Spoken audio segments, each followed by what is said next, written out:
twisting up the truth, this ain't new to me.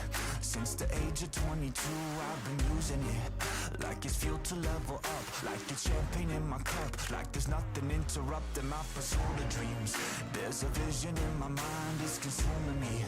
Take my confidence combined with opportunity, mix it up with unity, soon to be the greatest of my generation, Operation Victory.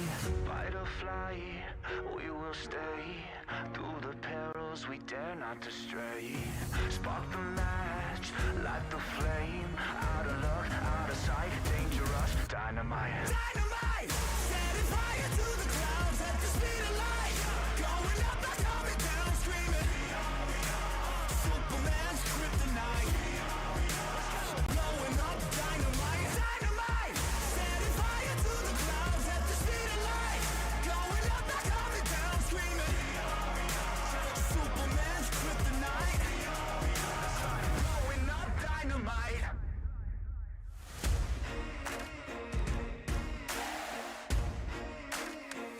Check it. Troubled days, lonely nights, lot of tears, lot of fights. Big dreams met with bigger lies. It ain't what it seems from the outside. On my downfall they pray, will I surrender or will I betray? Given the trauma that lives in my brain, or use it to fuel up the fire in my veins. I never complain, I boss up and do it. If there's a battle, I fight my way through it. If the wind blows, I thank God that he blew it. Cause what is a blessing depends how you view it. The fruits of my labor are in abundance, indispensable, I'm not redundant. Incomprehensible the way I've done it. When the struggle pushes me, I'll shove it. I'll rise above it. Fight or flight, we will stay, through the perils we dare not to stray. Spark the match, light the flame, out of luck, out of sight, dangerous, dynamite. Dynamite! Setting fire to the clouds at the speed of light. Going up, not coming down, screaming. Superman's kryptonite. Blowing up, dynamite. Dynamite! Setting fire to the clouds at the speed of light. Going up, not coming down, screaming. Superman's kryptonite. Blowing up, dynamite.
You ever wondered how a Hollywood movie is shot? On a Sony. You review it on a Sony. And how do you make that sound epic? You record it on a Sony. Lunch break on a Sony. So why wouldn't you watch it on a Bravia by Sony?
They wanna live for.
They wanna live for.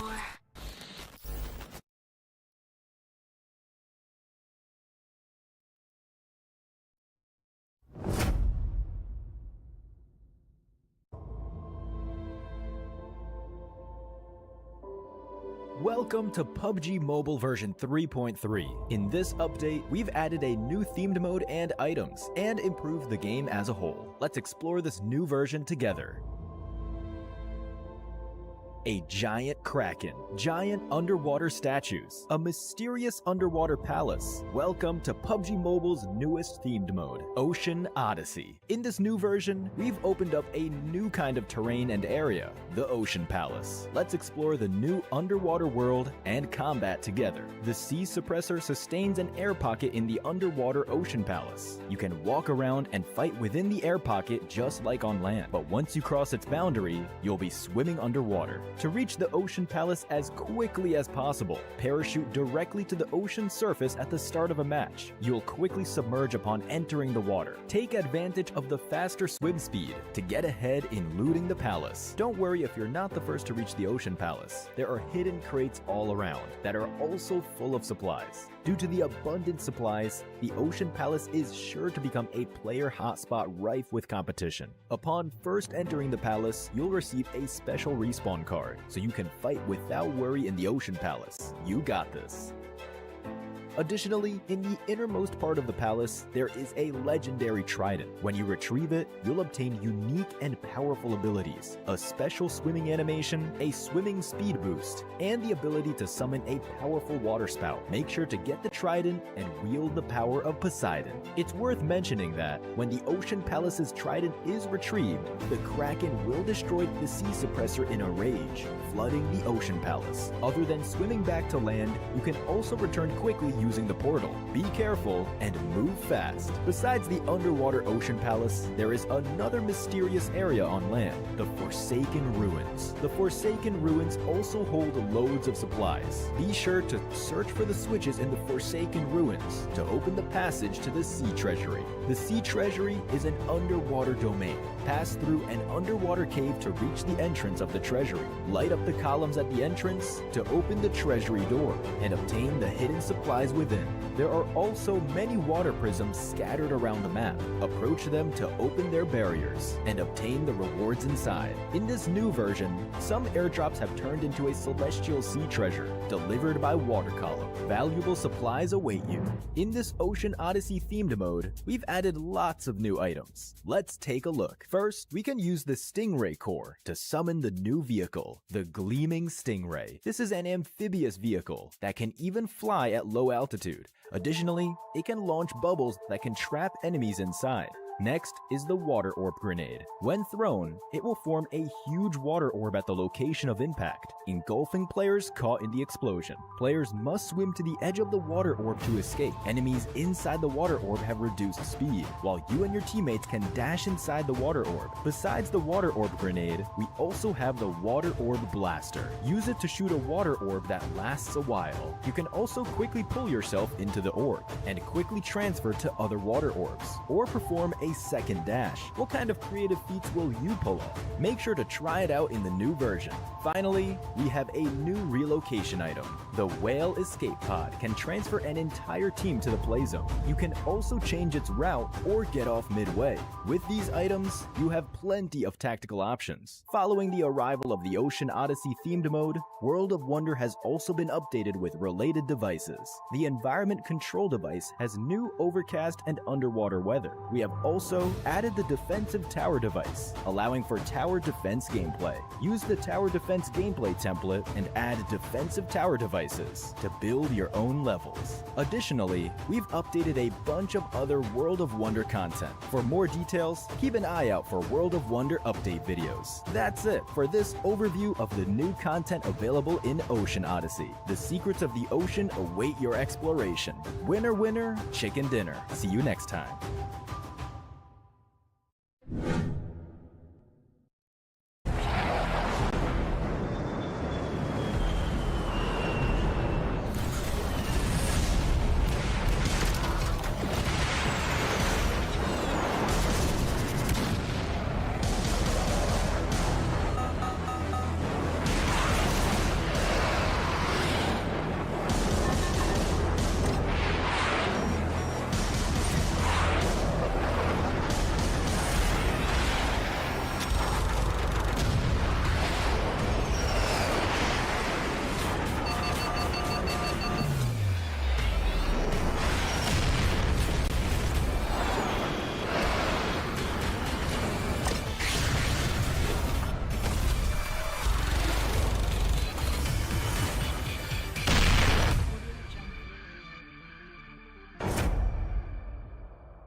There's not much more left for these teams. They need to put up a good performance here and now, and they'll have their first chance. And then for the cross as well. And Stormwall up to 3 points.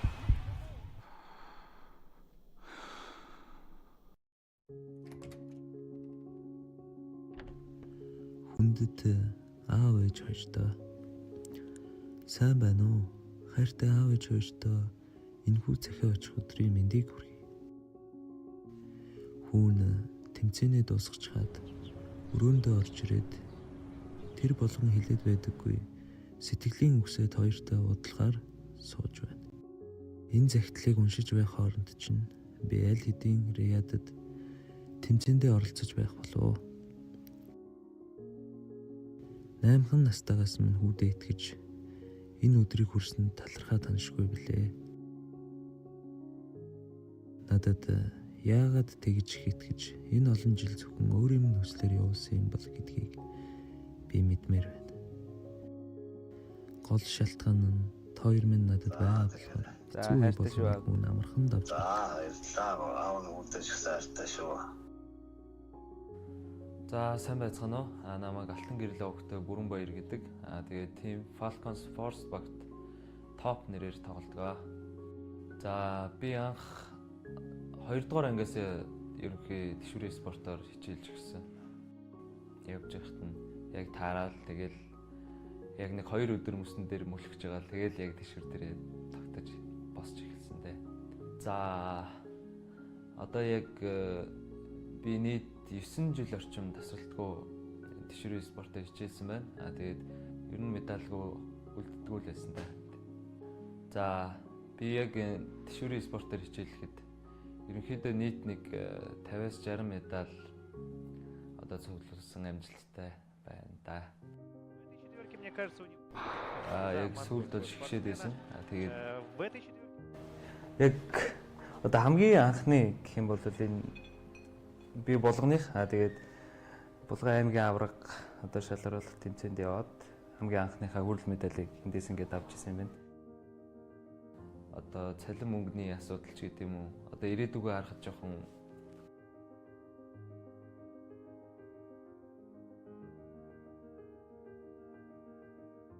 тэгсэн. Тэгээд тэрүүгээр өөрийгөө болгоод ерөнхийдөө яваад эхэлчихээр ялцгүй л тэгээд ирээдүйтэй юм байна. Гэхдээ яг өмнө сонирхогч байхдаа бол тэгээд бас өөрийгөө ингээ мэргэжлийн төвшөнд ингээ очиход ингээ боломжтой юм байна гэдгийг ерөнхийдөө харсан байсан. Тэгээд шууд шийдсэнтэй. Тэгээ багш маань ч гэсэн намайг дэмжиж одоо наадах руугаа ингээд орж байгаа юм бол эцсийн үзэрэй гэж хэлээд намайг явуулсан. Тэшүүрийн спортоор орхиж та хоёрыгаа эргэлзүүлсэн дуучлаарай. Тэр үед өвн хүсэл мөрөөдлөө л дагсан юм шүү. Тэр олон жил хүүтэн мөсөн дээр голоож болгоход мэдээч тийм дуртай байгаагүй гэдгийг хүн мэднэ. Ээжээ хүн таныхаа хэлсэн үгсээс урам зориг авч ухаантай явах ёстой гэдгийг ойлгож амьдралд алдахгүй тулд хичээж яваа шүү. Та минь хэлсэн. Миний хүү хар багасаа л их мундаг хүү байсан гэж. Тийм болохоор л хүүдээ санаа зовлтгүй итгэдэг байсан баг. PUBG-гийн мэргэжлийн тамирчин болохоос өмнө намайг яг юу хийгээд явааг ойлгохгүй л байсан. Тэр үед санаагийн зовоож байсан дуучлаарай хүүгээ. Хүсэл мөрөөдөл минь хэтэрхий том байсан учраас та хоёртой яг яаж ойлгуулахаа сайн мэдэхгүй л байсан. Монгол тэмцээн биш, гадагшаа өөр улсын багуудтай тэмцээнд орж авраг болж e-спорт гэдэг зүйлийг ойлгуулахыг хүссэн.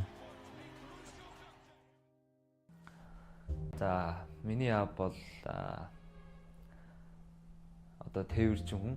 Тэгээд насаараа одоо том дэрэг барьж байгаа тийм хүн байдаг. Тэгээ миний хувьд миний аав бол угаасаа тэгээд үгээр хэлж одоо ингээд юмар барихгүй тийм хэмжээний л ерөнхийдөө одоо насаараа одоо ингээд том тэрэг бариад явдаг жолооч хүн байгаа. Тэгээд одоо энэ амьдралыг те одоо ингээд хоёр хүүгээ ингээд юугаарч дутаахгүй одоо ингээд өсгсөнд хоёр хүн ингээд маш их баярлж явдаг. Тэгээд цаг заваа ингээд ажилдаа зориулаад ингээд бүх зүйлээ зориулсан. Одоо тэгээд аав ээжээрээ ингээд амар их амраасаа гэж үздэг байхгүй. Тэгээд анхандаа ааваас айсандаа ээжээс гуйдаг байсан. Ээжээ намайг аргалаарай гэж хэлээд бэлтгэлийн байрлал уучиж багийнхантайгаа бэлтгэлээ хийдэг байсан. Тэгээд эцэст нь анхныхаа Азийн аварга болж маш их баярлсан. Одоо л аав ээжтэй ханиулъя. Одоо л хүүгээ юу хийж явааг ойлгосоо гэж хүссэн. Гэр бүл ойлгож дэмжихгүй бол угаасаа амжилт олоход хэцүү. Тэр цагаас эхлэж хүүгээ дэмжсэнд бас ойлгосонд талархаж явдаг шүү өрнө. Анх Азийн аварга болж байсан бол одоо нийт 7 удаа Азийн аварга болжээ. Бас цөмгүй олон удаа шилдэг тоглогч болсон байна. Хамгийн хэцүү үе дэлхийн аваргын цамыг атгаад алдах байсан.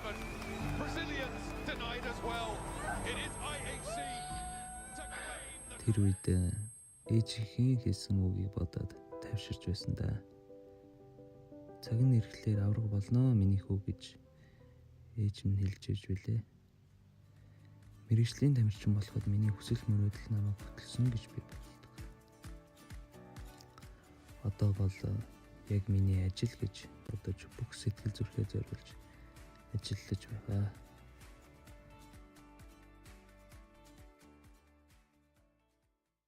Нэг хотод ойрхон байж л гэртээ очиж аав ээжтэй үнсүүлж чимчихгүй. Хүүн одоо нөгөө яриад байсан том тэмцээндээ явах гэж байна. Тэгээд хүүдээ захиж хэлэх юм байна уу гэд. Тэгээд амжилттай олцоод Монголынхаа нэрийг дуусгаад ажил наалаасантаа амжилтаас аваад тэгээд амжилт гаргаад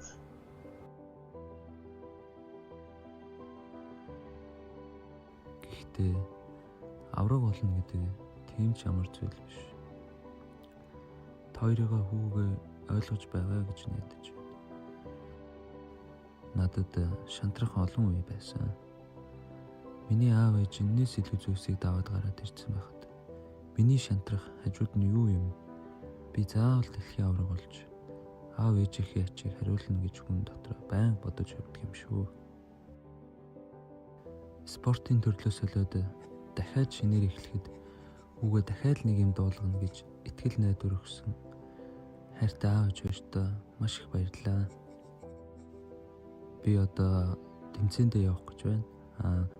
Багийн найзууд болох Экшн, IC нүрзэд нартай. Бас сенатор ах маань бидэнд дасгалжуулагч хийхээс гадна төрсөн ах шиг байж хүн ямар байх ёстойг зааж зөвлөж үргэлж тулж түшиж хажууд хамт байдагт ахта маш их баярлалаа гэж хэлмээр байна. Аваа ээжээ хүн авраг болохын төлөө бүхнээ зориулнаа. Зориг мөрөөдлөөсөө хизээж урууж чадахгүй. Бас хизээж бууж өгөхгүй. Удахгүй авраг болоод аав ээжигээ сайхан амраанаа хүн. Надад та хоёроос хүсэх ганц л зүйл. Өөрсдийнхөө эрүүл мэндийг сайтар бодож, үр хүүхдүүдтэйгээ илүү олон жил хамт амьдраасай гэж чин сэтгэлээсээ хүсэж байна. Хүндэт гисэн хүү бүрэн баяр гэсэн.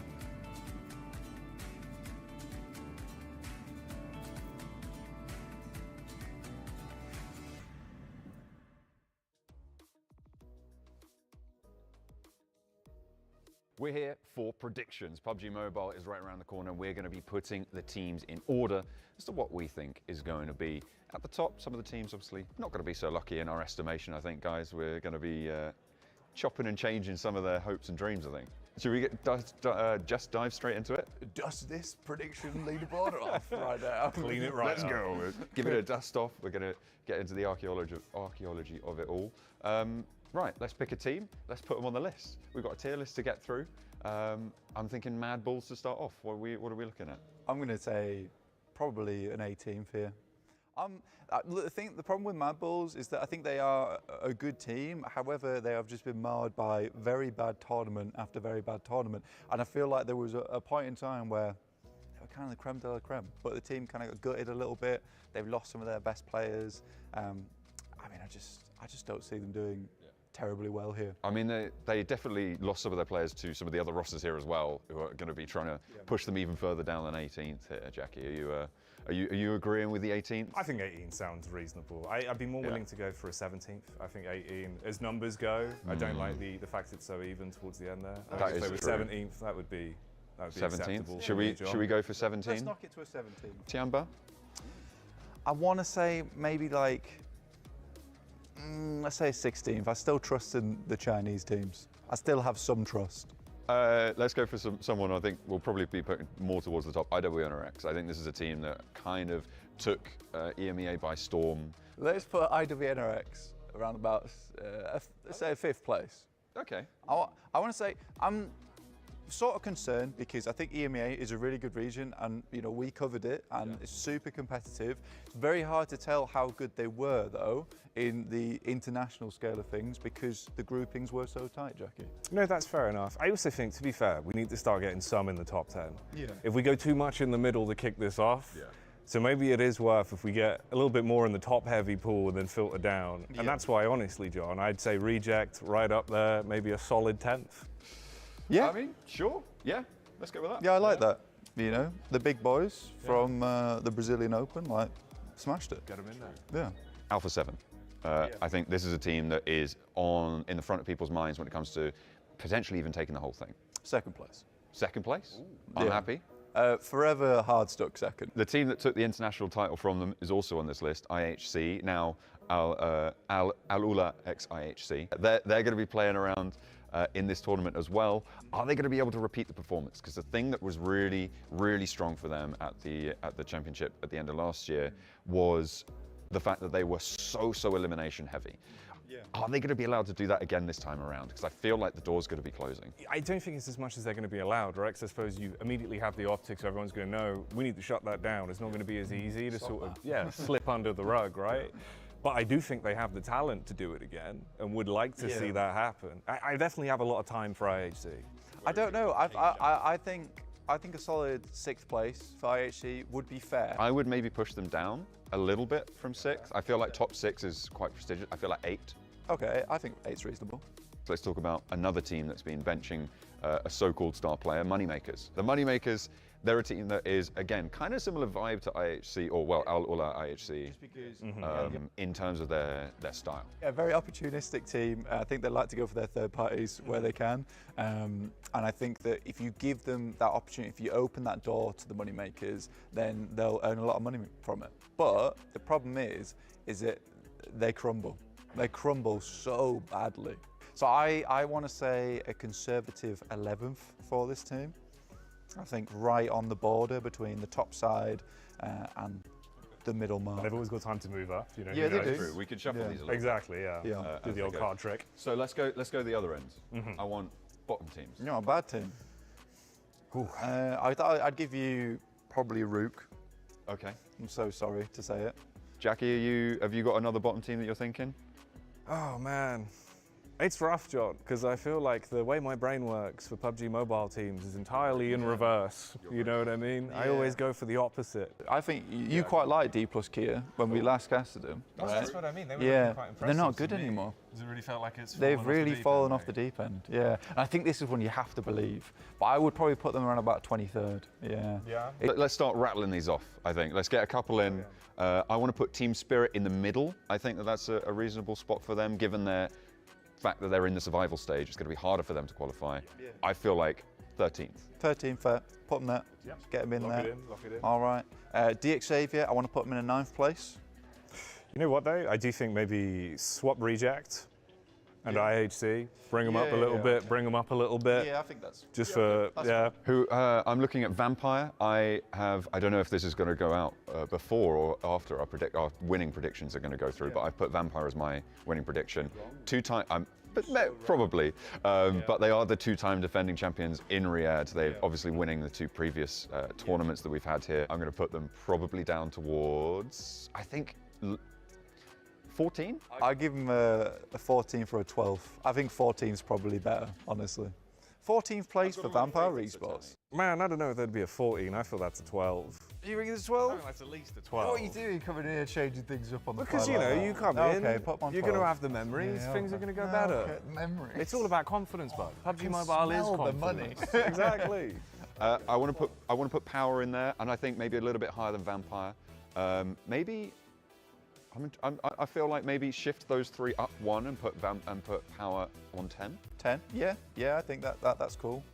Yeah, so Alula IHC goes to There he 7. is. Reject bumped up 1. Jackie's happy about that. DX Xavier up to 9, and then yeah, Power. Team Liquid, first place. Come on. We all have very contrasting opinions on one. You want to give them like on the edge of the line? Yeah. Put them on the yeah, edge and then we'll figure I it out. would personally have put Alpha 7 ahead of Team Liquid, but we'll go with the majority here. Okay. All right.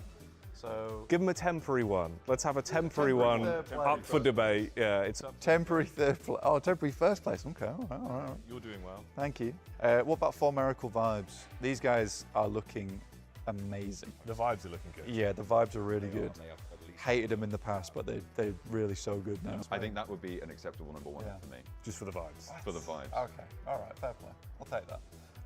Falcons in 4? Actually, that's not bad. Like looking at how things are shaping up there, yeah, that's probably reasonable. It's so sad to say because I'd love to see Team Falcons in first. I think they've scraped so close to that first place in the past. But yeah, 4th place is probably where they will end up. Besiktas Black, I was sort of bemused that they made it in. Yeah. And they did well in that finals, but I don't think that they're going to continue that. So I'm going to drop them in a cool 20th. Jukes did want brute force in there, and I must say we had a quick conversation about it in terms of where he thinks they're going to place John. This is why that one spot is so hard to contest. He thinks brute force are going to take it. I give them a 6. So yeah, I think we need them at least in that top spot. 6 is open. That seems reasonable. Jukes will be happy. Yeah. I think Reject up to 7th place though. Yeah, switch that. So Reject go up 1. Yeah. They should move up a little bit more. What are you thinking about Team Pandem, Jackie? I think it's more 19th. Yeah. Yeah, that's a big jump down, but I have to be realistic, and 19th is... Inco not breaking into the top 10 right now because there's no slots. Do we want to put them in 14th, or do we want to... I would put them maybe ahead of Vampire and Team Spirit. I dropped Vampire down to 14th, and I would put Inco in 12th. Okay. Twisted Minds, man. Twisted Minds 21st. That's what I wanted. There you go. Actually, we maybe move Reject up 1, And then put them. and then Kagosaka maybe down in 18th. Yeah. Yeah. That works. So yeah, Reject Reject up to take brute 6th. force. They're up to 6. Yeah. Brute force 7th, and then Kag.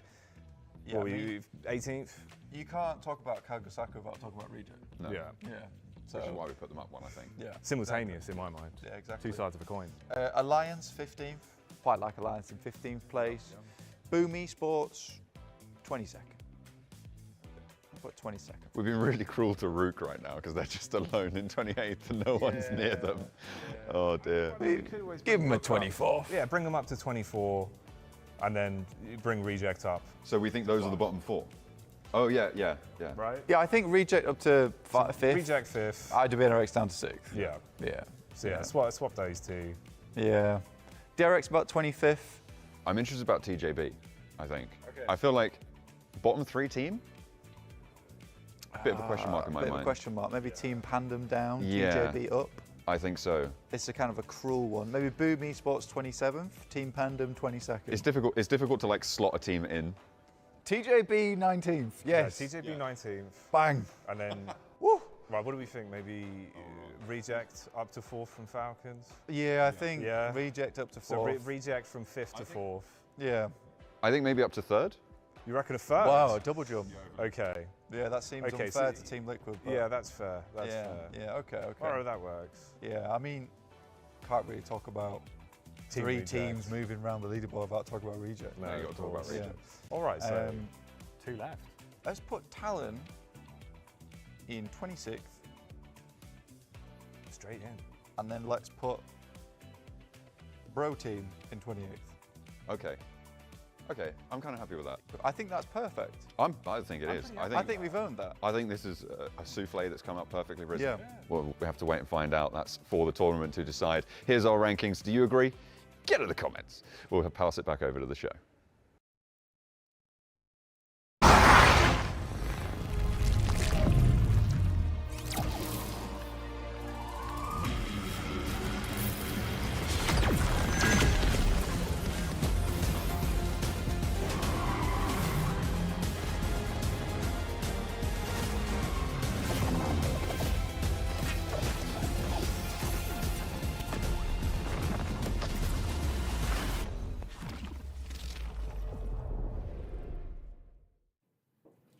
Hello, everybody, and welcome to the final day of the survival stage here at PMWC. I'm Ginny, joined with the 7WG. And we're going to be sending 12 teams home today. Ooh, we're finally going to be crushing some keys here at the PMWC, but 4 teams are going to be going to the main tournament. So stick around and find out who goes to that main tournament and which teams are going to be going home. See ya.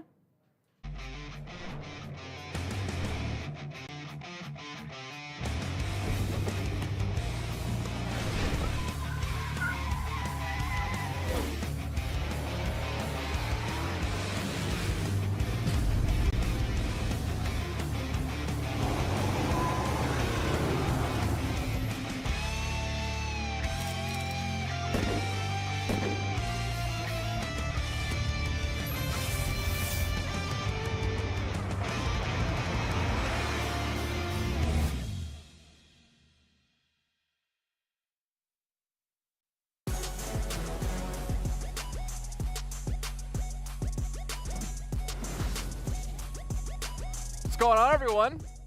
We got Maxman, we got Seven Worlds Gaming, and we got Flexaurus behind me for the PUBG Mobile World Cup 2024. Don't worry, guys. I'm going to stay here this entire time, and your knees are eventually going to break. Just like some of these hopes for some of these teams today, considering, as you heard before the cold open, I told you I'm staying here the whole time. 12 teams, unfortunately, won't be advancing further on. Yeah, well, no. Kalaris, if he just trained his quads as much as he trains his biceps, maybe he could have held that squat a little bit longer.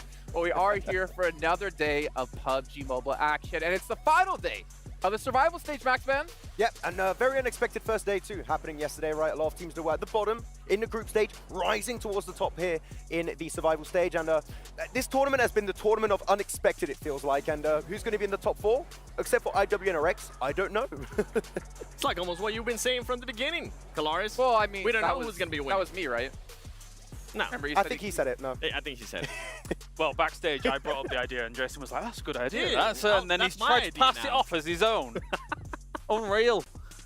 Okay, we're going to make someone cry here on the stage then. It might be me. Let's take a look at our daily winners from yesterday. If you missed out on the action, you can see who won these matches. But it tells a very interesting story for us. 2 wins for IWNRX, 2 wins for Kagasaka, 1 win for DRX, and a win for Twisted Minds. And now you're out there probably watching this if you missed yesterday and you're like, are we sure that these teams won? Yeah. Yeah, we're sure. And the leaderboards right now are wild.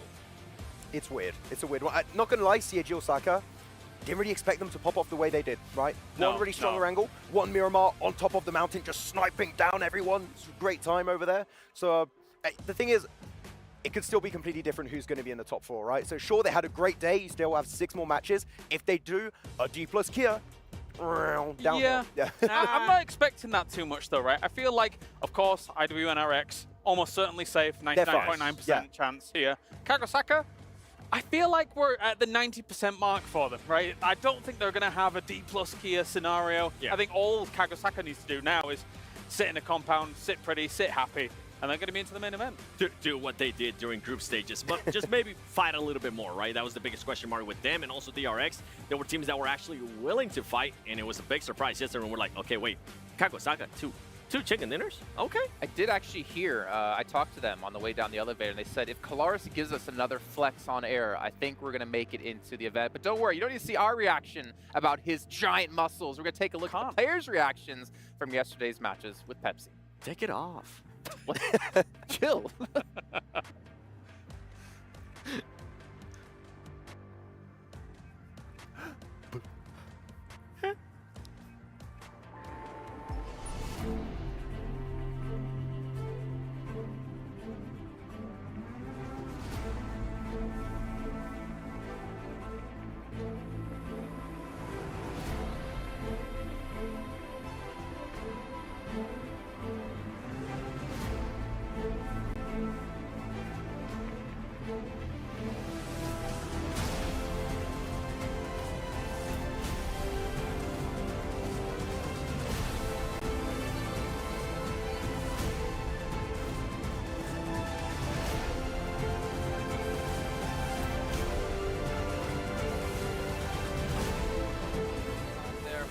Twisted Minds victory.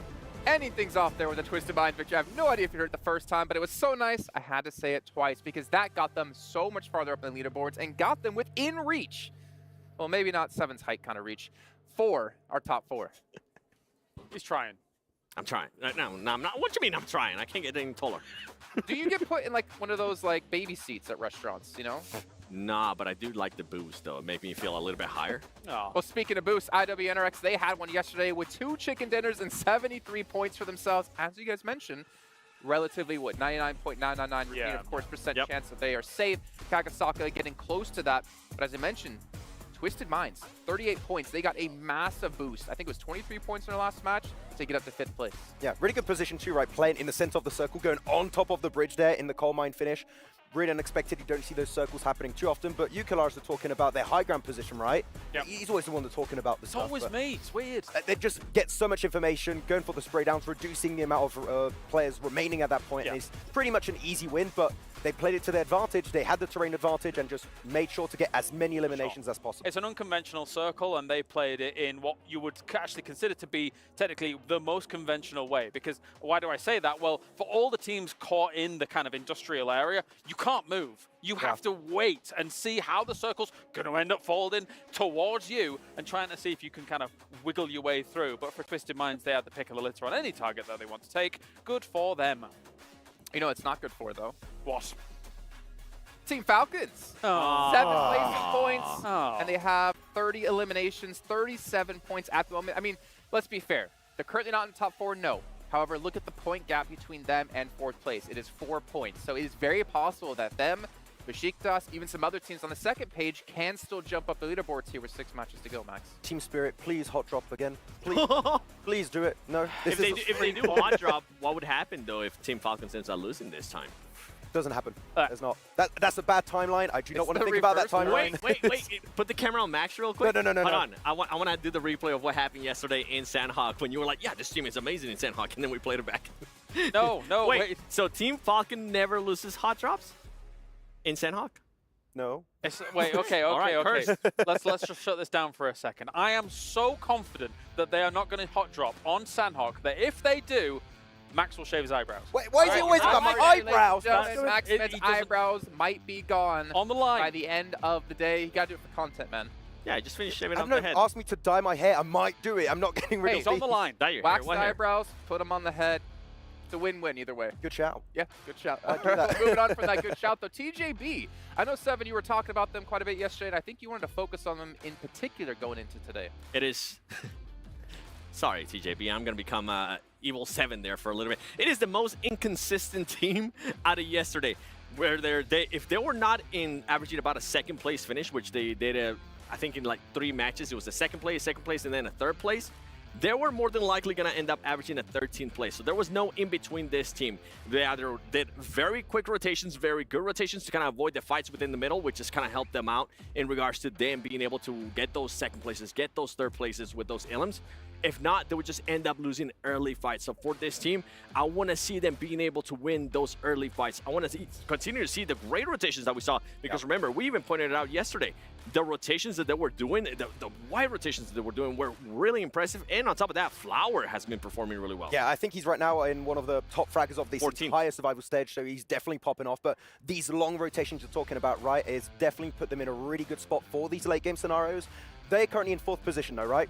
They're the first team to fall if they have a bad day, so they need to start hot here in our first game over on Sandhawk. I want to see a little bit more out of GK first too and the rest of the squad, because I felt like it was just mostly up to Flower yesterday. In I want only S to pop off at some point. That would be cool. Okay. Well, I mean, you know, GK first when he played in Europe was doing very well. Goes to NA, and of course the NA curse just inherently makes you play worse. He was good in NA. What you talking about? It's easy to be good in. Wow. Facts. Not wrong. Jeez Louise. What about another team, though? We kind of criticized them heavily. After day 1, they were looking pretty good in the group stage. D+. Yeah, and D+, I want to talk about them very specifically. They had amazing, and I mean amazing Miramar matches yesterday. Very harsh down on that point. That their Miramar was absolutely fantastic, going for these white rotations from one of the southern drops on the map. You know, for these wide wraps onto the cliffside. Yeah. I like what they were doing there. I want to see them bring this kind of success over onto Erangel. Miramar alone is not going to cut it. You know, it's interesting because I've gone back the evenings and watched how D+ has been playing these games. And I do think actually, yes, on Miramar, as you say, much more kind of success found there compared to Erangel. I think it lends itself to more traditional PUBG Mobile play. Like, it feels like the shotgun meta doesn't really favor them too much. And obviously we're seeing a lot of S12Ks and DBSs and things like that. Whereas when they've got these more long-range fights where they're kind of transitioning, taking fights with people who are 300 meters away as opposed to 150, 100 meters away, I feel like that's where they can thrive. Because they were making great transitions from Partona all the way into these circles, which were very similar to one another yesterday. And they were finding good success in those long-range fights. But maybe we need to see more of that on Erangel. Just Erangel. Really, if they do that on Erangel, I'm telling you, top 4 possible. Probably. That's the thing that we saw to them, right? Between day 1 in group stages, they were just pretty much being given the circles, and they really weren't doing anything out of that. But this time, yesterday, we actually saw them being able to do something when they weren't given the circles. That's why I was saying I wanted them to be tested and see them adapt to bad circles, which they did. So now, finally, this is looking good. Get tested. Stop it. Stop it. Stop it, Max. What accent was that? I don't know. I don't know. I mean, we really can't do accents whatsoever. We know what? Who can do accents? I've heard who can do some amazing British accents. It's our commentators, actually. We've got Jackie, we've got Blank to be joining us here. What? I mean, the they Brits technically are doing British accents. accents. They are. Yeah. Gentlemen, do it. hello. Looking great today. Looking fantastic. It's our final day of survival stage. Let's hear a hot take from you guys. I want to see a fanny pack. Oh, man. A hot take? We always keep it hot, Jason. And you're right, we're actually Australian. We just do the English bit for a laugh, don't we, Blank? It's just funny, really. We're actually from down under, 100%. But some teams are down under on the leaderboards. They need to bring things up just a little bit here in this tournament. You got Team Spirit sat right down towards the bottom. I don't think they're making it. But there's a lot of teams towards the top that have that chance. But CAG Osaka, man, did not expect that from yesterday, and IWNRX just bullying the lobby. Oh, yeah. You had Tongjia Bao making everyone bow down as well. It's very exciting to watch. I'm just looking forward to it, Jason. Survival stage is closing today. That fanny pack is so awesome from Jackie. Yeah, but gentlemen, I don't think they noticed that Kitsune is right behind them, and I don't think they're going to make it off the survival stage into the caster booth, because he was looking at them when they said they don't think Team Secret or Team Spirit are going to be making it. Did they say hot drop? Maybe.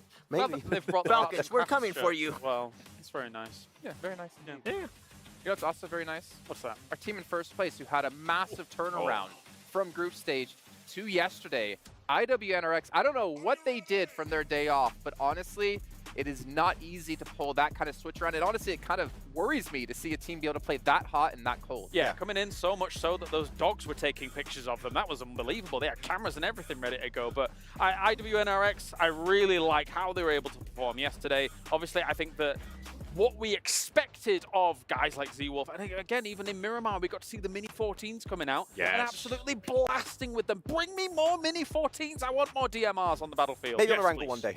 Maybe one day. Probably not. But like really cool not fact. today. Also, when you're looking at the top 5 fraggers, 3 of those are from IWNRX. So you got Kane, Swain, and Z-Wolf, which you would expect. But also, they've been successful on every single map. They got that chicken din on Sanok. They got chicken din on Erangel. They got, of course, a really good finish also over on Miramar. So doesn't matter the map, doesn't matter the scenario. They will perform, get consistent points. They know they qualified, but they're just trying to build momentum to head into the finals with a good start. And something that the other teams need to watch out for with IWNRX is, at this point, I mean, we've been saying, they're already qualified, right? They're going to be not having to really worry that much, but I'm going to be looking at Team Falcons. I'm going to be looking at some of the other teams that I might not want in the main tournament. If I'm IWNRX, I might make their day a little bit harder. That's it. Like, is there any tournament ever where we had an opportunity that you could target a Falcons? It happened. I don't think it's going to happen, but have you ever, I mean, really, have you ever seen a tournament where you could literally maybe ruin the chance for Falcons to qualify at the biggest stage? We know what this team can do, right? Yeah. Maybe at the end, if they're still not in top 4, just... We saw it in, I mean, we saw it at PMGC with S2G and Alpha 7, remember? S2G started targeting Alpha 7 because they just didn't want Alpha 7 to win in their home country. If you've got an opportunity against some of the very biggest teams that are having a bit of a hard time, it is worth it if you know you're qualified. Yeah. Oh, you know, it's also worth it for you guys to head over to stcplay.gg and get your predictions in for the event in general. You heard obviously us talk about the teams, maybe do a little bit different in our predictions and keep us happy here. But speaking of happy, we got 20 seconds to go here. 7 in 10 seconds or less. What's your hot take on the day? Inco Gaming is gonna qualify. Just kidding. It's a bit that we're doing, guys. Is it? I don't know. They're not gonna qualify. They're not gonna. No. Long, but it is time to head down to the stage. Let's kick off our final day of the survival stage. cut it. Yeah, sorry.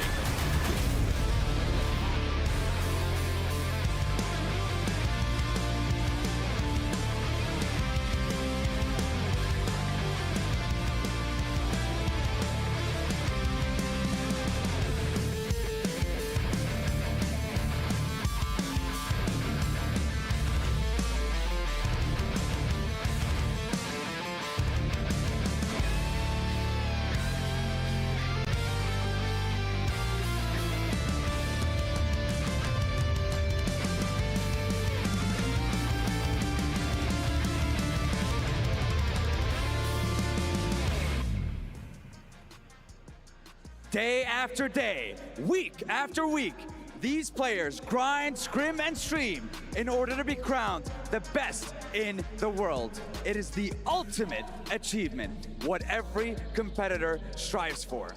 And for today's games, for today's survival stage, 12 of those teams will end their journey. Yes, indeed. Just 6 maps remain in our survival stage. 6 maps to prove that you have what it takes. 6 maps to stay in the race for the trophy. My name is Barney Banks and I am your host alongside Sandstorm. And welcome to the PUBG Mobile World Cup at the Esports World Cup. This stage of competition could not have a more fitting title, because today is about one thing and one thing only: survival. Who will survive and who will make it to the main tournament? Because the teams coming in today, most of them will have a target on their back. Can they handle the pressure? Ooh, can they handle it indeed? Rest assured that every single player here believes that they can be champion, but today is the most important day of competition that we've had so far in order for them to make that happen. So, with that being said, it's time to introduce our teams to the STC Arena for the final day of the survival stage. Starting off with Brute Force. D plus Kia. Istanbul Wildcats next, Ruya. CAG Osaka. Team Falcons. Inco Gaming.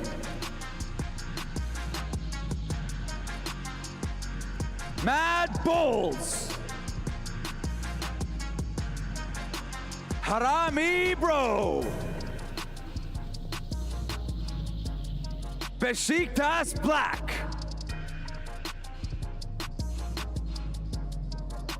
DRX. TJB Esports. Money Makers. Team Rook. Team Pandem. Twisted Minds. Team Spirit.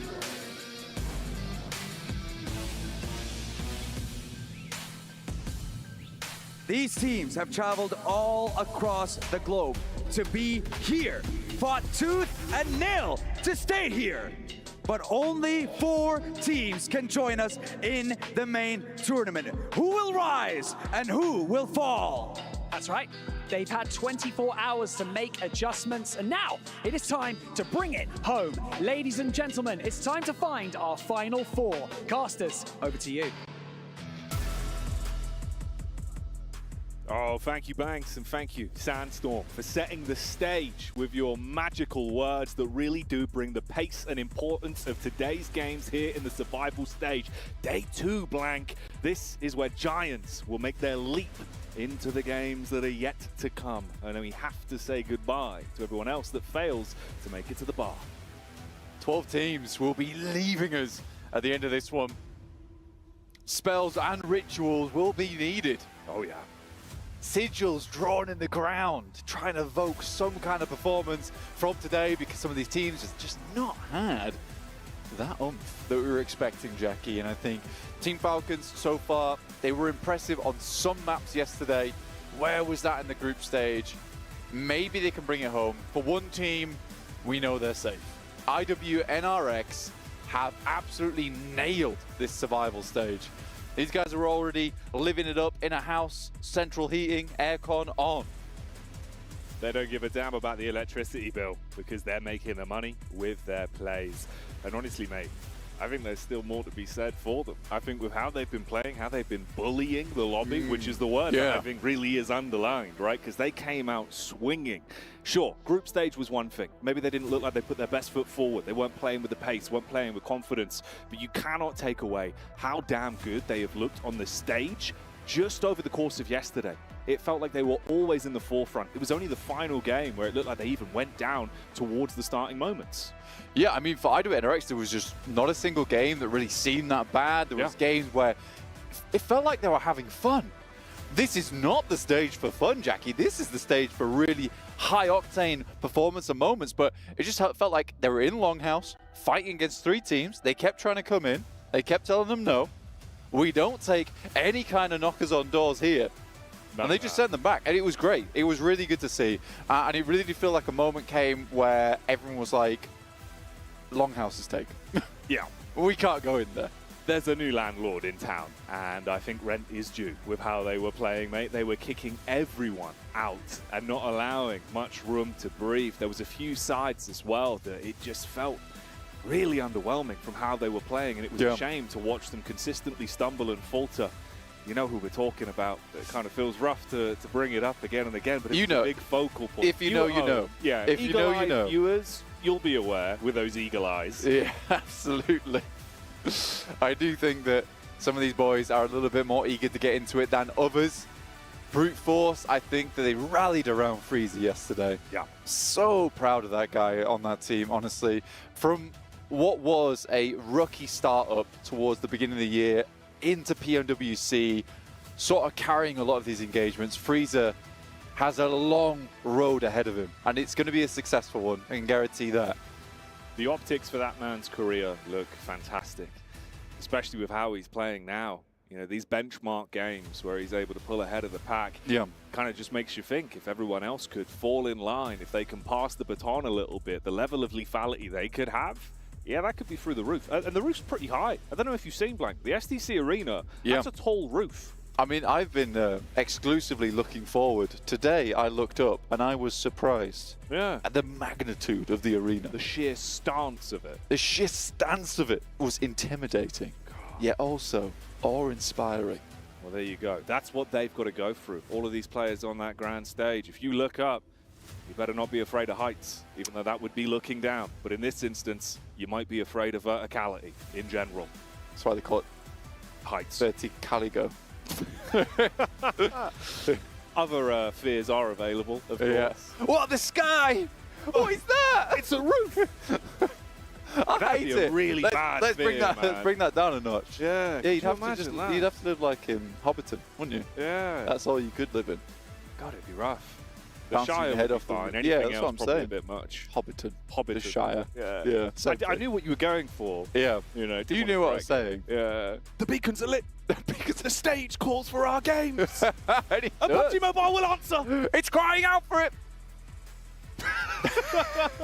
You can see it's going to be a good day here at the survival stage. EWC calls for aid, specifically in the caster room. That's where you want these games started. We're getting for it. We want to go. We're ready. Oh yeah, we are, mate. We got the gas on standby. You know, we brought the fuel cans in. We're going to top ourselves up over the course of the day when it deserves it. But we'll ease into it. Unfortunately for these teams, you don't really have that benefit. You can't kind of take your time, have a bit of a jovial start to the day. Look, man, the pool's too cold. You get in. That's just the way. That's the only way about it. You can't dip your toe in, be like, ooh, a bit cold. You just got to jump right in. And that's actually good life advice for anyone out there as well. That is the best way to do it. Don't go slow, because then you get the cold shock the whole way up. You're like, oh, I don't really want to go in the pool. And then you're going to sit on the side of the pool. You're going to look like a weirdo. Yeah. All right. You'll look silly. Everyone People else is swimming. Everyone's swimming. Go swim. Get in. Just get in. Have a swim. See, remember that. You can be cool. That's a cool thing to do. People respect that. Yeah. And if you're going to cannonball, make sure you check the depth first. Yeah, that is actually a big one. Yeah, that's I've important. cracked my knees before doing that. That's not good. No. Are they okay? Yeah, they were. I mean, they hurt when they did it. Yeah. Now they're fine. All right, well, that's good. Yeah. Strong knees. Yeah, and then I just breaststroking it around. Just swimming off. Yeah. Like, And I was like, ha. I'm going to do some doggy paddle, guys. I'm fine. Yeah. Which is basically what Team Spirit did yesterday. Just doggy paddling. They cracked treading the knees. water. They cracked the knees are gone. The knees are gone. They've got no legs. No. Yeah, we need immediate assistance for them. Yeah. Hopefully, man, there's a little bit more to be said for them today, even just for the mentality for yourselves, because there's other squads that have really been ramping up the pace. One of them's name is on your screen right now, CAG Osaka. And boy, did they bring the furious fist to the gameplay with how they were delivering on some of those chicken dinners. But it looks smooth in a few moments. The prioritization of fights, even when they're thrown sort of into a Hell in the Cell style moment, right? You've got two teams either side of them. Their brains were just working quicker. They knew how to make the snap-second decisions. And we know how to get you set up for today's games. And that's going to be, of course, with the GT20 Pro Blank. Of course, apply the rest with the best on the GT20 Pro. You're looking at 144 hertz gameplay. Ooh. You can see everything. Someone zooms past you. You've seen it. You've seen it. You can spray that down if you wanted to. Yeah, they're not getting away. Max that response design. time, man. Bezel-less. They based it on the way Maxman's brain processes information about professional PUBG Mobile. They studied him for months. They got it was one of the first brain scans they've ever done, where they got the entirety of the consciousness. Maxman's consciousness is in the GT20 Pro. It literally is. They said it to him, gives you tips. We're going to put you in, you'll be like an AI. Yeah, but just pretend you're not Maxman. No, you actually, every time you use the phone, it rings Maxman. Hello, this is Max. Yeah, that's a good alarm. Wake up at 9 a.m. Bye-bye. You get a lot of missed calls on it from AI. He's struggling. He's had to buy 70,000 phones. It's because he's talking to another customer. Yeah, he'll get to you as soon as he can. Maxman is always on the line when you need him. And it's good to have him back in the studio. It's good to have day 2 of the survival stage kicking off here. So let's join each other in collectively saying, thank you, Max. Today's going to be a good day of games. That it is. And on the line is not only just that, but also whether you get into that main tournament. Oh, yeah. Where you can play for a chance at lifting that gorgeous trophy on the stage. But you got to get through these games first, guys. Top 4 will be heading through. As it stands currently, IWNRX sat in our first place position. 73 points, chilling, cooling, by the pool. CAG Osaka, 57. And we drop down to 48 and 41 for TJB. This is where it gets scary. It's 2 teams tied out at 37 points, and Falcons as well as DRX. Twisted Minds with that mega game they had at the end of the day have shot themselves up to 38 points. Can TJB and Brute Force remain in? That's the question. It's a big question mark. And like you say, man, Twisted Minds, it felt like they were right up Struggle Street. They couldn't get off the bus. They couldn't find their way to their hotel. But in the end, they did. That last game, if you missed it, the verticality, the way they were playing, the movement into the actual connection on the shots on the drop down, that was taking down Spirit and TJB to finish off what was a really explosive game yesterday. Yeah, it was killer. I loved it so much. And I think that Twisted Minds were thinking with their heads switched on in that situation. It was a case of where do we go next and how do we play that one out? I think Team Spirit just has a bit of an unfortunate slip-up. Let's call it that. Towards the end there. I think that realistically should have been a good play. I think I was seeing people talking about why did Kitsune go for the heal. Man, I don't think he expected the scenario that came through from Twisted Minds. They sort of outplayed him a little bit. Brute Force, not great stats from yesterday. 2 elims on Sandhawk. On the other hand, you got IWNRX coming through with the 12 elim game they had yesterday and the chicken dinner. They were doing very well in the jungle. And again, on a spicy map like this, that's where they thrived.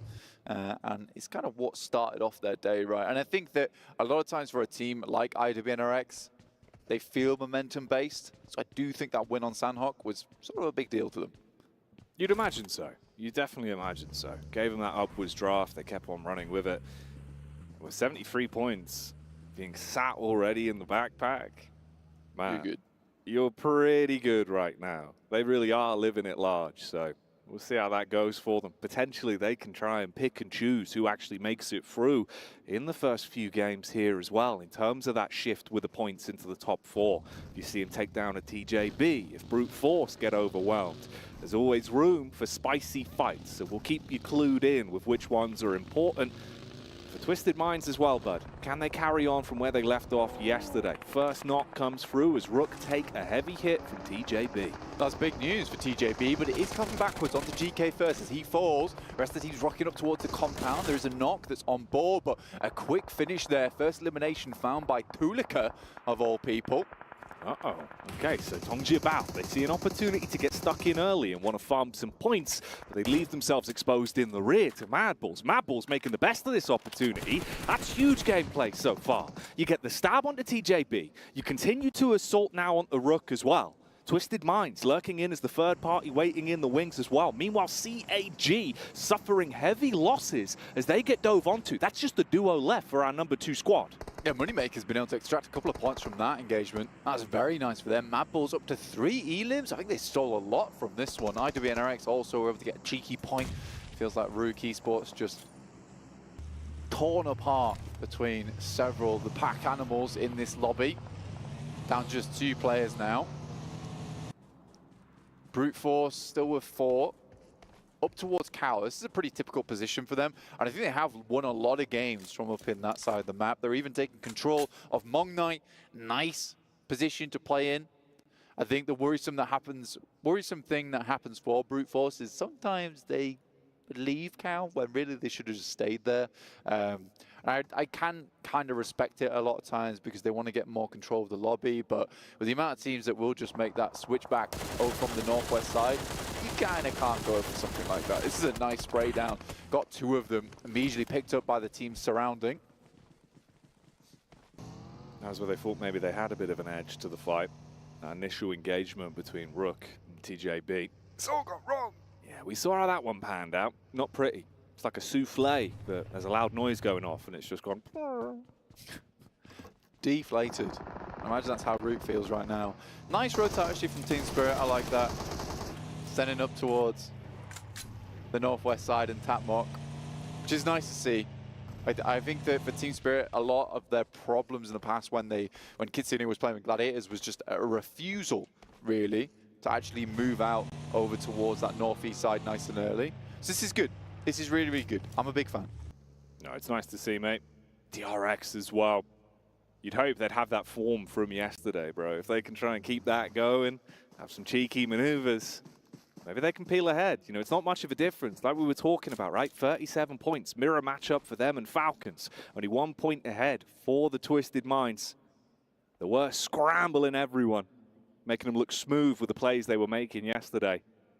It's all about consistency, though, Blank. You need to keep putting up those points. I think Kale was saying at the end of the day yesterday, it's sort of an interesting thing to say. Yeah. Because it's Kale. He always comes out with the interesting stuff. And he's an interesting human. He is, yeah. Yeah, he is, really. But he was saying that it's still technically not over for some of these teams down towards the bottom of the lobby. And I would be inclined to agree with them. But it does require you to make that performance happen early in the day. Yes. So for any team down towards the bottom side of this lobby, they need to get themselves into a fighting position on this game and also hope some of the teams towards the top don't have themselves a good game either. Here's our shift on the circle over towards that eastern side. If we take a look at what's going on right now, you've got CAG Osaka currently in boot camp trying to hold out some of these teams as Inko tries to flow around that south side. There's definitely an opportunity there for them, but I always find this quite a difficult position on the map to play. But yeah, a lot of these teams on the north have pretty simple rotations to go for. Balls on the move then. The balls that are on parade, will they be seeing red? Or will they be left down in the dirt? It's D plus Kia. One man lurking behind the geometry. Potentially a bit of room to find some chip damage, but he's going to know they're all there. Doesn't want to overcommit. Of course, you are just a solo. That output, that firepower is more reliant on your timing, and that's a good one to take the first hit. Zerich going to buckle. If he could actually prioritize this somewhat, there could be a few more stabs, but the problem is they've got close grouping. They can go for the pickup onto Zerich when they feel comfortable. Fleek is going to make that move now. I think for Madballs here, they really just need to keep pushing because 25 points is not actually bad at this stage of the game with 3 elims to start the day off. It's really quite a good result for the squad. So they're going to keep pushing as as much as they can. There's shots onto Brute Force from Team Spirit. This is a big actual crash that's come through between both these teams. Now, Brute Force made that rotate on the northeast side, and Team Spirit, they've managed to get themselves sandwiched in between Brute Force and the circle, and that's put them in disarray now. They're all over the shop. Yeah, this is a little bit of Panic Station's moment. So you lose Prepod, he's down. He was taken out in a bit of a rough spot. Okay, hang on a minute then. I mean, there is room. If you expose yourself on these peaks, Brute Force could still take a couple of pot shots back, and that's one of the reasons why. Seizes the window of opportunity, literally, as he pumps those bullets through. Meanwhile, Mad Bulls, they rotate it off, not wanting to face the squad that roamed in from D+ Kia, but they go running straight into the Moneymakers. The Moneymakers switching things up. Goodness me, the double nade on it. It's so readable as well on the res, but a wonderful play there. That drops them down to 2 effective players. I think the rest of Brute Force is coming in to finish off Team Spirit and probably finish off their chances in this tournament. Another insane grenade over the top. Just Kitsune and Nomi to back it up in the action. Ooh, I mean, Nomi does get the first off at least. Big Papa Pump makes an introduction as he'll hit with that one. Be able to commit onto it, so Brute Force now in a similar position. It's all down to the battle of the duos. Little peek on the sideline. Nade through the door as well, trying to keep the pressure on them. Spirit, can you recover from this? They had a bumpy day yesterday, and they're being pelted by gigantic boulders off of the top of the building. Molotov in the hands as well. Isolate their pathway, restrict their peaks. Nearly an airburst that could have been huge. Yeah, that could have been massive. It was pretty well timed there from Kitsune. Nomi was a pretty massive contender for the overall MVP, to be honest with you. In EMEA, even just early on. He's not a bad player, but it just feels like on this stage, he's not able to perform at his best. And the reads coming through from Brute Force are crazy at the moment. This is feeling more and more like it will be an easy cleanup for Brute Force. Oh, mate, he's got his finger on the pulse of the game.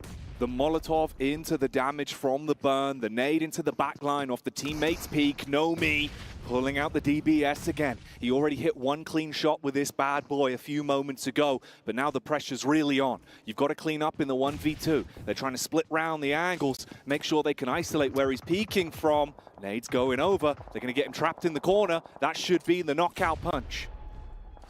Not sure exactly where he was in that moment, but Neos with that Molotov just makes it easy for himself to line that one up, and that's Team Spirit going down 2 points. Just sloppy plays, man. And it's so frustrating because you know that's not how Team Spirit usually plays. Mad Bulls, on the other hand, going toe-to-toe here with the Moneymakers inside the building, watching the stairs. But really, it's the roof that you got to be aware of. Fleek comes from the side and will flick them off this map. Oh, that's sick, dude. Fleek busts through the door, waving the 4-4. The Moneymakers, well, they ain't making any money no more. Takes them out, cleans up, gets the meds back in. So Mad Bulls, they've kind of been pushed around a lot so far in this game. It hasn't really been up to them where they've had to go, but they've been fighting tooth for nail. And at the very least, they're surviving these tests. Yeah, I think for Mad Bulls, it was a very big eye-opener for themselves in that final game during group stage, where it was a case of, we're playing too passive, boys. We're playing way too passive for a team called the Mad Bulls. You got to get mad. You got to get mad. I want to see rage in the lobby. I mean, all these players are extremely good and kind of suit more of this aggressive playstyle as well, I would say. I mean, English, crazy fragger. Fleek, awesome off-angler, but an aggressive off-angler. Tulika, we don't talk about Tulika because he goes a little bit too insane sometimes. Oh, yeah. But again, you should lean into that playstyle. And for the Mad Bulls, they were sort of making the same mistake that IW and NRX made, which was a case of not playing to their strengths. Some teams in this lobby are incredible at playing edge and just playing this careful, smart game. And D+ Kia springs to mind immediately. Meanwhile, here we join from the POV of Harame Bro that are bringing that damage down onto the Lions of Inco. They have had a real rough time. Similar scenario for Team Spirit with how their flow of games have gone. And again here, you get isolated, you get fragmented, you're down to just 2 duos, barely trying to patch yourself back up. They pull out the plasters, slap them on, hoping that will block off the bullet marks and see if they can survive through that one. Replay back on your screens here. This was the compound crash that we saw where Moneymakers were overwhelmed by the plays from the Bulls. Some really good grenades there from English. Opens the door, quite literally, for Fleek. Head upstairs and make some of that. A lot of action going on right now. I think the notable one is the fact that Falcons is taking some damage right now from Pandem. But they are living it out. Again, not an easy spot for them. They do have the compound, but they are down to 2 angles right now. But they do get the res over towards Nerzet. He's back up at his feet, pat him on the back. He's good to go. Yeah, Pandem is a bit of a threat to them. And there's quite a few teams in this area. You've got TJB down towards that south side. You've got Rook as well. Goodness me.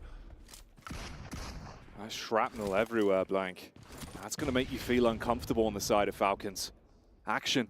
He has to slow down and instead make a reaction. Opt to heal himself up.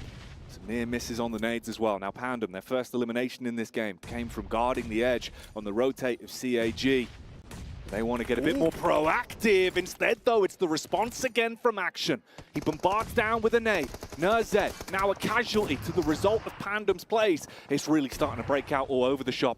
Action. He's been lucky to keep himself in this one. Backpedals around the corner, opening the door for the info by the window. He's seen the head, knows the location of the player pushing up, trying to play on the off angle, wants to go for the peek and get a little bit closer into it.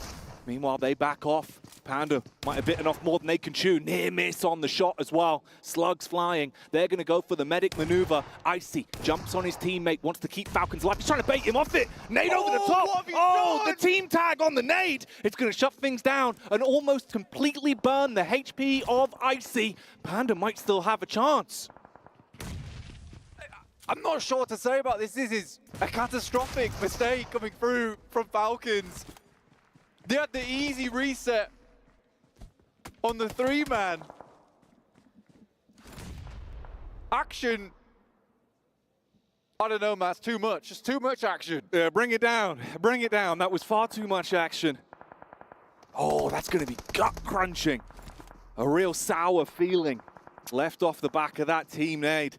And TJB, I mean, you're in a similar sort of scenario, just trying to keep yourself topped up so you don't go down to the blue. This could just be a stalemate. I mean, the disconnect between the team as well. Luckily, he is there. I mean, he's popping off, but he's not playing as a solo within a team right now. Yeah, the old solo duo. Yeah, he's on his lonesome now. His teammate will fall out. He'll clean up, though. He will clean up. Cleans up his team and the rest of the squads in the area. But he's got a long way to go. Doubt he's making it anytime soon towards the circle. 6 elims, not terrible. Not the worst thing in the world to happen to you. And I mean, at least this one's a TJB at the end there. With all the bumps and ups and downs, actually, right? Yeah. That kind of works out at least in terms of your direct competitors. Yeah. So that is actually kind of a fantastic move. It was a good pickup on that, Jackie. Well done. That's all right, mate. Yeah. I told you. We're watching out for you eagle-eyed viewers. Keeping you clued in. With our not quite eagle eyes. I wouldn't want to have kept you glued in on that. I mean, that is a wrencher, honestly. Yeah, it's really rough, dude. Especially from like the flow of play where Panama just trying to bait him off the rest and the nade goes in. The sequence of events. It was the disconnect between the team, wasn't it, really? It was like a case of top, I'm going to res you, and we'll get back up in the side as 3. It's not like he's going to peek us. I've got a grenade! Action, what are you doing? Stop it! Stop it, Action! It's put too that late. thing away! I can't put the pin back in. I fumbled it. I've lost the pin. Oh, man. It's in the grass. I can't find it. It's like finding the grenade pin in grass. That's literally what you're doing, Action. I've thrown it. It's gone. It's gone. It's got to go. It had to go. It was going to blow up. Oh, right. Well then, dear me. Twisted Minds up to their old tricks as well. Rattle boy, he loves height. He does. I like where he's playing right. It's a really smart position as well. And the circle heading up towards that northwest side, we might have the unofficial back-to-back between yesterday's game into this one. The Mad Bulls will need to move themselves out of Camp Bravo, but they are now down to just the 3 players.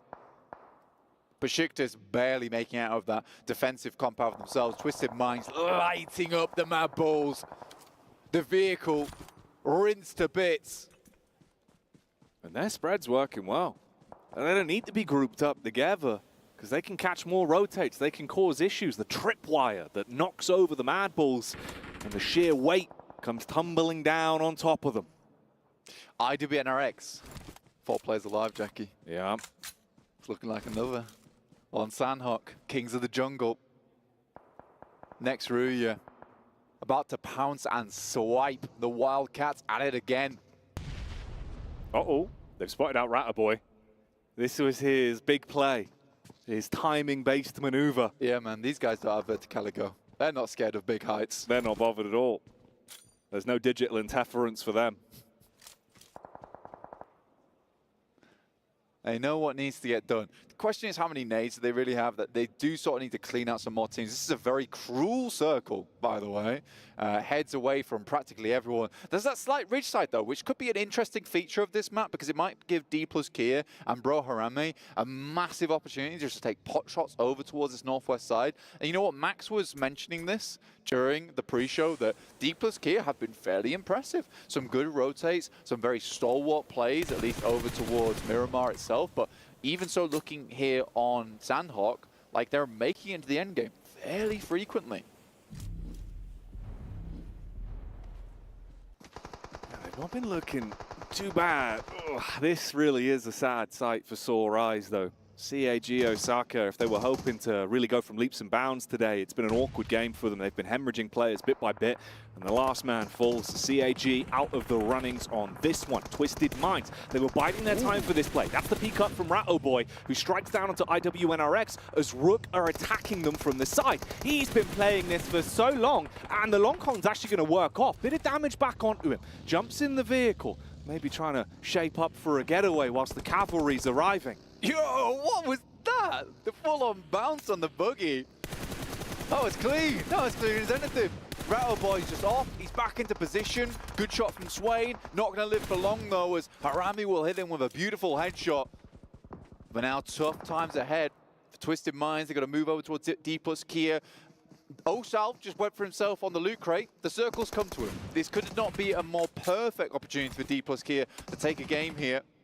8th place right now, 39 points, but not far away from 4th place with 44. However, that is Twisted Minds, and they're just pumping these points time and time again. Another knock comes through. Okay, here we go then. They might be able to build off the back of this. I mean, Chips, he's trying to get distance. Twisted Minds, when they group back together, they get that brutish strength, the power in numbers, and they're starting to get close. Dive in, bait out shots and information from the vehicles on the maneuver. Use the nades to clear space. Osal, he might have a big gun, but can he have any fun with it? Yeah, he can. First shot comes out, connects onto Rattoboy. He's got to make smart decisions on this. So low, bobbing and weaving, ring around the rosies, but he's going to fall down. I mean, he did a pretty good job. Honestly, that gun was fresh from the crate. Did his best with it, got a knock, but I think it's just 2 players now for D plus Kia and one down on their knees. And Twisted Minds, it might just be that unofficial back-to-back Jackie, seeing themselves head further up. These guys used to be Death Balls. I don't think a lot of people put a huge amount of stock in this team. There are underdogs over in the PMGO. Yeah, here they are, making numbers, taking names. Feeling the energy in the STC arena today and looking to deliver on their promise from yesterday, taking that chicken dinner. Will the momentum keep them going? Or will their eyes be bigger than their bellies? Harame, bro, as well. They've been playing a bit of a blinder on this one with some of the fights they've been taking, hitting some corking shots, playing some smart PUBG Mobile. But Rattoboy, he lives up to his name. He gets his belly down in the dirt. He's trying to sliver his way in. The mighty Cobra of Twisted Minds. Going to chew on some Emmental because he's about to put holes in his opponents. Good shots over towards the start there on Harame. Rattoboy drops back. Hits the first aid kit. He's ready for some more. Molly out over the side. Chips being pushed upon. That's obscured down. Okay, here's the reply. K, he really wants to bring the pace straight to them. He could clean up so many of the numbers on Twisted Minds just off the back of that play alone. But is he switched on? Has he no location of the rest?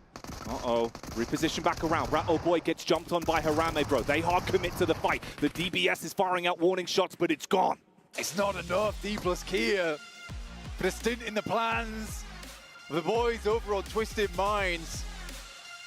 They were brainy, the bodies were brawny, but not quite enough towards the end there. So Rami Bro will pick up a win here on Sandhawk to kick off our day. So many teams giving it their all in this survival stage. I've never seen a more tight pack towards the top side. No one wants to go home here. Everyone would love a chance at that top 4. I think this is the type of day where it stays close up until the end. With IWNRX sitting comfortably up on their throne at the top, looking over the proceedings. They built themselves that chariot of points yesterday, and they're hoping to ride it all the way through survival stage. But other teams are looking to slash the tires and make their own place. Harame Bro, we saw him at the start of the day dropping the 2 thumbs up, and you give that one a thumbs up. That's a big chicken dinner to kick things off. That's always a feel-good moment, taking those opening games. Yeah, it's really important. I mean, for IWNRX yesterday, getting a big game on Sandhawk, that was sort of the thing that started off that performance. D plus Kia, I think they underestimated them here. Chips on the follow-up here from K as well. But yeah, I've been very impressed with this team over the past 2 days. They had a good start in their group stage as well, but just fell off after that. I'm right over the cliff and couldn't find a way to clamber their way back up.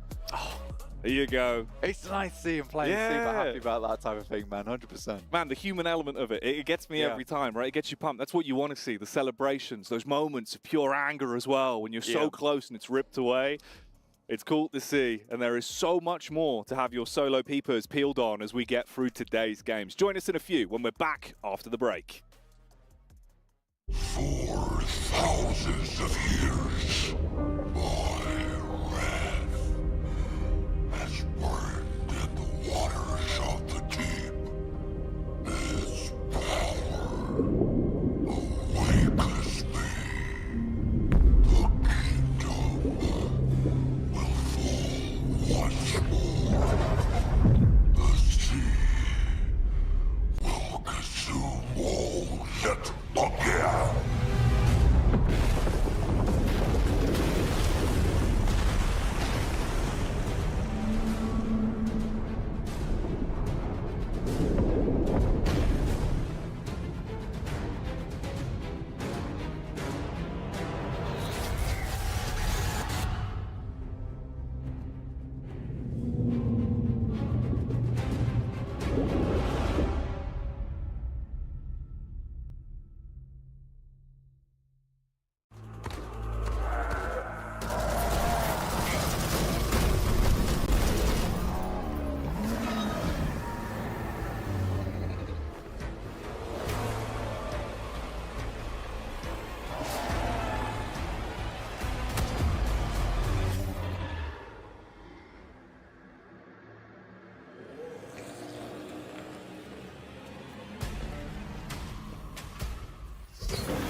We're in the midst of the competition of the survival stage, and we're going to be doing a check-in with the players here in regards to what the takeaways do they have from day one that they will be implementing on day two. Today we do some mistakes, because of that we lose a lot of points. Tomorrow we will check our mistakes, change them, fix them, and tomorrow we will show our best. I learned day one is like we were lack of confidence, and maybe we need to improve on how we take team fights, and we need to review more about other teams' rotation. So we will probably play a little bit faster and a little bit with better timings and closing teams around us, and get into a fight better and position ourselves better because we're dying. Hello guys, Kitsune here. So I think for our team, the biggest lesson we learned today is that we need to play a little bit faster in the zones that are hard for us. So we will readjust our gameplay for tomorrow and hope it will work out for us. But I mean, we've got just so little amount of points and we will have to do like really insane job tomorrow. Hope guys you will see it and see you in the games. 첫째 날에 미라마에서 페카도 쪽을 털면은 상당히 저희가 힘들게 푼다는 걸 알았고 2일차부터는 페카도 랜마전을 해서 랜드마크를 뺏어낼 예정입니다. Aslında çok bir şey öğrenmedik yani bugünden. Sadece grup aşamasında kendi oyunumuzu oynamamıştık bazı şanslılıklardan dolayı. Burada da yani aktarabildik yani. İkinci günde aynı şekilde aktaracağız ve en iyi oyunumuzu ortaya koyacağız.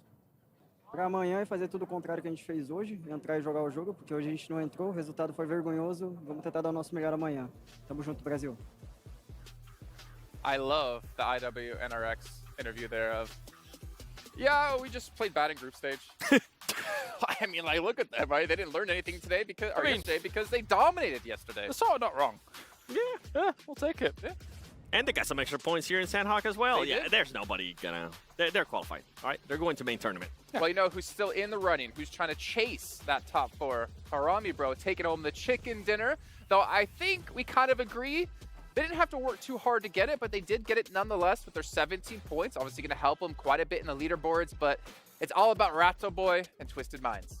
Well, for Harami Bro, kind of skirting along the high ground alongside what was a very important combat for D+ Kia meant that they weren't going to be impeded in a lot of their approach towards the later circles. D+ did a smart thing in terms of moving beyond that compound, making sure that you don't get locked in there by Harami Bro, but eventually that fight had to ensue, and eventually they were able to win it. So I like the moves actually from both teams, but Harami Bro comes out on top. I was a little bit surprised that D+ Kia didn't want to engage in a fight with them. Earlier, they were just earlier, because they were together for a very long time. I think they were together for like the last 3 circles, if I'm not mistaken. So it was a bit of a surprise to see that.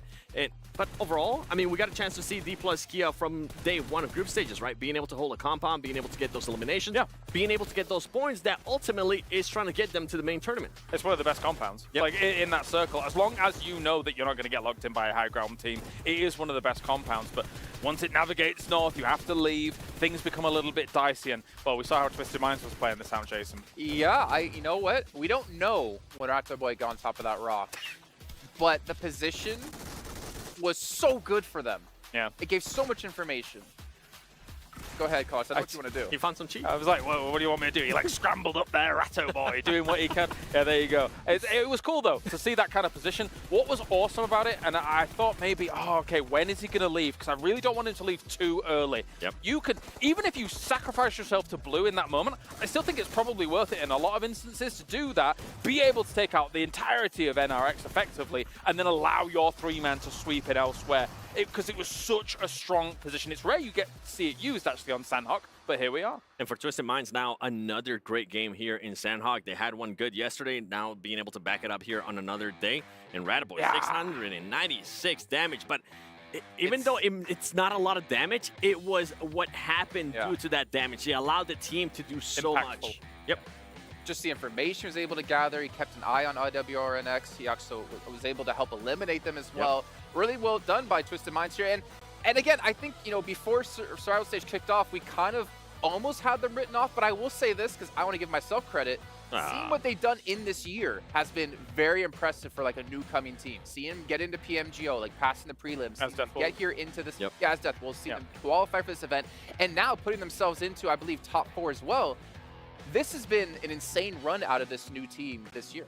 Yeah, that was good. I mean, this is a great start for them to start moving up the ranks here for the day as a whole. Again, consider, well, how do I describe it? The position, the compound and the high ground that they had might have been one of the strongest positions, split positions we've seen all tournament along. And on a Sandhawk, that is interesting. You can't stay up there because eventually if fights go on against teams in the south, foliage coverage of the trees isn't going to help you, and also it did get pushed out of the circle. But yeah, so eventually you have to come off, and it did at a good time. The big question mark for me for this team is, as I mentioned, yes, they did have a good performance yesterday in Sandhawk, but after that, in the middle, in between all those matches until the last Miramar, we really weren't seeing them much. It was that last Miramar that kind of gave them that big boost to be currently towards the top. For them to be able to follow up the Miramar they had yesterday to end the day here in the first Sandhawk, it was great, but I don't want to see the same performance from yesterday because we know that some of the other teams are going to start getting hot. I mean, Team Falcons, even though they really didn't get that many placement points, which they haven't,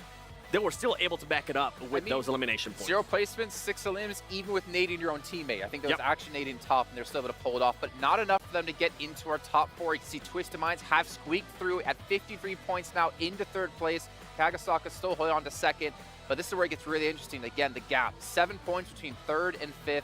Not much farther behind that, with 10 points between Falcons and potentially qualifying, and even TJB there. I feel like we're going to go into the last half of the day still unsure of what teams are going to make it through, except IWNRX. It's so crazy to see Team Falcons being the only team in that first page with less than 10 placement points. It goes to show how much they are currently being able to frag out.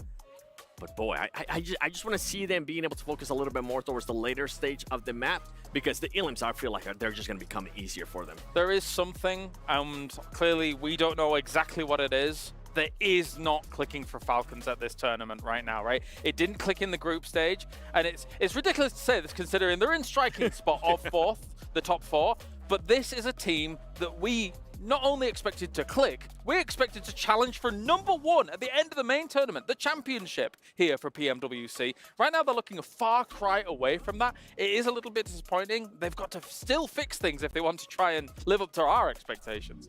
If I'm one of the teams that are currently towards the bottom of the page, I'm going to start getting a little bit worried. I mean, Inco Gaming, if anybody's scouting them, it's such an easy tell. That team rotates so late and they become pretty much free points. You have players, I think, getting knocked due to the play zone. So if I'm any of those teams that are towards the top, you know what? Just try to get those points. Try to get those points and try to get yourself the Violet Thunder set here for PMWC. You can pick this one up right now. I know Max Ben was sporting it yesterday while we were playing our matches. And based off the design by Ailu in the PDPX Esports Outfit Design Contest. And it incorporates aspects of the trophy. You can see the W on the trophy, you got the W on the back. It looks sick. And speaking of Ws, that's all we've got for you here today in the studios. We're going to head into our first air angle of 3 of the day.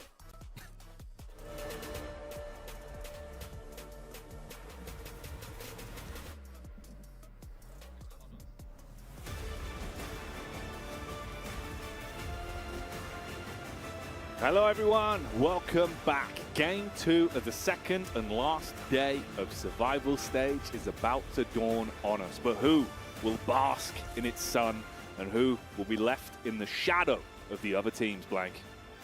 Give you a little bit of a cheeky pause there, by the way. You know, we like to keep you hesitating, waiting, ready for the games, because they are going to start popping off towards the end of the day here.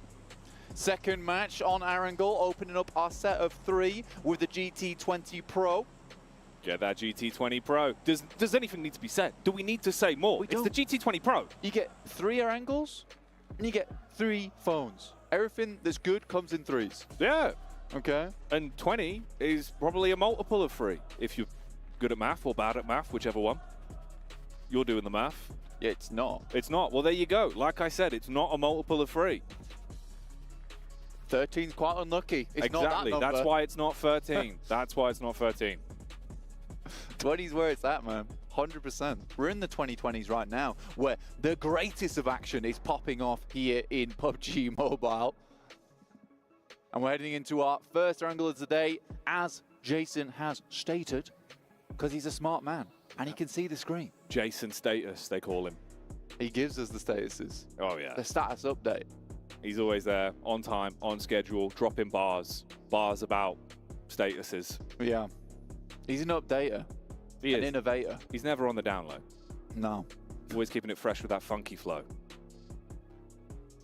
Circle on that top side of the map here.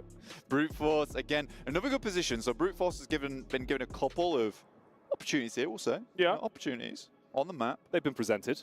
Presented to them. And honestly, 4th place, feel like they can bump those numbers up. Right, okay, 52 points. It's not super safe right now. You want an 80, like IWNRX. They've really just, they're in the mood. As the boys on the desk are saying, for IWNRX, they just played that during group stage, which is fair enough. I mean, you nail it in the finals, in your region, you get the second chance. And this is what it's all about.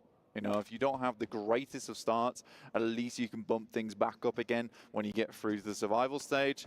Yes, there's going to be less teams, but if you know you're a strong squad and you can just outplay the rest, I think IWNRX, they stick out a little bit in this lobby, I would say. At this point, it feels like they don't belong here. I would argue that they might as well just rebrand to IWNL. I will never lose. Yeah, that's what they do. They never lose right now.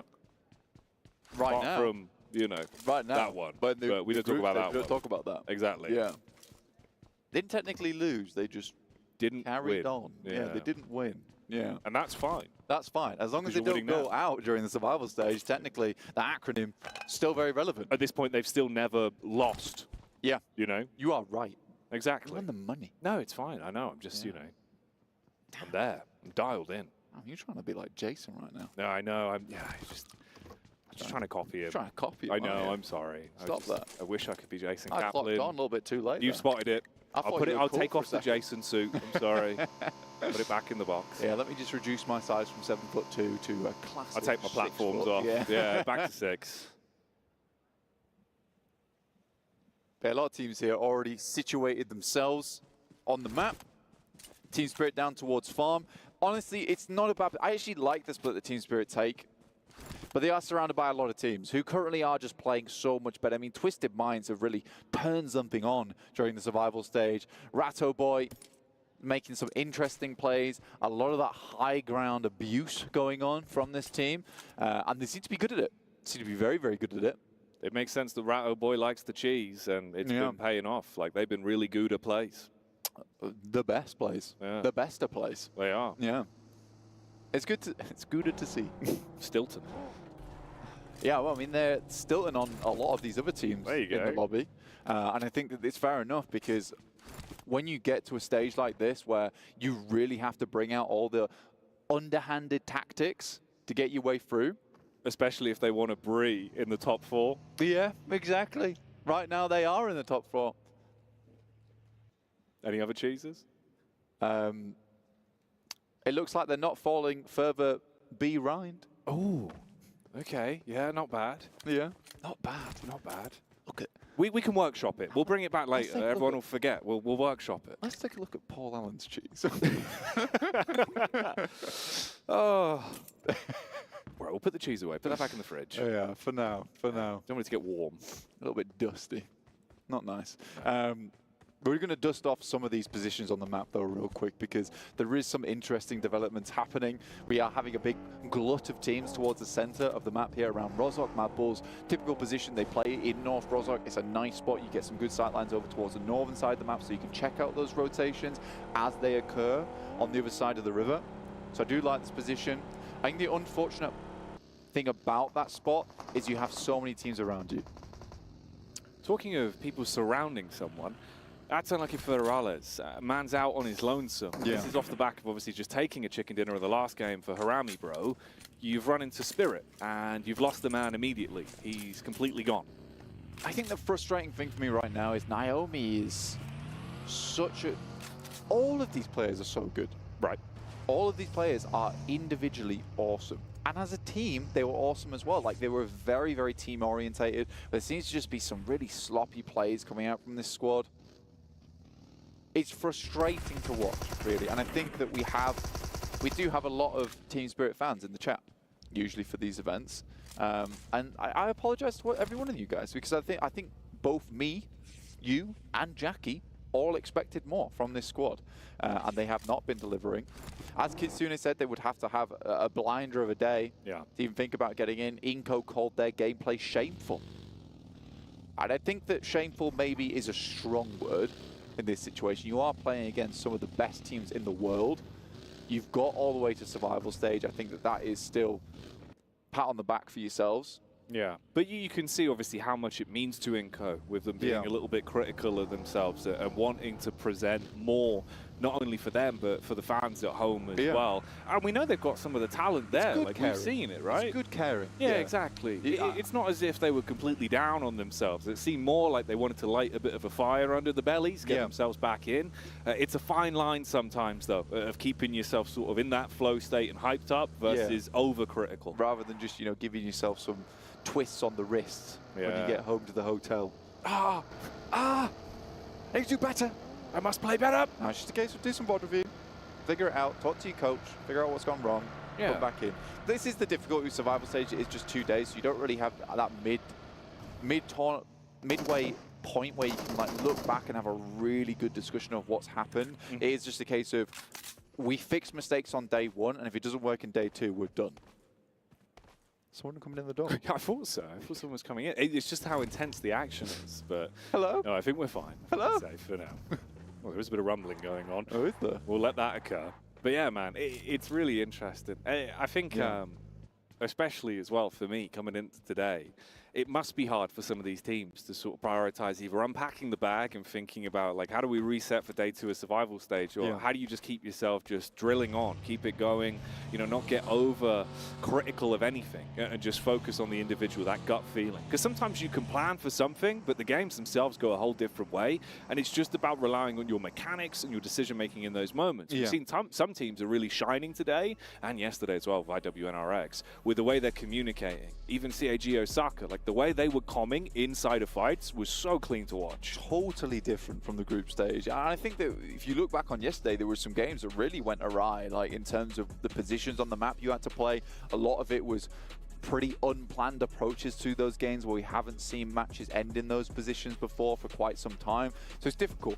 Circle does move up towards the northern side of the map, towards shooting range. Brute Force about to be getting hit with a brunt of squads who are all moving over towards that north side and have to hold them back at the barricade because this is going to get a little bit tight towards the northern edge inside the forest that surrounds shooting range and this little overlook they're currently playing.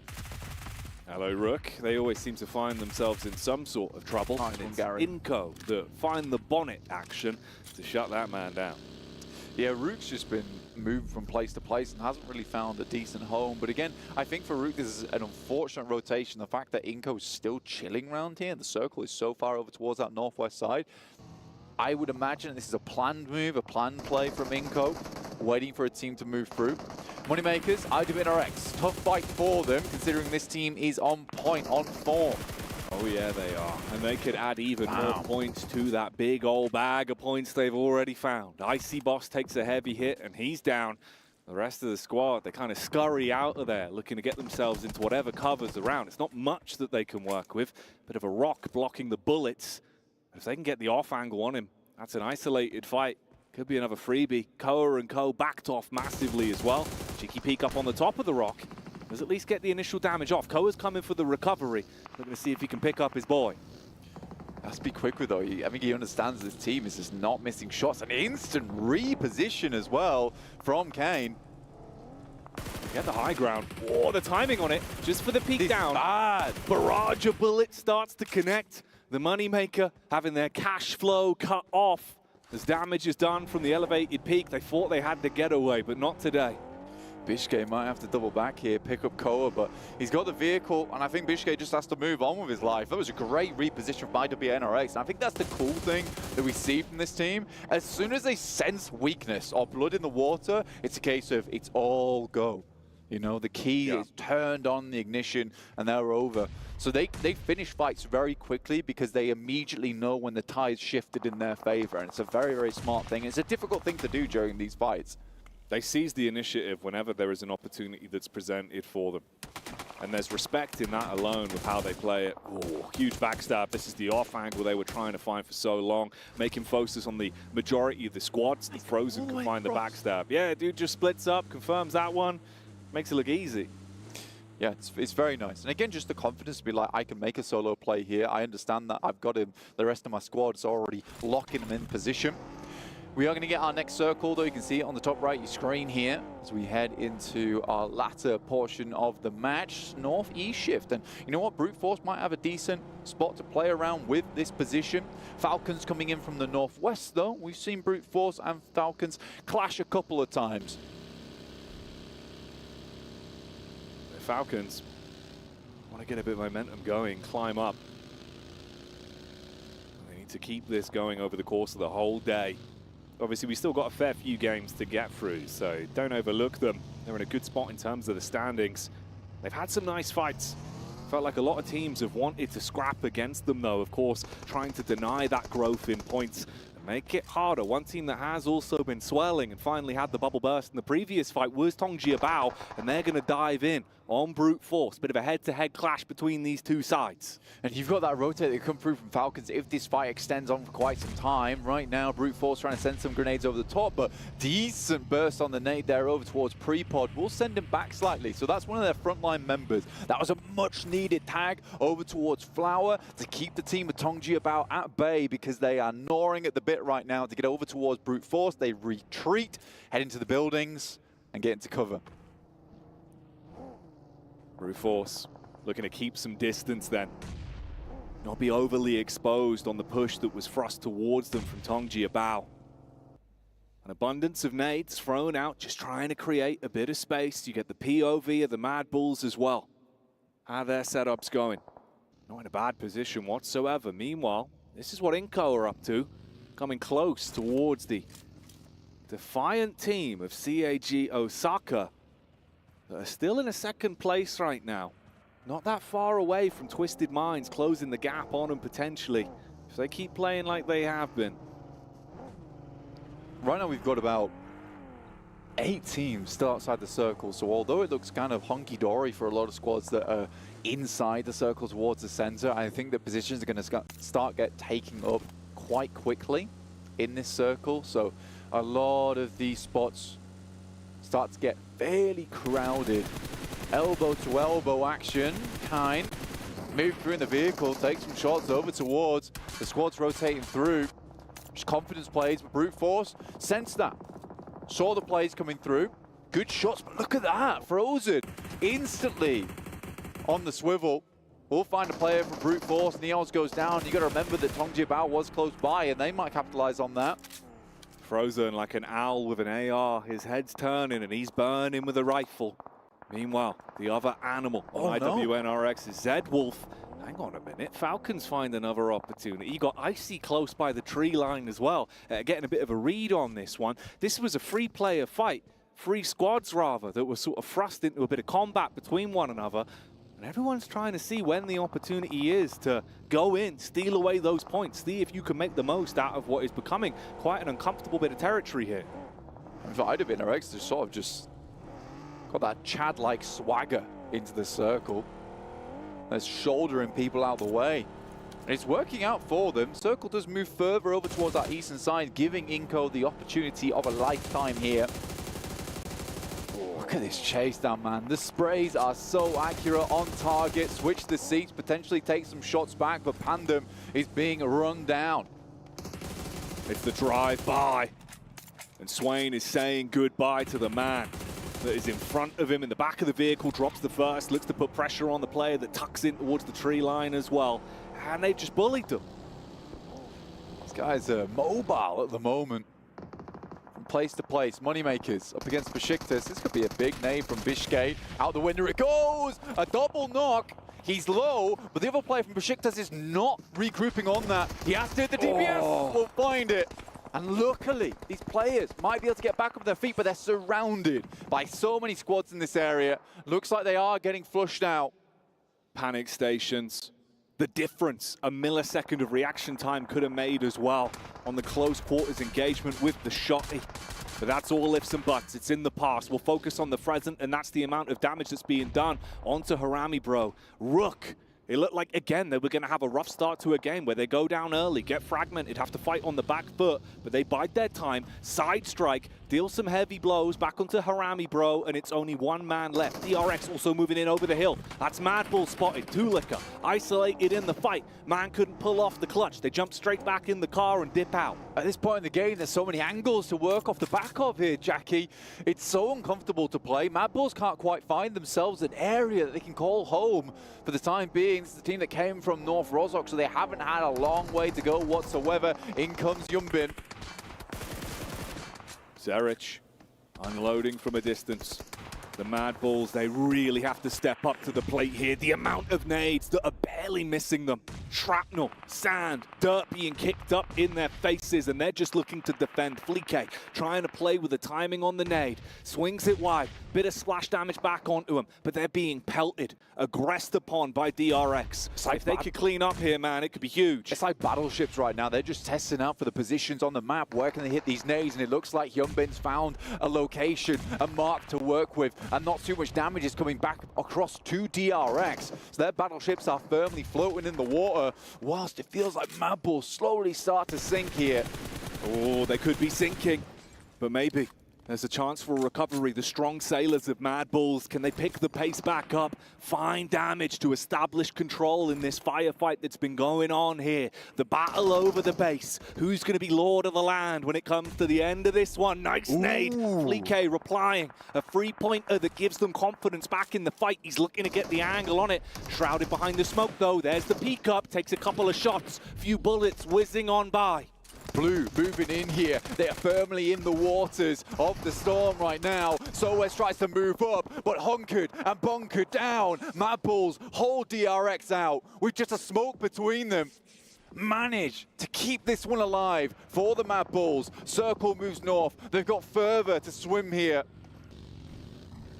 Difficult position to play. Right now, Inco, like I said, opportunity of a lifetime. A salesman come by the door, gave them this position on the northeast side, and they're going to try and work with it. It's prime real estate for them. But can they maintain it? Can they hold on to it?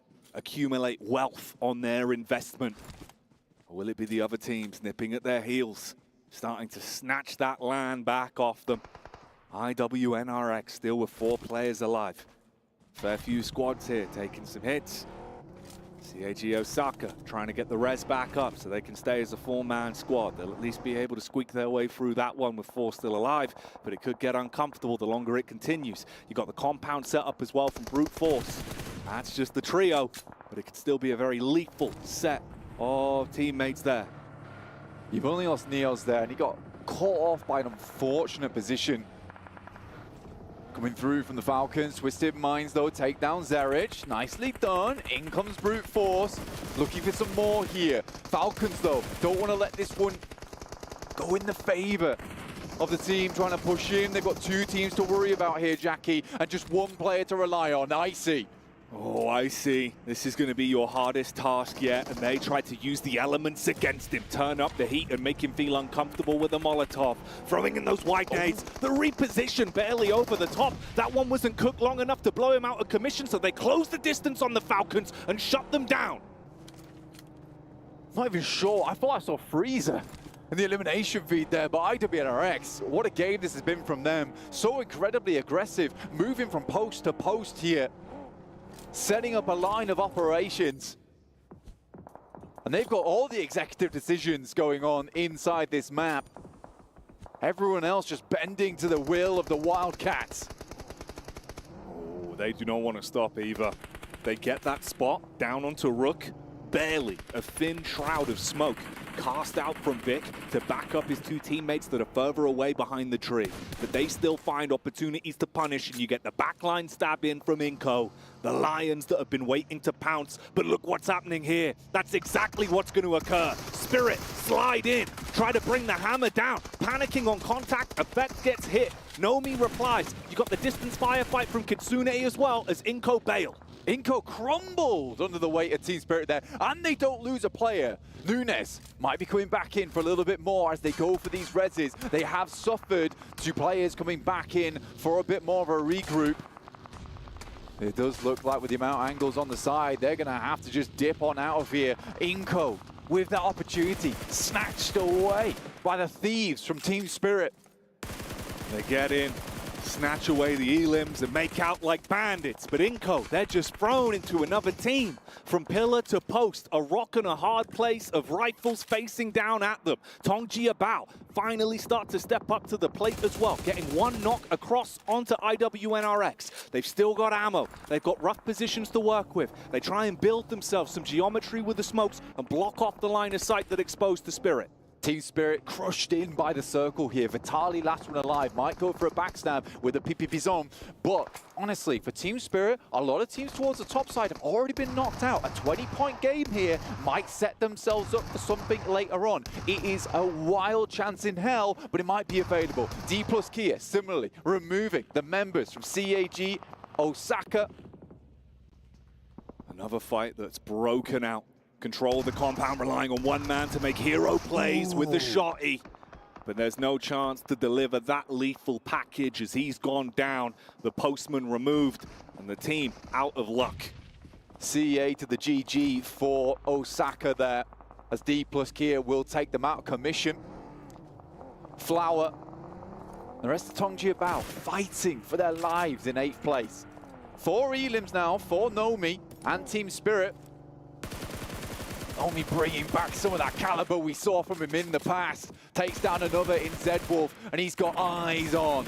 You don't know me, now you do. Ooh, strikes from the side. Shots, bro. Unloads onto them. Pinpoint precision.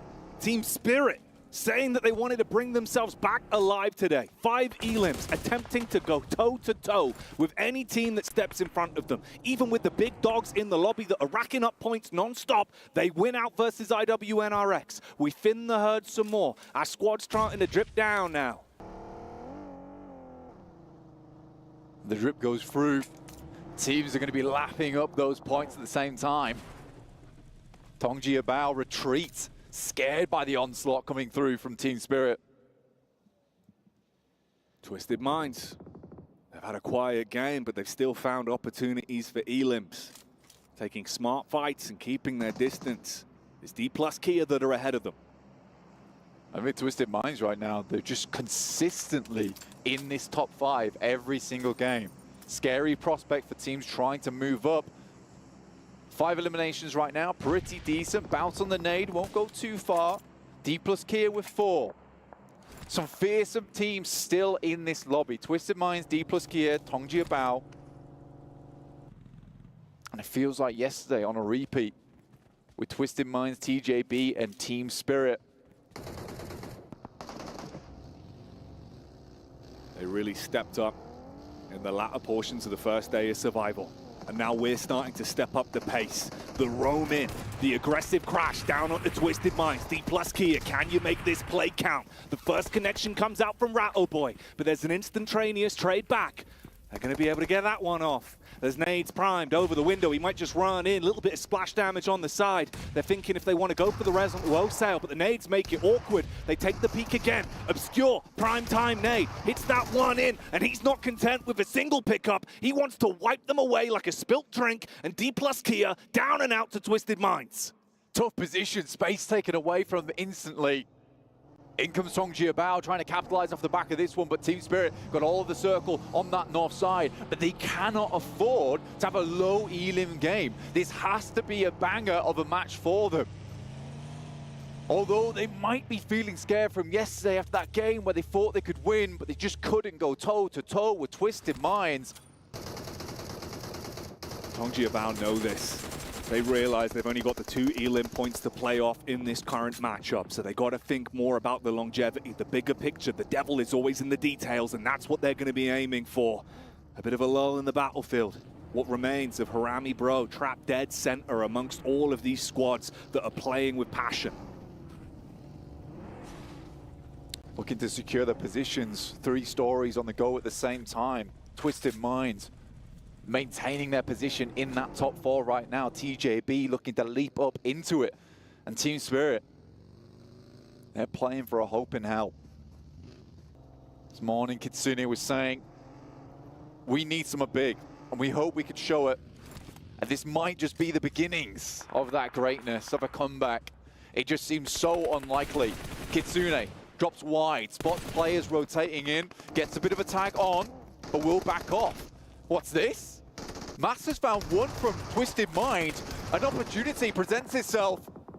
Oh, saved again by the backline of Obscure. But this is what we were waiting for. TJB sees that opportunity. They see the moment to go in for the side sweep. It fragments the setup from Twisted Minds. Obscure's down all the way towards the backline. So Spirit, barrage bullets, unleash the hellfire, trapped on the players towards the middle. Some big damage coming through, softening up everyone that's stuck there. There's a reply back onto Tong Jiabao. Good connection on the first, looking for the distance shot as well. Nomi still putting bullets into Twisted Minds. Effect from the side here, getting a lot done. Both teams absolutely battered and beaten.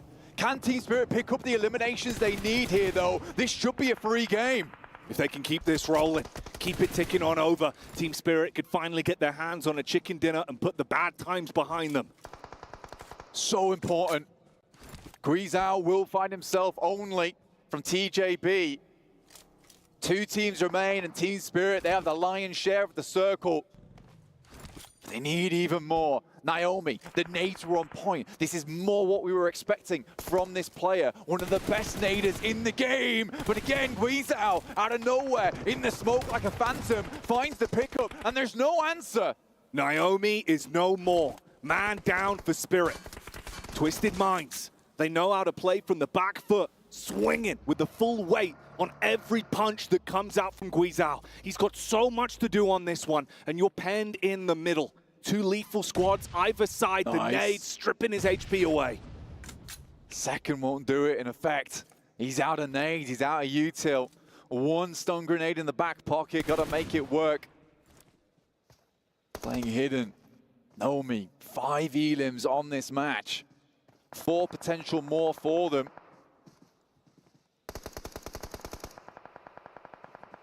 Pot shots here and there. Little peaks, no overcommit. Don't give away that edge. Don't make the first mistake. Either squad waiting for the go signal to swoop in and commit off the back of a nice opening engagement, making the most of the limited utility that's left. GK first, Flower. Nomi on a wide rotate on that northern side. Looks like he might have been spotted though. He curtails back to the rest of his team. As we hit a bit of a lull in the moment, the action. Molotovs sent through, preventing Team Spirit from walking too far forward. Kitsune gets hit by that, but a nice nade. He moves forward through the fire. We'll take a tickle from it. That's the man that could have made issues. Guizhou lurking in the middle. If he got some important shots off, he could have thrown this game in either direction. But now we're just down to the last 2 squads. Tong Jiabao versus Team Spirit. Tong Jiabao looking to guarantee this one and keep on climbing up. For Team Spirit, it could be the start of something new. They'd have to have a hell of a day ahead of them in the last day of survival stage, but it could all start here. A lot to play for in this one. You can see that with how confident they're being in not overextending, playing the long con, smoke walls up, give yourself a shroud. Nomi went for that initial split from the team, trying to play on the off angle. They mirror matched it, both of them recoil. Slight split now. They don't want to over-egg the pudding on this one because they need this to be sweet, sweet victory. 9 elims feels good, but they need the 12 elims and the win to have a shot. That would be a comfortable position. Stun grenade out. Over towards Flower, being pushed in by the blue. Out comes the shot. There's the first one to TJB. Spirit opening it up. They get the initial engagement they were waiting for. That first strike. Shut down the Flower. Leave him pushing up daisies. Start to set yourself for the summertime to shine versus Tong Jiabao. But they want you to go down heavy. The punishing plays come out. They start to push the initiative. Bullet after bullet rattling into effect. He's panicking behind the tree. He's trying to make the plays. They close the gap, find the pickup. Tong Jiabao with the win. An unbelievable play from Tong Jiabao. One knock into another. And Team Spirit do not have the spirit within them to keep them cool, calm, collected towards the end. And it all comes crumbling down again around them. Luckily, they at least secure the elimination. 16 points, but not the game that they were searching for. Again, Spirit with a meteoric rise in some of these games, but when they reach the final hurdle, they crumble. This time around, it's TJB that are able to upset them even with the initial knock going towards their squad. They still reply with good movement and good target prioritization. That's a hell of a comeback from TJB. Should not have happened. Should not have been able to happen. Kitsune just makes another grave error towards the end of the game, peeks out too far, and it sets things off because Nomi was on a really nice approach to the side. As soon as Kitsune goes down, all of a sudden that position becomes so much more weak in that situation. So frustrating, I imagine, for Team Spirit there. But again, this is a start. It's not what they needed. It's something, but it could have been everything for them in terms of the momentum of the day and a potential pathway to climb. Whereas climbing is what TJB have done from securing the chicken dinner on this one.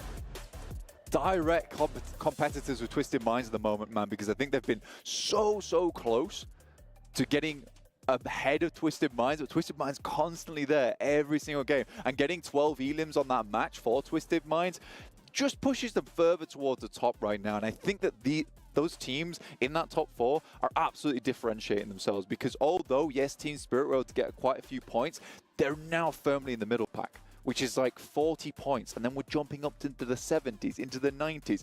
It's tough. It's very tough now. Yeah, the buffer that they have built themselves at the top of the food chain is going to be hard to get into. We'll see if maybe miracles can happen here when we get back in after the break.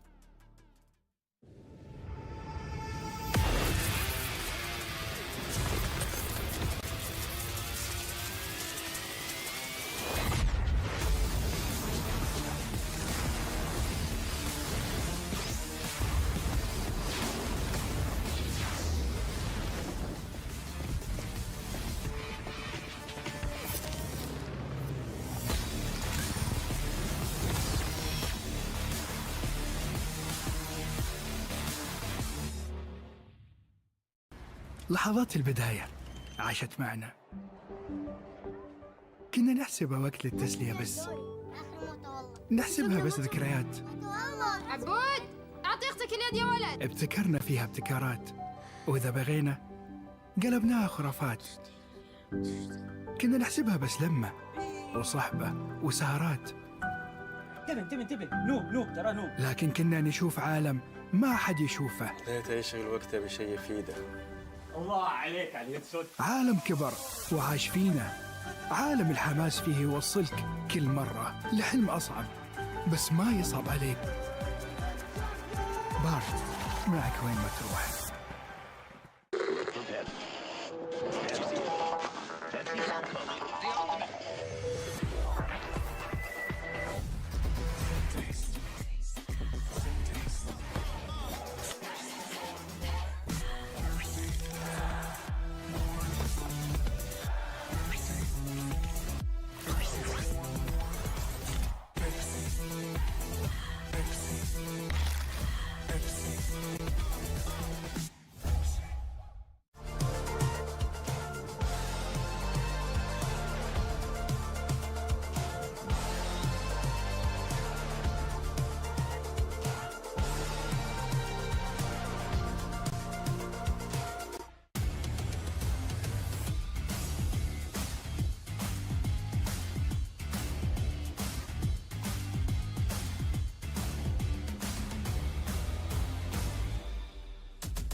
The second match of the final day of the survival stage is just done and dusted. So let's do a little bit of a recap. Twisted Mind, particularly one of the teams that is the bridesmaids, not the bride just yet. They were so close to the chicken dinner on the first match, but it's instead Harami Bros that were walking away with those elimination points as well as the placement points. For match number 2, Team Spirit is in the same exact spot. They are trying so hard to get that chicken dinner. Unfortunately, it gets yoinked away, and it is TJB Esports that come out on top with their chicken dinner. And those are the winners for our first 2 matches of today.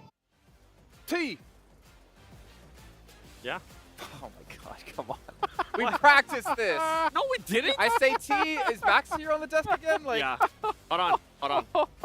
Oh. I just like that we both left him hanging. That was amazing. That was really good. What? Oh, Max almost came up here, actually. He got up and ready to go. But TJB take the victory again. TJB outside the top 4, trying to get themselves through, trying to lock a position in. But then again, we've seen you good? Yeah. Twisted Minds. Channeling my inner Max. Able to hold on against a push out of D+. We've also had Falcons meet their unfortunate fate. By NRX. Yes. I swear, they are just looking for limbs, and that is a very scary thing, knowing that they're already qualified, and it allows them to play even more aggressive that teams have to watch out. We'll get a chance to talk a little bit more about what happened there towards the end of that match, but that was a big one for me. IWNRX fighting with Team Falcons. We've been kind of alluding it this whole time. You can see Team Falcons is currently here, not in the first page. It's looking so scary for that team. I honestly, if nothing changes within the next 2 matches, I don't see that team making it to the main tournament. Yeah, especially if you're running into IWNRX, right? It's not even just the fact that they're looking good right now. It's that today there's no pressure on them. They are like a wrecking ball in this lobby, and when they don't even have to think about if they're going to qualify or not, that means that they are taking these fights completely unimpeded by any nerves whatsoever. So great stuff by them to be able to do the way they did. And for Falcons, only 3 points. It's going to start to be not enough. Speaking of not enough, Brute Force, a team that was in our top 4 at the start of the day, only 2 points. Kagasaka is another team in our top 4, only getting themselves 1 point. And obviously you can have those mulligan matches still today with the buffer they created. But the fact is, a lot of these teams who are originally outside that top 4 are picking up a ton of points today. So if you're Kagasaka or Brute Force, you need to start picking up some team. You need to maybe be IWNX. Can you go for like these other teams for us actually and stop them from catching up to us in top 4? It's getting really risky, really rough right now for all these teams, and you can just feel that pressure mounting. Yeah, I can feel a bit more aggression in the lobby today and a bit more desperation coming out from some of the fights that we're seeing here, because honestly, as seeing with these teams, I think like Twisted Minds, for example, in a brilliant position to constantly be taking these fights after fights and looking good whilst doing it. They're forcing teams to have to crash onto some of their positions, and they're greeting them in strong fashion. So it's good to see. I mean, we saw the fight, right, between Twisted Minds and also D+. We've been wondering what this team's going to be able to do whenever they do end up crashing on the team. There was 0 smokes. They did, to be fair with D+, though, they did end up winning the fight against Kagosaka. That was nice to see, but that was in building. Whenever they actually had to push the action, it absolutely backfired. Twisted Minds, with the momentum they're currently able to carry, they're just continuing to perform really well. And I mean, look at those stats right there. 1,800 damage, 12 LMs. That's what you want to see out of Twisted Minds. Inco Gaming, who is Twisted Minds now? You've given up finally on them. Yeah. Yeah, it's... Yeah. Never knew you were a It's over. What? Yeah, of course. You know, at least Max stays true to his pick. Does he? Max, come over here real quick, Max. No. Yes. He's Come moving. on. He's moving. Max, is Team Falcons going to make it to the main tournament? I'm actually glad he did that. I don't know if his mic was even turned on. Yeah. As he ran away, he did say, yeah, Falcons are going to make it. I'm Max Ben. He could have mimed his answer. He said, no, my new team is Tiamba. Let's take a look at our overalls. Let's get an idea of where the teams currently stand, because we are done with a third of the matches today, which means we only have 4 left to go before we do know the last 4 teams participating in our main event. And IWNRX, I mean, 90 points. We don't even need to talk about them anymore because they're so far ahead of everyone else. But we can see TJB's there. Twisted Minds, 2nd place, man. This team has really shown up, and they're continuing to improve. They're starting to get to a point now where we, along the lines of IWNRX, we're like, okay, that team's starting to become a little bit safer.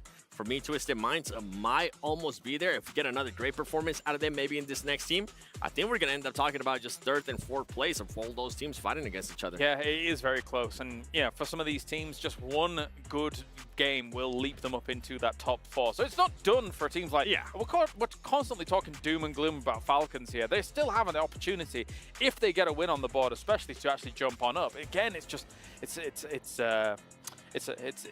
disappointing to see that they're not at #1, if not already in the main tournament. Team Spirit, 33 points, by the way. Yep. I can't. What was the 4th place cutoff? I didn't actually catch 4th that. place cutoff. Currently, it's 57 points. 7? We feel like it's going to be in the 70s, at least from my point. It is possible. Depends, a little higher. Yep. It is possible, but they need to have basically a power day like we saw them have to get into the main event. You guys at home who are watching, make sure you guys check out that PUBG Mobile has been nominated as the Esports Mobile Game of the Year. You can take the QR code and scan and get your vote in, but also, what else can they do, Claris, while they're there? They can head over there and give this man his vote. That's very important. All right. Well, in the meantime, we're going to head down to the stage with Sandstorm, who does have an interview for us before we get into our 3rd match of the day. Thanks, Kyle. STC Arena after we wrapped up our first couple of games, and it's been an incredible performance, and I'm joined by Dadinho from Twisted Minds. So, Dadinho, I have to ask you, how did you guys prepare yourselves, watching the group stage, coming into the survival stage?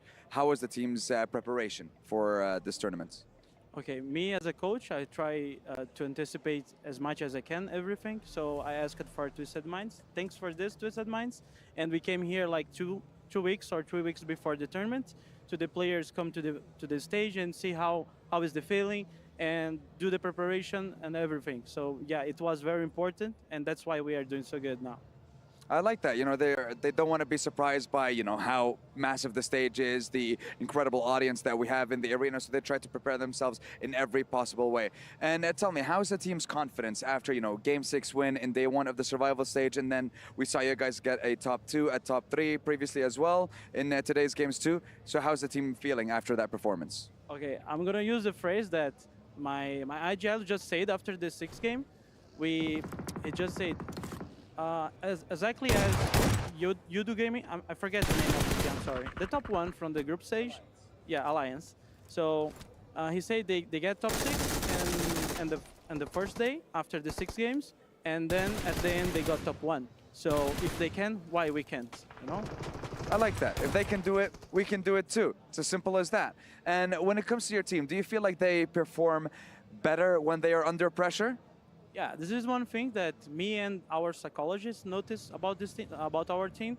This trait from our team, like we used to start very, very slow, like being passive sometimes, and then we go to another extreme that is be so fast, and with the time we just find the base, the equilibrium.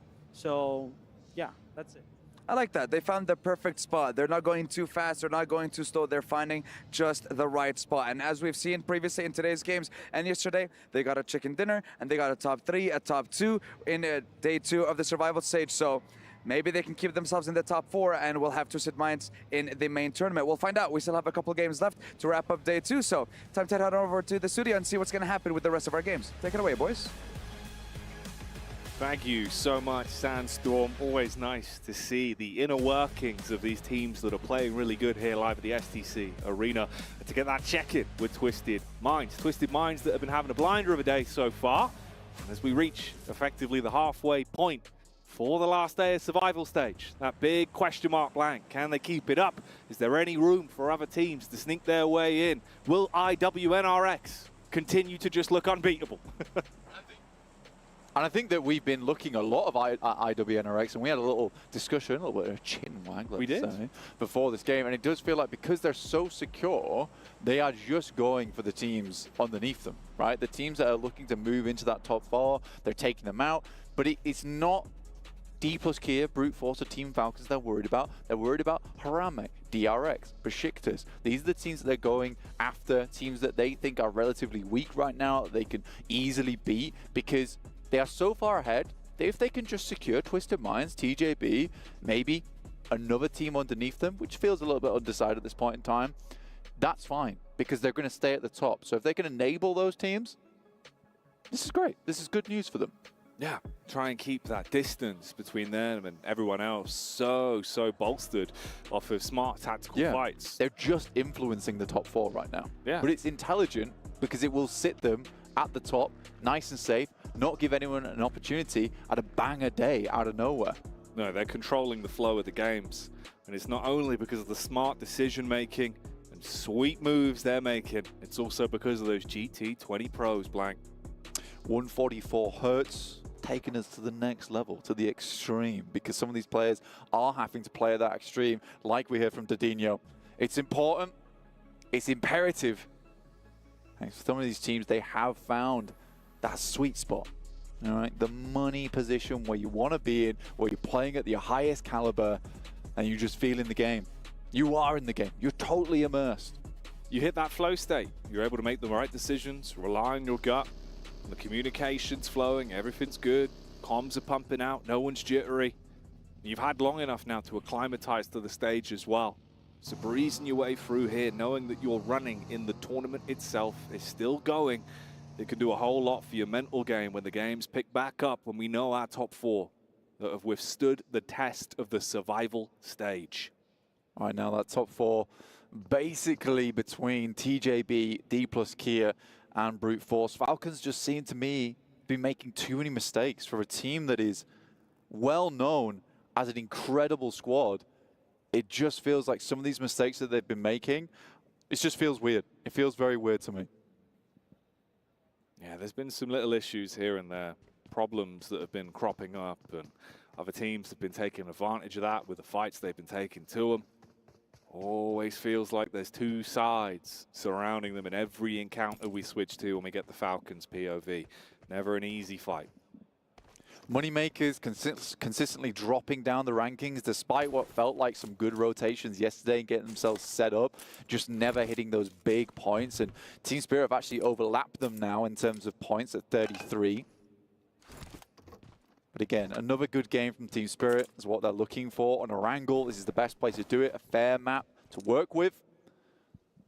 But I'm still looking up towards that top side. D plus Kia, it would be nice to see them in that main tournament, representing Korea over on that side. Brute Force, though, could always just pop off, but it feels like they're being shut out so many times from these teams.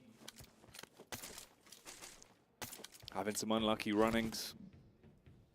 Got an X on their back in a few of the fights they go for. Towards the bottom end, it's been very uncomfortable for a few of these squads. Rook feel like they're basically just being passed around as the squad that teams know they can steal some easy elims off early. Always feels like they're down to a duo in the establishing moments. Inco, they were given a couple opportunities to maybe have games, maybe have moments, but they crumble in the moments. I mean, that last game, even just getting that northeast edge and then being crashed on by Team Spirit, who arguably, you know, sat down there with Inco as the worst performing teams. Just to get taken out by that feels really rough. I mean, QXZ's not getting that vehicle back off. It's back there, fully turtled up. Hasn't got the momentum to roll side to side.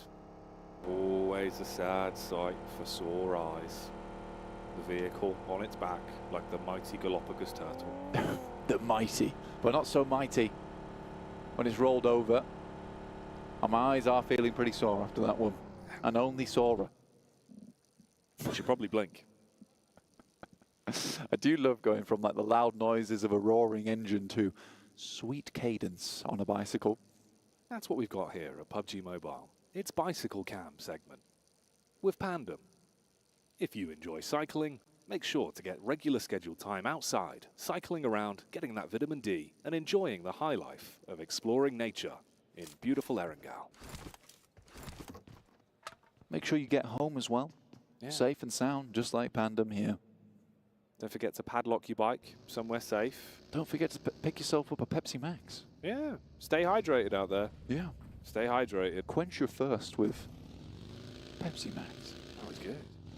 We'll see. Maybe we can get you to do an ad read. I could do. Yeah, that'd be good. I'm a big fan of Pepsi Max, to be fair. I've been caning them. Yeah, there's a Pepsi Max graveyard under the caster deck. There is, dude. The other day I was like, I think I'd had so many. There was a point where I went back and was like, there's no more Pepsi Maxes. And I only had me to blame. Yeah, you've taken them all. I couldn't even blame anyone else. It was my fault. It's ridiculous, mate. Let's see if this will be a maximum maneuver here, though, from D plus Kia. Taking shots uphill. Harame broke. They could buff that one out.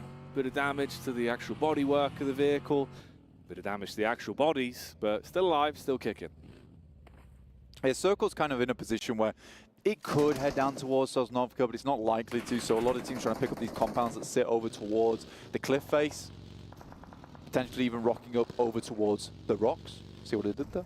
But yeah, there's a lot of opportunity to play some strong positions on this south side of the map, which I like to see. Falcon's already in one of those spots after moving out from Sosnovka on Novorepnoye way. Twisted Minds, yeah, it's been a nice survival stage for them. Consistently making good plays as well. I think that's the main thing to look at. Even that last game where, you know, they were dropped down to one member, he still performed admirably well in those final moments to pick up some more eliminations in what was pretty terrifying position for himself. Yeah, he was in a horrific spot. Was able to stretch out the game for as long as he could, try to squirrel away elims where possible. Ooh, talking of elims though, Besiktas Black, they're moving uphill. Ooh, hello, quick maneuver there. That was a Texas two-step. He's dodged the bonnet of the car, been able to turn on him. Uh-oh. This is Grand Theft Auto Blank, but they're taking the points with it as well. Nade's back onto them. Topstick going to get that one right on target. And he's moving in with a shotty. Wants to see if he can build this back up now. This is a really big fight as well for D plus Kia. Losing members off the back of this one feels very bad for a team that is on the cusp of making their way into the top 4. Very difficult. I mean, they lose one player. It's not the end of the world, but Osal has been making some pretty clean plays to set up players like K on this squad. And Besiktas will just send away here. Still get some pot shots out the back of the car, though. A little bit of an angry play as they leave. The gangster move. Take a few shots, hop in the car, wave goodbye. The literal drive-by. Nice to see. See if they can post up cool. CAG Osaka won an elim on the game, but they do lose another player. And it feels like a lot of our squads towards the top side of the lobby are suffering quite a bit here, Jackie. Will they suffer much more as we get this next circle shift? And it's a hard one. Over towards the western side. Sets up the moneymakers, potentially. Teams like Tongji Bao, Mad Bulls, Team Spirit, all going to have to face the tide, the wave of players that'll be coming in from that eastern edge. Might want to move further towards that eastern side. This is where you got to be fast and furious when you arrive. It's going to be no easy control of the map here then with so many squads. Rapidly repositioning. D plus Kia. They're not out of position. They get a clean line of sight on the rotate from Besiktas Black. Put the bullets into the back of the vehicle. Now already, bear in mind, from the fights they've been thrown into this one, you're down to just a duo. So you do not want to have it taken out of your hands here. Ooh, nipping on the tails of Inco as well. They spot them over the ridgeline and realize they need to course correct, find safe ground. It's a tough maneuver as well for Besiktas to make because the vehicle is smoking. It's close to exploding. So they don't need to get far into this circle, or at least somewhere they can stay consistently for the rest of the game. And they do go boom. Blown to bits there as they were spotted by Mad Bulls. Seeing red. That was the little sidestep that we saw as well. That was how the initial damage was done onto Besiktas. Yeah, tough moment there. Luckily able to get Toshpik back up on his feet somehow, some way. Must have left the vehicle, and just as they left it, the explosion went through. But there was no follow-up from Mad Bulls up the hill. Don't want to expose their position too much by taking a fight which might open them up to a third party. Brute Force spotting over towards Inco. But yeah, we are centering up around Pachinki at the moment. There's the fields over towards that western side. The chopsticks potentially in play late game. But this still can go all over the shop. Falcons cowering down towards the water side, looking over towards Twisted Minds, who just rocked up in the warehouses. Nice shot from top, though. Headshot from long range in the warehouse. It's a good opener. Takes the top off. Headshot. Man's been training to be a photographer with that one, as he will get that opening tap onto Twisted Minds. They've got cover, got a bit of distance between them as well. I'm going to see if they can recover things. They do get him back up. There was no secondary peek off the back of Falcons, but at least they've assessed the lay of the land and know exactly where Twisted Minds are. Yeah, the difficulty here for Twisted Minds is the retrieval of the position, really, because at some point they're going to have to leave. They're going to be exposed to the sights from Falcons. Unless it's an incredibly hard shift on the next circle, it's likely that Falcons will be just right on the boundary, which we'll see right now. At the moment, Brute Force taking shots over towards Inko on that northern side. Tongji Bao, Team Spirit, slap bang in a pretty tough spot for themselves, but they are keeping their cool in this location. Laid back, waiting for the action to start. Twisted Minds, they take a knock as they try to make that maneuver outwards. And this is what I'm talking about here. They might be able to get their boy back up. Really depends on how much room these other teams give them. Everyone's grouping quite close together now with the limited space that's becoming available to set yourself up in CAG Osaka. They were on the move down. DRX off to the distance. Tongji Bao nearby as well. Falcon still firing off the warnings towards Twisted Minds in the meantime. And everyone's scurrying to grab themselves some land, some cover to play with. Now the circle begins to close in. Again, forcing teams out of position. Pachinki's still in this circle, as is the field that sits over towards its east side. And you've got some of that high ground that currently Moneymakers are split across underneath Pachinki. Other than that, pretty flat ground.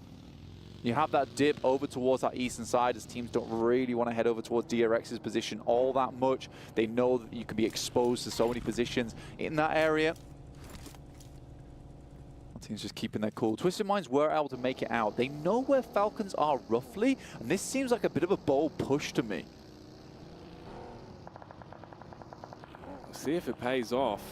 Already here you take damage. That's not the ideal start to things, as Icy gets shot down by the Mini 14, and a connection will result in them trying to play for the quick pick-me-up. Smoke's going down. That was off this angle here, way back towards the coastal ridge, playing off the top of the rocks for Pandem. Little snaps, little taps with the Mini 14. Technically a really strong warehouse to play if the circle moves down towards that southern edge. So I think for Falcons, they're going to try and set themselves up for a big chicken on the back of a circle shift. But again, this is feeling like it could go anywhere, and there's a lot of positions inside this circle which can open up for strong finishes. This compound that sits just on the south side of the field that DRX are currently in, over towards this north side of the map, very nice, as is the one that Besiktas has been able to pick up as two, though, so very crashable, I would say. D plus Kia looking over towards Rook, though. Nades in to open it up. Close, but not quite on the money yet. Instead, it's Chips that's going to be able to hit heavy with a peek from the sideline and deal damage back onto the Rook. The quick reposition as well. Keep them pinned from pillar to post, so they're trapped down the middle. Split the angles up. The zone ushering them in as well, so you've got to hop in the vehicle. You're taking damage from that right over the rock side. D plus Kia hard commit onto the weakened players, and they're able to deal with it. Nice plays from D plus Kia.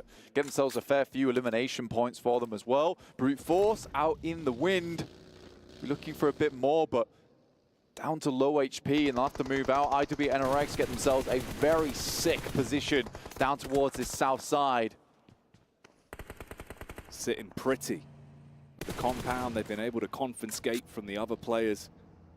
And concessions will need to be made for everyone else. You've got to think about getting a move on here. Bit of a chase going on as well. TJB nipping at the heels of the rotate from CAG Osaka, but that's right on the edge line of that setup for IWNRX. So if they can get their eyes on it, they could potentially steal away some points. That's what Moneymakers are also trying to do. You've got TJB trapped now. They scatter back, tuck in behind the van. Yeah, for TJB, they know how much these games mean to them. They are so close towards that top four. CAG Osaka, you said they moved in already and they've got themselves a position on the eastern side, but this circle is really unforgiving. A lot of times you're going to see quite a few teams trying to head up and create these car compounds on the base of the hill, just on the roadside, but that's not too possible right now with Moneymakers heading up that high ground. So teams on the outer edge likely going to wait for the next circle to hit and then make a bold move after. Those bullets over from the Moneymakers do connect onto TJB in the end. Once again, knock a player back down. There's the detonation the Brute Force were gambling on, though. And that's gigantic for them. Brute Force, down on numbers, but playing smart. It's an entire steal away the opportunity. Everyone was grouped up behind the vehicle. Entire team just goes down off the back of that. That is disgusting. TJB shaking their heads of disappointment in that game. They almost set themselves up for a good one. Up the hill as well, splattered on the front of the vehicle. D plus Kia leave a smear of root behind. That is a filthy play.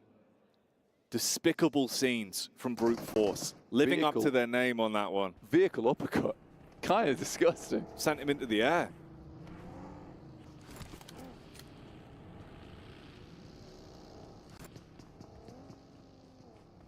Arame, bro, though, close towards Spirit. Off the back of the highlights, we'll give you a second to breathe. Focus back into the gameplay that's occurring before us. Spirit looking to defend. They spot him on the angle. Cleave round the corner with the butcher knife for the DBS, but no clean connection yet. Federales given the opportunity, trying to bait him out with the sound cues, making loud footsteps round the corner, see if you can get him off the heel. But he sticks to his guns, holds down the bottom with the SMG. Can Nomi get the connection off? There's the first tag, Molotov through the window, he dives around the corner, but the refrag's good. Wow, this is a nice play as well. They're able to get all their players back up on their feet. 2 limbs accrued, but again, there's more action over towards that western side, and they're about to get pushed in by the blue itself. So a tough rotate for Team Spirit. Falcons waiting in the wings down towards that south side. Twisted Mind moving in on IWNRX at Wizard Tower, and he's casting magical spells to make Twisted Minds disappear. Team Spirit, they lose Kitsune on the cross. Still keeping 3 players though, but Falcons always had a good idea of where they were, and Mad Bulls off in the distance on their north side. A 3v4, not an easy fight versus an aggressive team.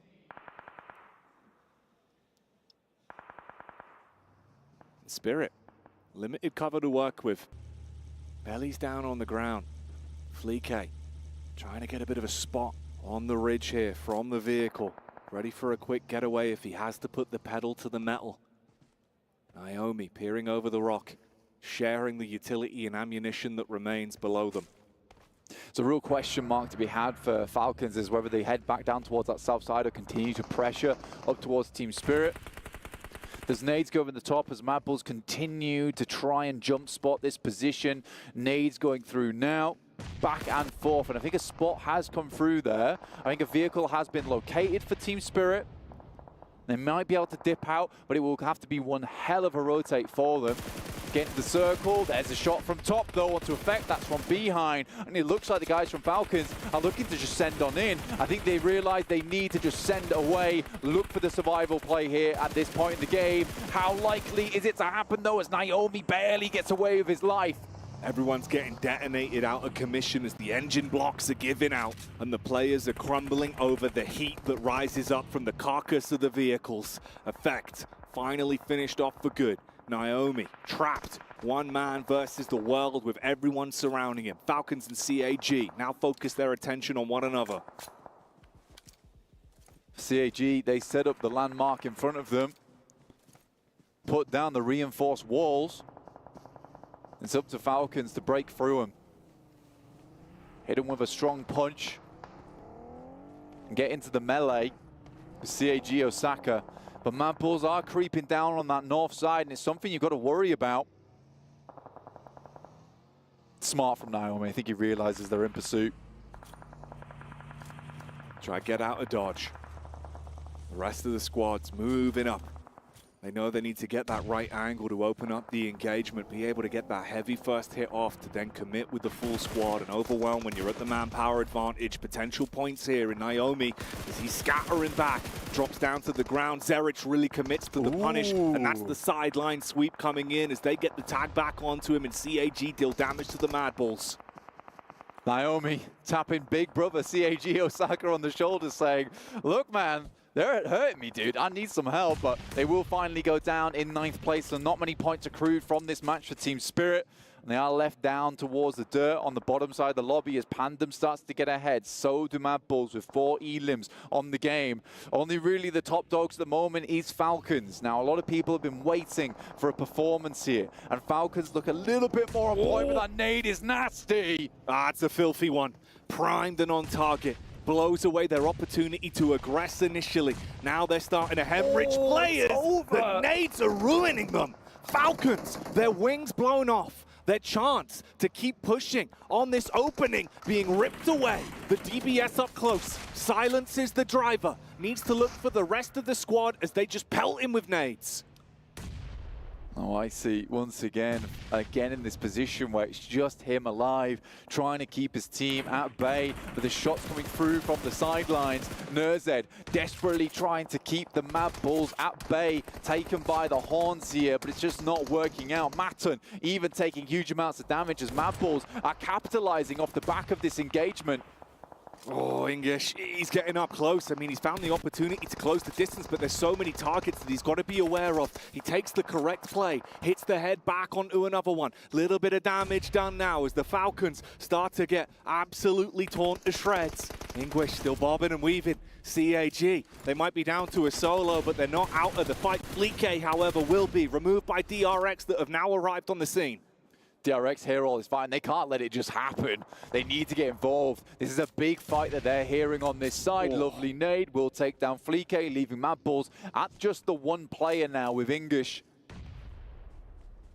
This was the smart move from DRX, and a lot of the aggression that we lacked from this team in the group stage. Sort of just let things happen around them as opposed to having any kind of influence on it.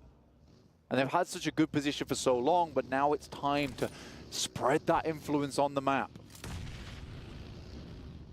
Can they build from the stepping stone they presented for themselves here? If they could rack up the elims, play for the big picture of the chicken dinner here at the halfway point of the last day of survival stage, DRX could still show that they can go toe-to-toe in the middle of the cell. The nades are what's giving them edge here. English, the last man for the Mad Bulls, might be blown to pieces. He's trapped between both squads. As Nurzed's lurking in the wings, the solo on top of the other solo, waiting to see if he can punish on it. As they push up, he could have a prime time to peek, deal a bit of damage back onto DRX. That's the commit on the engagement. He doesn't want any piece of the pie. DRX not in a bad spot actually on this game. 46 points. They have a position to climb here on the ladder. The difficulty is whether you're going to get too much further into the game, because IWNRX setting up towards that central position of the map, a team that is fearsome, terrible to come by. They can really inflict some big blows. And Inco surviving deep into this one. But do they have the overall flow to make maneuvers? That's the location of the last man for Falcon, spotted out. DRX taking down their competitors. As Falcons are finally removed, you can restock, reset, and see if you can build from this then. So this is what we're left with. IWNRX, are they going to be in position again to have a power play, steal away another win, further inflate the points they've already racked up here in the survival stage? If they win this game, they're done. They've basically got themselves safe into that top 4, and they will be going through to the main tournament without a doubt at this point in time. I mean, it was already shaky, to be honest with you, whether they would even go out. But I think after this game, we can pretty safely say that there's no way they're going to be dropping out from the top 4 at this point. But for Inco, this game, again, is much akin to what we saw from Team Spirit on that last match. It's such an important game to set themselves up for the last 3 matches of the day, where they would have to have banger games back to back to back. But with 2 elims, it's really not going that well so far. A nasty bounce on the tree. The geometry works in their favor. Oh, that's huge for them. Get those elims build closer to potentially getting the chicken dinner and having points to play with. Inco looking switched on right now. They've got a good assess on where everyone is, where they can take shots from, trying to push further in towards IWNRX after fragmenting the squad and leaving them down to the duo. But they start to suffer knocks back. Side swipe from DRX. They see that they're going all in, and they want Inco to start to crumble. They attack the Lions, take down one, move up from IWNRX now as well. They're starting to get back over, looking to see if they can save Zedwolf, but he's so far out of position. They've not got the smokes to work with on it, and DRX are taking on both squads at the same time. I like that from IWNRX, though. They don't invest the smokes that they know they'll need for later on until it's kind of secured. They're going to pick up Zedwolf, but with the way that the boys from Inco bouncing nades off the bark, sweet trigonometry for them. Hyunbin, another nade goes over the top, puts the hurt into IWNRX, and this now looks like a game where Inco just might be able to squeeze some points out of it. They've played so slow, but now they need the chicken dinner on top. Are they hungry for it? Can the lion's claws come out? The caged animal show how powerful it can be when it feels threatened in a game like this. DRX, 4 players alive. They've got the battle of attrition on their side. They found opportunities to take smart fights, already racking themselves up 7 elims. If they can build off the back of it and take the chicken dinner, they'll be sitting pretty and try and push themselves up towards the latter end of the day. Try and have a pathway to stay alive and withstand the test of the survival stage that so many teams have already crumbled under the pressure of. And Inco so far, that pressure has been mounting, and like you say, caged without the key, scrambling around the dark, looking to see where it's been thrown. Hyunbin, more damage through to IWNRX, which is the true villain in this circle right now. Could be the cause of misery for both these teams, where they're sat at the top, grinning down evilly, having the chance to twist fates in this game for Inco and DRX on the sidelines. 7 moves forward in the buggy, identifying positions. We saw much of the same versus their endgame versus Mad Bulls. We're able to get a very clear idea of the lay of the land off the back of that scouting. And it was instrumental to their finish. It worked out to give them the info for the nade into the tree line. It means that DRX have backed off. Now they switch their attention. Nice. And that is on point. A big nade. Claps down on IWNRX. Pressure already starting to mount. A bit of panic station scenarios now, and they're going to keep throwing in those nades. They want to hard confirm that one. Get another all-important elim and leave it just on the one man. He scatters. He tries to dip out. DRX from the back, but they can't get the initial tag out. That's going to be snatched again by Inco. All on the head-to-head. 3 versus 4. Is there anything that you can do here, Inco? If you can bring it back, or will it be DRX that make their move up? Start to farm those points and grab that chicken dinner. There's the move in from 7, baiting out the crosshairs. Wants them to take a peek so his teammates can get the shots off. They wait for the move. Nice nade over the top. Nunez eating the majority of the damage, goes for the backup. There's the tag onto it. They first for it as well. Down to 2 now. The Lions crumbling to the might of DRX. A 2 versus 4, a difficult game. DRX brought the passive nature to this, but it was Inco with the aggression. But they've gone a little bit too hard on this one, and now they have a terrible task on their hands. The question remains, can they get an opener? These nades have been good so far versus IWNRX. There's the first one, a 3v4 now. Immediately hits the second. They got to pounce off the back of the opening you've given yourselves. So much damage done. They know they're weak. They know they can buckle them. But push up with the shotgun.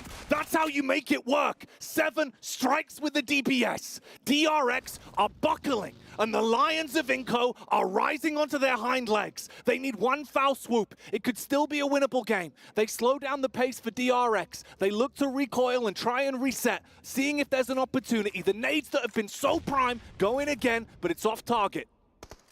Last one in the pocket as well. The pin was pulled, but there's no more to work with here. Similarly for DRX, this is going to be a battle of attrition. 7 on the other hand, he's still got ordnance to work with. It goes wide, but he gets a tag. That's a bit of information, Jackie. This could be a big one as well. Ooh. Slightly shallow. Splash damage done. fragments their HP. Sends them, scatter, that one's good as well. The nades from Inco have been the money for them. That's been the difference. But look at the play. 7 in the buggy. He gives no damns about his own self-preservation. He just wants to kick off the fight and instigate a potential game-winning play. As we see the flick up, that's the damage back. And DRX in the end, barely by their fingertips, clutch on to the chicken dinner. Unbelievable maneuvers there from Inco. You can see how hungry this team is. They're in the savannah right now. They're dry on food, but they are looking for it wherever they can. You can see the passion is still in this team, but it's DRX to take themselves a decent win. But it's too passive. And this is not what's going to get them to the top 4. I feel like teams underneath them might just be able to overlap them, but it's still a good game for them. And they get ever closer to being in a safe position.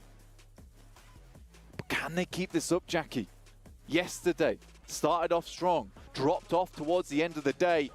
It's a difficult one. The next 3 matches are going to be heated. Is it sustainable? Is it repeatable? Is it something the DRX can do again and again now? Give themselves that chance. Best out. Everyone in the survival stage, break the top 4. A long path ahead of them, but a start here, and Inco's recovery in the day, at least showing they can tussle. They can fight. They made that one look ridiculous with some of the plays that were made, showing just how good Grenadiers they have on this team. Yeah, it was nuts, the amount of good grenades, and the amount of grenades that could have just finished off this map here. And this is a spark in the night for Inco, and one that might just ignite into a bit of a comeback. And we have a lot of teams here down towards the bottom, desperately clawing their way up to the top. Hunger in their eyes. It's me. It is indeed. Wow, that was an intense one. You could see we were absolutely drawn in, mate. The quality of competition has been ramping up here in the survival stage. And like we said, that was the halfway point. The last 3 games of the day, the sheer level of intensity that's going to have to come out, you won't want to miss it. Grab your seatbelt, click yourselves in, and we'll join you after the break.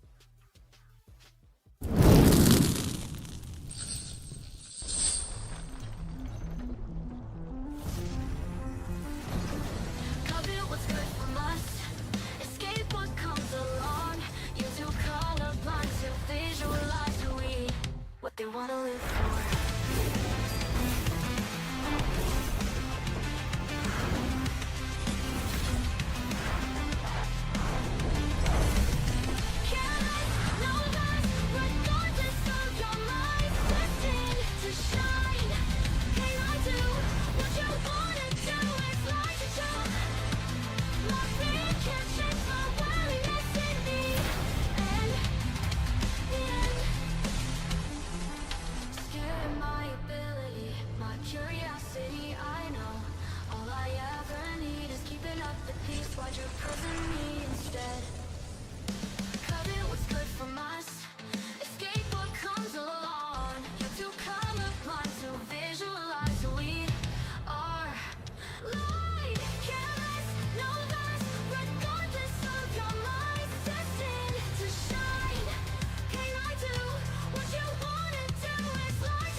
They want to live for.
Well, DRX, they were in top 4 yesterday, and they're getting themselves back up there yet again. They are putting on a show here and proving why they deserve to be in the main event. But you know what? Speaking of events, Maxman, we do have the Ocean Odyssey currently happening within PUBG Mobile right now. And by the powers invested in me, I now pronounce the Trident's arrival. Perfect aim. That's exactly what I was going for. So, Claris, it's just you and me here on the desk. We got rid of Maxman. This is actually what... Oh, okay, they're actually saying all Falcons fans out there summon this Trident. What the hell, guys? To destroy Maxman. Oh, you're dead. You're dead. Oh. You're dead. You're dead. Stay down. This is awesome. We got to play a couple of games last night with this one. Okay, Max, I kind of need you for this part. You, Seven and I were playing, and we saw some, like, we had some sick thing happen, right? You picked up the Trident because obviously we dominate every time we drop. Gone. Not for you. Max. You'll have to claim it. You had your chance. Every time we actually dropped where there's Ocean Palace, we get the Trident, and we had a game in field somewhere. I don't remember off the top of my head. And you caught some guy out in the water spout, the tornado. And of course, Maxman has him hovering in the sky, and I'm just sitting there taking him down. It was phenomenal. The poor guy was just like, oh no, get me out. Oh, I didn't have comms on. I didn't hear him say that, but that does sound like yeah, exactly. What the hell is going on? Or the stingrays, right? We're flying around shooting little bubbles at people, picking them up in the air, though. It's great when you're driving it. It's not fun when you have people driving it against you. Yeah. They're really hard to hit, but it's really cool to get from point A to point B super quick. Oh, Loving yeah. it. Super fun. Yeah. You guys should check it out if you haven't already. And maybe tonight, if you play, you'll run into us in a stack. Be nice. And you'll get destroyed by, hey guys, the MVP. Oh no. Or defeat Maxman, King of the Bins. Hey, I got 13 elims in that game, by the way, so like, King of the elims too. Sometimes. Yeah, well, hey, that runs. I did, yeah. Yeah, well done. Nice. He just doesn't even realize he just made a good like. I just did a thing. Yeah. Did a thing. But you know also did a thing. DRX getting themselves a chicken dinner. I'm curious to see where it puts them in the overall leaderboards, but we're not going to get to that just yet. But a good finish out of them. And in a Claris, you're talking about position they had at the end, letting Inko fight it out as well, just kind of sitting back, waiting for their moment to shine. Don't get too aggressive. Don't get caught out here and confirm that win. Yeah, it did feel like DRX knew exactly what they were doing through the highest point of the South Pachinki Hill and even sending the 2-2 up towards the field. Yeah. What felt like it was holding out, I think it was Brute Force that was coming in on that angle, and DRX seemed to be just like, okay, well, we know that this 2-2 is going to work. I mean, it has good coverage from each other in terms of positioning. Yeah. I was still really surprised they were able to regroup without losing a single player from that. Like, able to regroup from a 2-2 into a 4-man split, that was very, very surprising to me. But it worked out great, and then when they can reclaim that high ground spot, because IWNRX is being pincered between Inko and also DRX. Busy, yeah. Play the high ground position, you still have some utility to play around, you're going to get a very, very impressive win here. So good for DRX.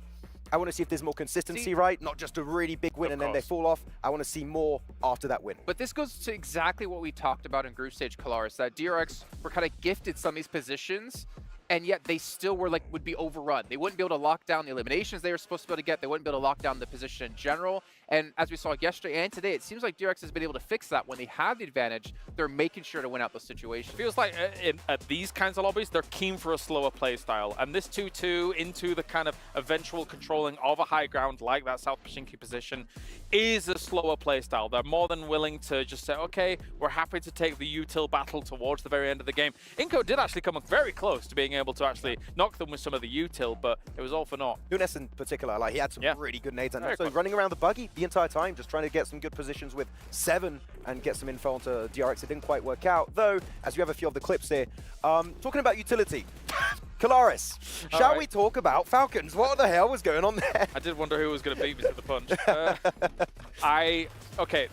I have a personal issue. You had an issue with utility. I had the rotation one. So, yeah. So the utility usage... Okay, so when Falcons actually goes out, and obviously we're still focusing on them very much so because they came in as a big favorite for the tournament, so it's understandable. When Falcons went down, even just between 2 players, Nurzed and Icy, they had 11 frag grenades. Never mind all the other utility that was across the team. 11 frag grenades, and they were not throwing them over on that east side of this map.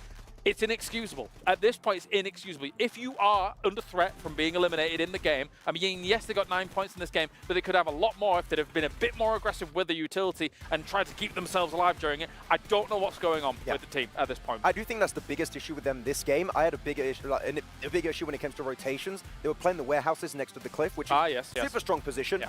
They enter into the circle, not even quite in the circle. They play outside the circle on the east, and they just let Mad Balls rock up in a way better position that was free out from the get-go in that position. So I don't know, it's weird. It seems like they're not using utility. The rotations are a little bit wacky It's all from off. time to time. It's off. It is very off. I mean, I kind of want you, Kalaris, to even be blunt about it, like we were talking about off air. What did I say beyond that? I mean, they just don't seem like they're even trying. They don't really seem like they're caring too much. They're not playing like the Falcons that we've seen for the past 3 years, 2-3 years. Well, I mean, me and Max were musing, right? This is the weakest they have seemed in many years. In terms of, it just doesn't seem like, again, they're using the utility properly. Doesn't seem like they're using the rotations properly. And, I mean, the numbers from this, I mean, yeah, they get 5 limbs, yeah, they get 4 placement points, but it's just still not really enough for a team that should be challenging for the championship. We keep stressing this. They're not making it top 4 with this kind of pacing, for sure. Not right now. And like we're saying that this is the worst they've looked, I think this is what they would have potentially looked like when they had that big roster change, right? Adding the Z, adding Icy. This team was doing good after that big roster change, right? And now it's just dwindled away. They're just not performing up to par, so literally, I would love to know what's happening internally because it must be an absolute fiasco inside them. What's going on in their minds? Because we've seen them in so many tournaments look so confident, look so strong, so powerful in the team fights, in the rotations, in utility usage, and none of it's clicking. Yeah, and it's really scary when you have teams waking up like IWNRX. You now have DRX that got himself some good games like this. They are going to fall behind, and it's going to be tough to catch up when you have now 3 matches left. And the thing is, it's not a significantly weaker lobby than they were just playing in group stage. Well, technically it kind of is, right? Because 12 of the best teams moved up into the main event, and then they're playing against the bottom 12 teams with 4 survival stage teams. They should be playing better than they currently are, but unfortunately it's not to be so for now. But we do actually have, as I walk over and get my daily steps in, a check 3 steps with our new commentators. Yeah, that's actually the most walking I do in the day is from there to there. We got Hot Jukes and John Allen, the red duo, coming in for the final 3 matches. Gentlemen, it's looking grim for a couple teams out there. That's right. We wore our red shirts for a reason, buddy, and that's because 3 games left, and we're going to see quite a few guys go home. And it's so surprising to see the squads that we still see at risk here. Yeah, absolutely, and obviously the big story over the last 2 days has been the emergence of IWNRX, or rather the resurgence, given their performance back in EMEA. They're looking too good right now, that's for sure. Let's go ahead and take it back to Jason in the Cube to talk some more. Speaking of looking too good, the Cube. The Cube is very ominous. Is this a cube?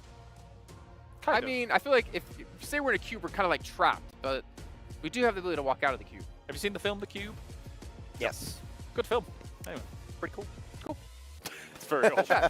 Good chat. Let's take a look at overalls, because this is what it's all about, right? We have 3 matches left to go. IWNRX, yeah, they're through. They've been able to make it. Falcons even getting 4th place in that last match, ended up in 8th place. TJB has fallen out of top 4. DRX has been able to get themselves into top 4 yet again. But this is like stupid. 7 points separates 4th from 8th. Like DRX are not safe whatsoever. Kagasaka, which we talked about as being, what was it, 90% instead of 99%, they're not looking safe anymore. Yeah, big drop off for them. D plus Kia happening for them this time around in the survival stage. I feel like it's going to be down to the last game here to see who's going to be outside of IWNRX, of course, who's going to make it in. Twisted Minds are looking good to also make into the top 4, but I think it's like 2 slots remaining now, really, for the main event here. It's so unreal close. Unreal close between these teams. Again, you know, we're being hypercritical of teams like Falcons because we just expect more of them. But, I mean, even for some of the teams that are just slightly shy of that 4th place spot, right? Like TJB, I feel like they should reasonably, from their PEL performances, be in that top 4, but not currently. We were talking about it a little bit during this game also, Kalaris, that IWNRX, they don't really care anymore. So, like, that point sponge, they just become an even bigger threat here. And that means the point barrier into the top 4 is going to get lowered and lowered, which makes it even closer to the last game to make it into that top 4 position. So they're a big threat for this lobby there this time around. Yeah, there's money on the line here in the survival stage, but it's like it's very small, the separation between 1, 2, 3, all the way down even, I would say, to 16th place. What everybody's fighting for is absolutely just be top 4 here and then get yourself into that main tournament, because obviously the prize pool at that point is ridiculous. Sizable. Yeah, and Miramar obviously will change some things around. We do have one more Erangel to go before we get into the Miramars, where we could see D+ come back up, since they're currently sitting in 5th place, but it is becoming very difficult for all these teams. I cannot imagine the pressure they're under. And Maxman, give me a quick hot take here. Oh, I'm saying Inka's going to win it. Seven's not here. He can do what he wants. What? Inka's going to do something. Wait, no, he returned. Actually, they have started speeding up their rotations, so there's a positive change there for Inko. I feel like something's going to happen here. They heard you say it. They got 3 matches left to do so, but in the meantime, we're going to head down to Genie, who has an interview for us. Hi guys, Genie here, joined with Twisted Minds. We just finished 2 of the matches here on the final day of the survival stage. You guys are getting so close to getting that chicken dinner. Throughout the rest of the day, what are you looking to change to be able to get those 10 points for the placements? Vocês estão chegando muito perto daquele chicken dinner. Através do dia, o que vocês estão pensando em fazer para conseguir isso? A gente vai manter o mesmo plano, sendo agressivo, se posicionando bem, e é isso. Uma hora vai sair. We're going to keep doing the same thing. We're going to maintain the plan. We're going to be aggressive. At some point, we're going to get it. I mean, you guys got it yesterday, and you're doing really well when it comes to the placement points as of now. Do you feel any pressure? Vocês foram muito bem ontem. Quando fala da pontuação de colocação, você sente alguma pressão? Não, não sinto pressão nenhuma, nem eu, nem meu time. Estamos tranquilos. Estamos só executando nosso plano. No pressure at all. We're okay, both me and my team, and we're just executing our plan. All right, cool, calm, and collected. I like that. Thank you so much for the interview, and thank you for the translations. See you guys.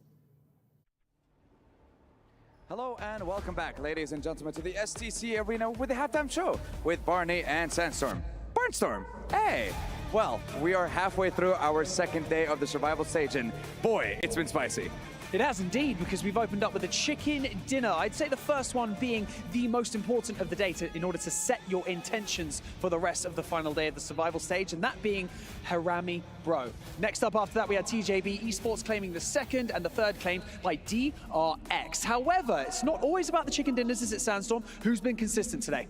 Twisted Minds, they have had an incredible performance. You know, end of day 1, they were, 14th place, 13th place? They wrapped up game 6 with a winner-winner chicken dinner. Started today, again, building on that momentum, a top 2, a top 3, getting a lot of eliminations. So, and right now, 70+ points, 2nd place. Incredible from the Brazilian side.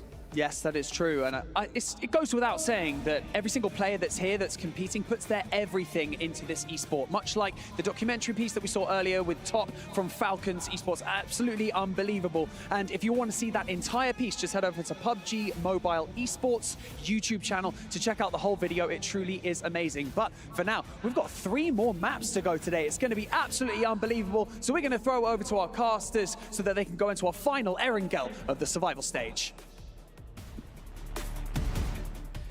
I'm not too sure about Barnstorm. I think we're going to go with Sandy instead. Sandy! I feel like that's a better amalgamation of the two. We are, of course, the arbiters of the portmanteau here on the caster desk, but we're also going to be the arbiters of getting into this next game. That's right. We're not starting it just yet. Just a few more moments, and we'll be right with you.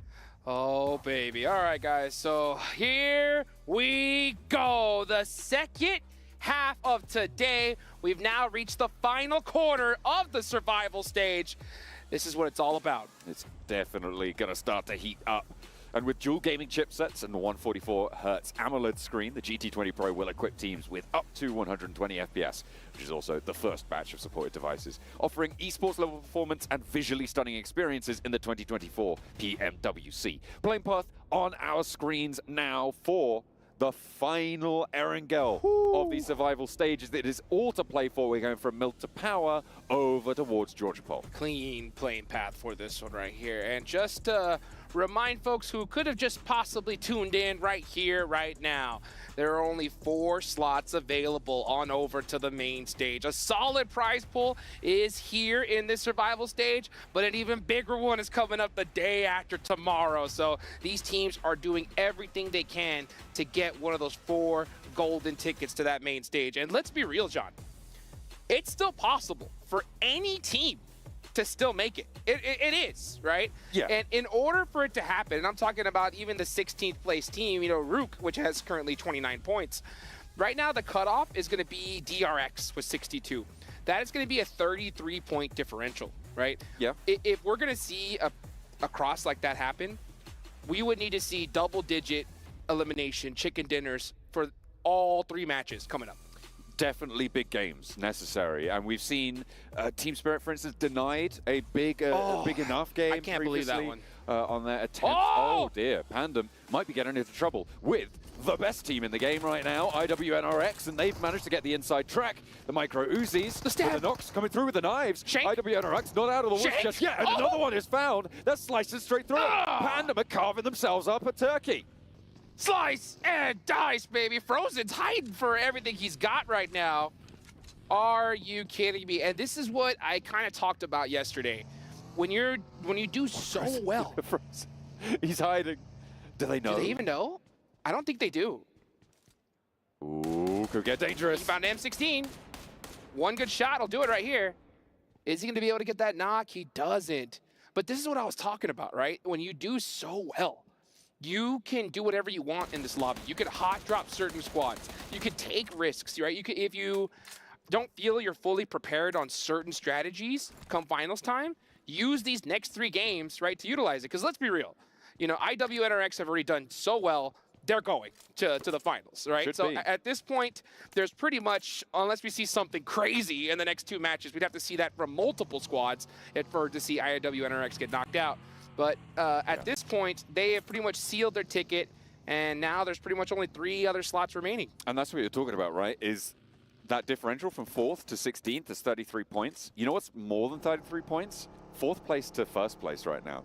That is currently sat at 37 points. That is a big jump up that is going to be really difficult for, well, not only that team in 4th place to jump up, but for everybody else around them to also have to jump up on over. That's correct. More shots. Oh, Frozen. Yeah, Frozen just say, you know what, why not? Let me get down from here and do that. And you can do that. You literally can do that when you're on the top of the leaderboard. So yeah, to see NRX go down, we would have to see 4 teams do that. And that's not going to happen, right? That was, this, by the way, I think is the hot drop that took out Team Spirit. That's right. In day 1, right?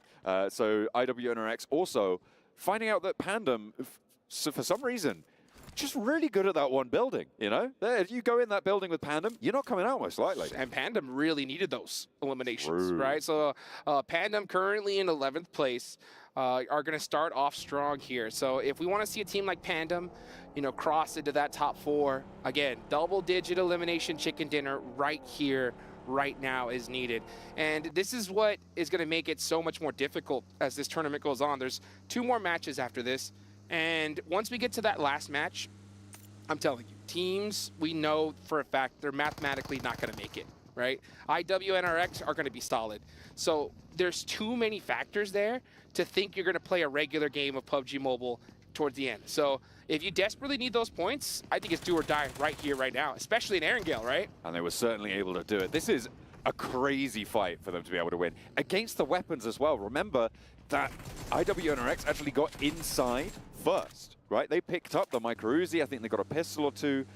But the knives just came out, and Pandem were like, well, we better do something. And they made it. They took their destiny into their own hands there. I love to see it. They add up 3 points on their tally, which puts them up at now 42, and 1 step closer towards that bubble. Oh, they say don't bring a knife to a gunfight, but don't bring IWX to a Pandem fight. That's right. That is right. Take it to the bank right there. So a good position for Team Pandem to be in right now. Now the zone does go on over to the west side of the map. So we have Chopsticks in play, Hospital, North George. Moneymakers are going to get a good circle right here for their final Erangel. And they're all the way down at 14th, so they need every advantage they can get. I'm looking at Team Spirit. Team Spirit is currently near Quarry right now, so they're trying to center up the best they possibly can. Yeah, trying to get a little bit more central here, just to the south of those Gatka fields, near that Quarry sort of area. We'll be trying to make this one work, but Besiktas are getting taken down, and that point's going to go over to TJB. Just the 1 player goes down, but this is around Everest, right? And on the northern side of this circle, it is, again, a really important position on this side. Looking for this, looking for the match. It will be easier to descend from this position if you can get rid of those players around your area. And that's what they were doing, opening up a point onto Besiktas. Yeah, you know, I want to see different playstyles right here, John, from pretty much every single one of these teams, because they got to know that if we want to make it on into the finals, we want to stay a little bit longer here in the beautiful Riyadh, Saudi Arabia, they need to do something special at this point. So I want to see very, very calculated rotations, aggressive play styles, because let's be real, a lot of these teams, they're not going to be able to do it with just placements anymore. Like, they need crazy elimination. So it's about time we see all these teams turn on that full-fledged aggression switch. Absolutely. And the fact that IWNRX have managed to sponge away so many points does give them that opportunity, because they are sat, you know, clear 20, 29 points ahead of the next closest competitor. They've actually taken quite a lot from the rest of the lobby, which means that it's much more volatile. And that's why we're seeing the fact that Rook Esports could still technically make their way in. So when volatility strikes, that's when eliminations matter more. That's when their import increases exponentially. Yeah, and let's be real. As far as Rook having a possibility of getting in, it's only for this game, right? If they don't do a double-digit elimination chicken dinner right here, right now, they're done. Same for Inco, right? True. Same for Inco. And to be honest, anyone from Team Spirit down in those 13th through 16th places. I agree with that. They just can't do it unless you also have all of the teams around the bubble also going down early, right? Then with 2 matches, I mean, obviously we've seen, I think the highest eliminations we've seen so far was 20 back in the group stages. So a 30-point game is possible. It's just highly, highly unlikely. It's very rare that it ever happens. Yeah, and it's really hard to happen, especially when you got your tournament life on the line. So many of these teams, tournament lives on the line. I honestly, I can't wait to see some keys get crushed. I'm not gonna lie. I don't want to. I am looking forward to just witnessing that, because that's gonna be crazy. But I know these teams and fans don't want to see their squad go out in that manner right now. So this is the game, folks. If you are cheering on your squad, and I'm gonna say pretty much 9th place on down, they need a big game right here, right now, as it looks like we're gonna head on all the way to the beach here. So a very interesting circle. We've seen this one already. So teams should know what to do when it comes to their rotations.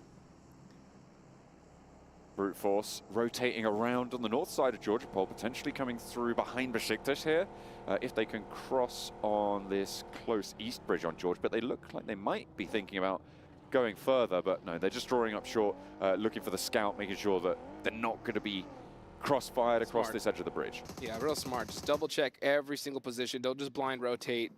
You know, just scout and move, scout and move. Call that leapfrogging. That's what you got to do here. DRX, we saw them with a good bounce back game in the last one. They're currently sitting on that cutoff, so everybody's going to be staring at them. And that's another factor is, oh, hold on real quick. Toss pick, getting blown up. And thirsted. No, he's just going to go down. Yeah, he was open to the field to the back. That hurts. That's tough for Besiktas. That's 2 players down in one of the most critical games for you. Honestly, it's already looking like nail in the coffin for them. It's so difficult. I mean, for each of these teams, there is so much hope, but it's just every time that someone goes down, obviously, except for IWNRX, it's just a massive hit. Because of the short style of this stage of the tournament, 12 matches only, it does get hairy. Nomi potentially going to be given a shave here as well, but the magazine empties and only 1 bullet connects.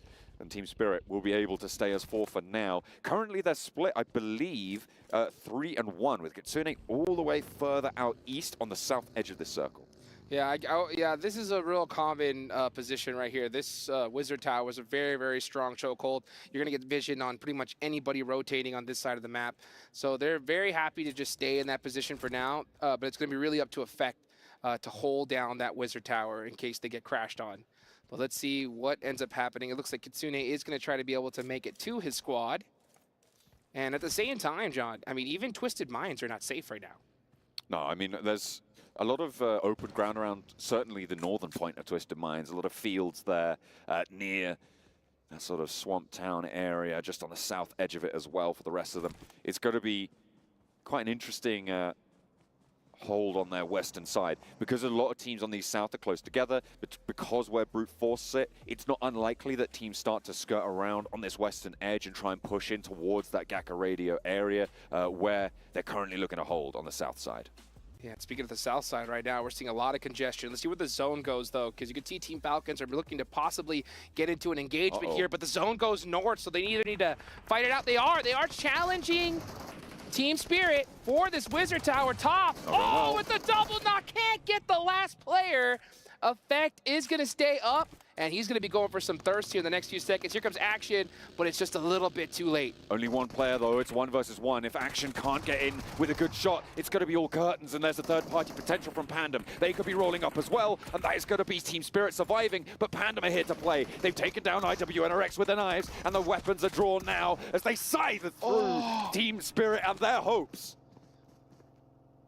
Unbelievable. I cannot believe that Team Falcons took that fight. It makes no sense to me. If the zone did shift south, I would have totally understood it. But the fact that it went north, they should have just completely tried to circumvent them and avoid that fight completely. It ends up being a devastating play and decision for both Team Falcons and Team Spirit. Oh, and yeah, like with that game gone, Team Spirit, that's pretty much nail in the coffin right there. Might be. That is only 38 points now for Team Spirit. Miracles needed on Miramar. And they'll be looking for any help they can get now. Big miracles. Their first day let them down severely. And now they are reaping those rewards, as gloomy as they might be. Top of Everest, though, as we turn our attention to the rest of this match. TJB. Kalaris has been rooting for him with their PL results. I think he likes them. I think he looks for them going into the top 4 here. And with their position, it looks likely that they can make that happen. Yeah, they're right there on the top of Everest. They're going to have sight lines pretty much full 360 here. They just got to watch out for those pushes to see one team just kind of full send it on into them. If they're able to hold them off, they're going to be able to soak up some points big time. But you know, as a matter of fact, John, you and I, we were in the players' lounge here earlier, and we were talking to Sir Tanny, the coach of Vampire Esports, and he was like, he had Team Spirit to win this one. Well, I think I did too, to be honest.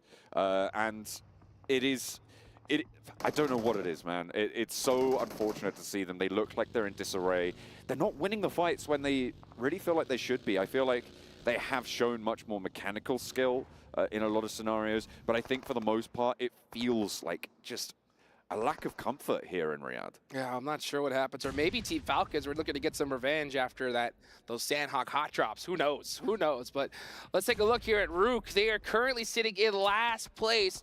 They're trying to make a hero underdog story. And in order for that to even be possible, 100% double-digit elimination chicken dinner needed right here, right now. They have Harami Burrow right next to him, and D plus Kia waiting right next to that hill. So it is not looking good for them. The zone does center up here, so not a ridiculously hard push for them to make, but they are going to have to battle. This is huge for Inco, right? On South George, on those crates, the fact that they catch a part of this circle is massive because they can hold this for quite a while. They're going to get some visitors, but Twisted Minds holding on their west, TJB controlling the entry from the south from the top of Everest. It's going to be a pretty decent chance for Inco to get a good match here. I feel for Team Spirit as well, man. They won this fight. It was the third party, which obviously when everybody's moving around, you know it's going to go through. And it just didn't happen for them. They weren't able to clean it up. A lot of that was because of the damage that Falcons did to them with that double knock. I think it was from top rolling up a little bit earlier on, able to find 2 of the Spirit players where by all rights he should have just been instantly on the floor. Yeah, that wasn't a misplay by Team Spirit at all. I mean, it's just Team Falcons that just full sent it on them. You know, there's not much you could do in that situation. So just an unfortunate fight for both ends of that spectrum. But there's still a lot of opportunities here. And honestly, that was a great opportunity for Team Pandem, right? Absolutely. They've gotten a bunch of points already. That's 8 eliminations. We talked about double-digit elimination chicken dinners available. They've already got half of that pretty much already done so far. Yeah, but the other side of the coin is needed to get that chicken dinner. And That's right now, true. Pandem are in a pretty sticky spot right now. South side, not even skirting around Everest at this stage. They're going to have to push past Mad Bulls or flow out to that western side across some open fields. It's so hard for them. Rook trying to hold it together as Harami Bro trying to make sure that they come apart at the seams. Does not have the healing, and they are out in the blue. Rook lose a player. They'll get the res and play on as 3 on the east side now, but they're not in the circle. That could be their chance at the finals, too, to be honest. I mean, they need a massive game right here, right now, and for the next 2 games, if we want to see them even have a shot of making it into the finals. So as 3 players, they're going to have to go crazy here if they want to extend their tournament life. Teams are going to be worried right now because around the bubble, a lot of the teams still have most of their players. This fight for the top of Everest is pivotal. D plus Kia roll up, take 1, take 2 out of Rook, and they are slowing. Being cut through right now, D plus Kia on the east point of Everest will next have to take care of TJB because TJB are starting to extend their necks. Have a peek over the fence, see what the neighbors are doing. D plus Kia just crushing dreams right now. That's pretty much said and done for Rook. We're seeing another team go out, and that is Team Pandem gone for. So all those eliminations they got early on wasted away just like that. But they did put something up on the board. They're going to need a miracle as well for the next 2 Miramar matches. Right now, it's TJB. TJB are in a great spot. They're in 6th place. They desperately need these points. They have to defend right here, right now against D plus Kia. This is a bubble fight. Both of these teams are on this bubble. That's around that 4th position. You could see right now, D plus Kia hold that. DRX, they're not in this fight, but they're also involved in that bubble struggle as D plus Kia continue to push in from the eastern side. Next circle soon to close on them, but with 4 players alive, it looks like they're reluctant to go for the summit. They're not going to put those climbing shoes on, scramble up those rocks towards TJB when they know that nades roll downhill. Yeah, and that's so smart too. They don't want to take that fight just a little too early because it risks them getting third party, especially with the zone shift that could be coming any second now. So let's see where that zone decides to go, and it lands perfectly on them. So very big up on both these teams to have that discipline to say, hey, you guys don't even worry about it. And I think that smoke right there could even be a little bit of a white flag to say, hey, you guys stay there, we'll stay right here and fight each other later on to see who wins this thing. D plus Kia's position certainly smoked out quite a lot, but that's a nade over the top. Doesn't quite connect with the damage. K's taking damage. I think that might be for an off angle. Could even be coming from Inko. This is dangerous play. On the north side, another nade from high ground. Longs gets the knock. That's from the shots as well. And now you can see instantly pin pulled on 2. They want this confirm. Nolbu's there as well. He's going to divert, move away from this, and then he's going to look for the res, but his teammate is just burning away. The Molotov's putting the pressure on, and that is how you put them between a rock and a hard place. D plus Kia being bled dry by TJB. TJB saying, you know what? Now, especially that we know it's D plus Kia, we have to take them out. They're right above us on the leaderboards.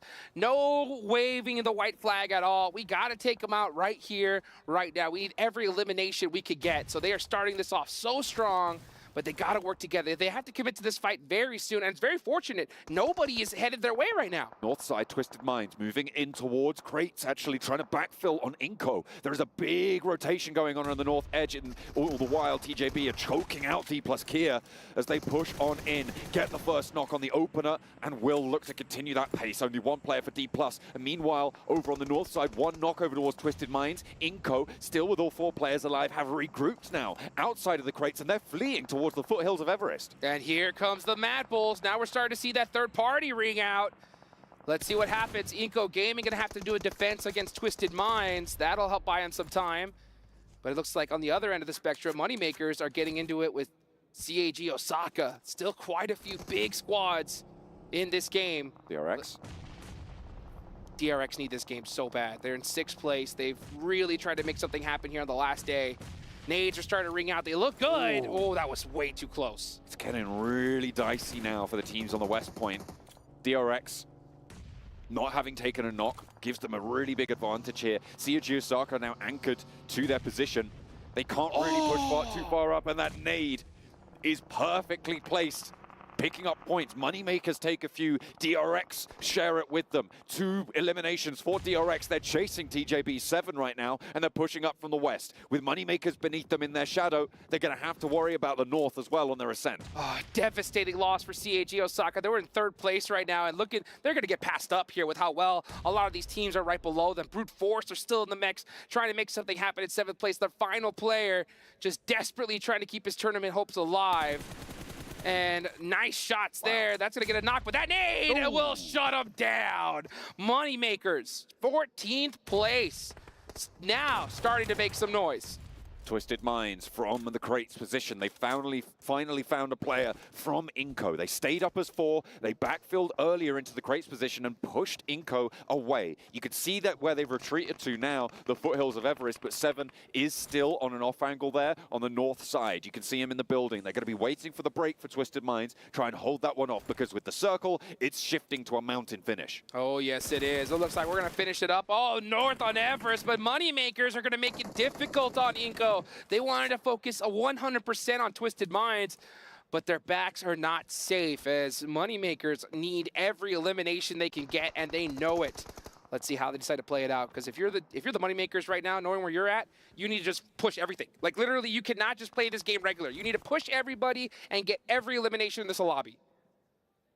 It's going to fade away from you if you don't take the destiny into your own hands. Nades finding their way up towards TJB. There was a knock sent over. They've already lost a player as well, and they're starting to wane now. The Mad Bull's doing work with another nade from Zerich. He finds exactly what he's looking for, a flush and a knock onto another player as well. They're going to be able to find that one. There is no contest, and now one player from TJB remains for that bubble struggle. DRX looking primed to usurp it now if TJB fall in the face of Mad Bulls. Only S busts out the M4, not able to get that knock, and he had a beautiful chance there. He does get one.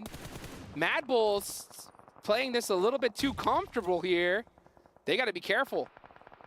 Only S is starting to look angry. Oh, but that's Twisted Minds. That's 2 players for Only S. Is he going to be able to wipe Mad Bulls all by himself? Mad Bull starting to struggle now in the scrap. The nade's high. It's a burst in the air. It tags on a bit of damage to Zerich, and in comes the push. The DBS, both ways. The shells are going to ring out now, and Zerich can't connect, but neither can Only S. Finally, he finds it, and a 1 versus 3 for TJB. Around the bubble, they put 2 digits on the board, and 10 eliminations is the mark to be made. But with only 1 player left standing, DRX now have a chance. They need to take him down now or risk losing that race. Everybody above TJB, I'm looking at you, Twisted Minds, even IWNRX need to start watching out here if they continue to play like the way they've done in this game. 10 eliminations. What a play from Only S to make it happen for his squad. Let's see how many more points he can get all by himself. He is in a very tricky position. Everest is so scary. There's so many nooks and crannies. You never know where a player's hiding. You never know what's going to cause you to trip up either, because Bishke just took a fall, took a tumble, and actually knocked himself there. And another knock over towards the Moneymakers. They had 4 players alive. Inco are taking casualties in the meantime. Bishke has got a player repositioning for him, but DRX not going to let TJB go without a fight. 5 teams remaining. Placement points start to rack up fast now. If you can get rid of another team, you'll add that point to your tally as well. DRX right across the ridgeline. Icy, close range, looking to get the fight in. Goes for 1, 2 shots connect, but not the third, and can't get the knock. TJB finally fall. Oh, TJB done for there. But right now, my eyes are on Moneymakers, because Moneymakers know that they need every elimination in the lobby and have to win this game. So you can see them, they're actually splitting among too many different squads. Icy Boss all up top goes down. That's a critical angle loss for them. Now they're going to have to play with the 2 they have downhill. DRX with 4. They're looking to get back at TJB. They're not too far behind now with the placement points that they've already earned. It's going to be pretty level, and CRG Osaka might be at risk at this stage. It is really dangerous to be around that bubble, but it's even worse, like you say, for the Moneymakers. Desperation's going to start to set in from the north side with the circle shifting away. D plus Kia as well. 1 player remaining. Spray down, and then they bet they can't get a knock. So 2 players remain for Moneymakers. 9 eliminations so far. I think they did a little bit of a misplay there, just trying to focus on too many squads. Oh, Chips by himself. 1 nade will do it. DRX is very piled up here. Certainly are. They're getting these reses as well. Moneymakers are going to have to push up the hill. Chips is going to be worried about that. Do you take your attention, turn it towards the Moneymakers downhill or to DRX? I mean, it's a difficult decision to make as the res comes through. DRX just going to bide their time. They're not getting too aggressive with it. They want to play securely. Yeah, DRX are playing this very safely. They're in a position that they could easily pass up so many teams, so they have no reason to go crazy, unlike, you know, Moneymakers, where we should have seen them just full non-stop push, but they backed off just a little bit, and that was enough to lose a couple critical players. And now they have just 2 players left. They gotta win this one if we want to see them even have a close to a shot of making it to top 4. So as for DRX, playing a little bit split. I'm wondering about the nades right now. You can see no nades in the backpack right now for this player, but 11 for Koa. Okay, they know what they need to do then. They know that they need to target these players, flush them out with the nades. I'm going to say it right here. Koa and Biscuit, they have to win this game. If Moneymakers don't win this game right here, right now, I'm going to say it. It's nail in the coffin for them. They're not going to the finals. How many nails are we putting in coffins on this match? I have no idea. I brought a red shirt for a reason. Oh, yeah. It is getting brutal. DRX still just holding. I mean, they've got dead center circle right now. They don't need to push out. It is impetus on the other two teams. Absolutely. So DRX, they're in the position to win here. They're just going to be sitting up here waiting for everybody else to come to them. And Moneymakers, even Chips from D plus Kia, are going to have to do just that. Let's see how they decide to do it. We're looking at a nice little 3-1 split here. I like this. I like Soez on this really hard off angle. The blue is right to his back, so he knows he doesn't have to turn around at all. That's going to make it very difficult. They know where Moneymakers is at right now. So, yeah, we're going to have to see a crazy shot from these two players here. Smokes are starting to bloom, and so is moving back in. That's a bad smoke. To the rest of the team. I mean, that removes that off angle that you were talking about. That might allow the Moneymakers in a little bit closer to maybe have a chance here. If Chips pops a nade in at the right time, things can crumble. But still, DRX keeping it under control. It feels like they definitely know what's going on here. 2 nades, and they're looking to start to cook them up now. That's going to go maybe right on target. Just a little bit short, but that's going to flush the Moneymakers players out. They try and flow to the side. Koa, can he get across to the headland? I think there might be just enough cover here. Chips isn't going to peek it, but I don't know if Bishke is going to be as lucky. So it's all up to Koa now. BSK goes down. Yeah, it's all up to Koa. DRX have this locked down. There's no way they lose this at this point. They're playing it so careful. They have the high ground, and they are not going to make any mistakes. I got a little bit worried when I saw that smoke bloom. I was like, if they're going to smoke themselves out, that could definitely lose them the game real quickly because they won't have any sight lines at all, allow these players to push up on them. But no, they are playing it well here. Now they know where Chips is. Great shots. Chips going to run into the blue zone to deny the point. And honestly, that's the right play. Yeah, moving out of there. That's going to leave just Koa for Moneymakers. 9 eliminations and a second place is still a good result for them, right? But it's even better for DRX. They've managed to rack up some points and look to book another ticket, probably the second ticket, in towards those finals. But it's still not done for them. There's a lot of teams ready to take that from them in the next 2 matches. They just need to finish this one out. That nade looks good. And over the top they go. DRX able to win out a chicken dinner, and the battle for the bubble rages on. A massive win for DRX right then and there. Clutching it up, very calculated. That's how they needed to win it. They just need to put up some solid eliminations and win the game. Everybody else in the lobby, we needed to see a crazy game from them. All we needed to do was see a solid one from DRX, and that's exactly what they delivered.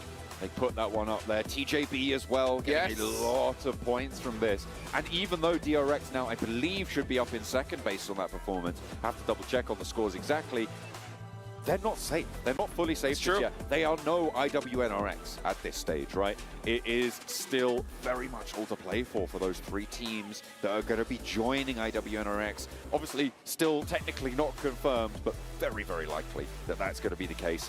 It is so interesting to see it come down to the final 2 matches. Yeah, I mean, I honestly have no clue who the other 3 tickets are going to go to. I think IWNRX obviously haven't sold at this point.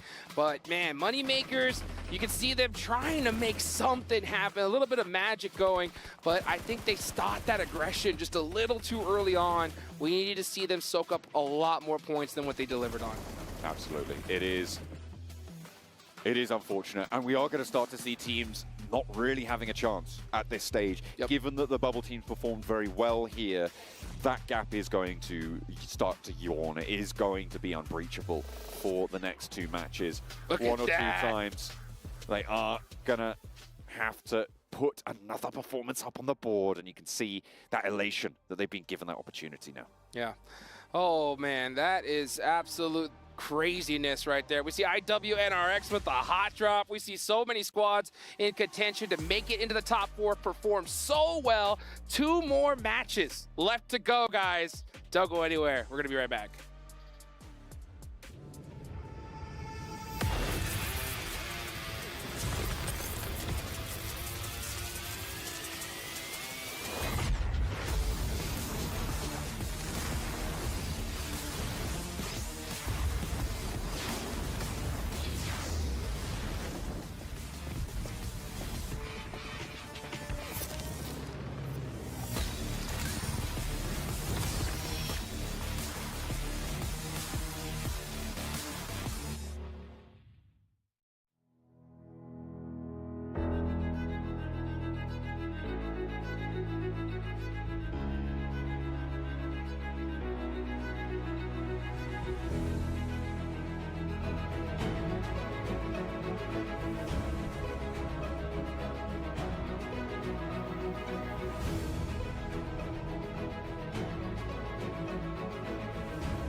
Okay, fine.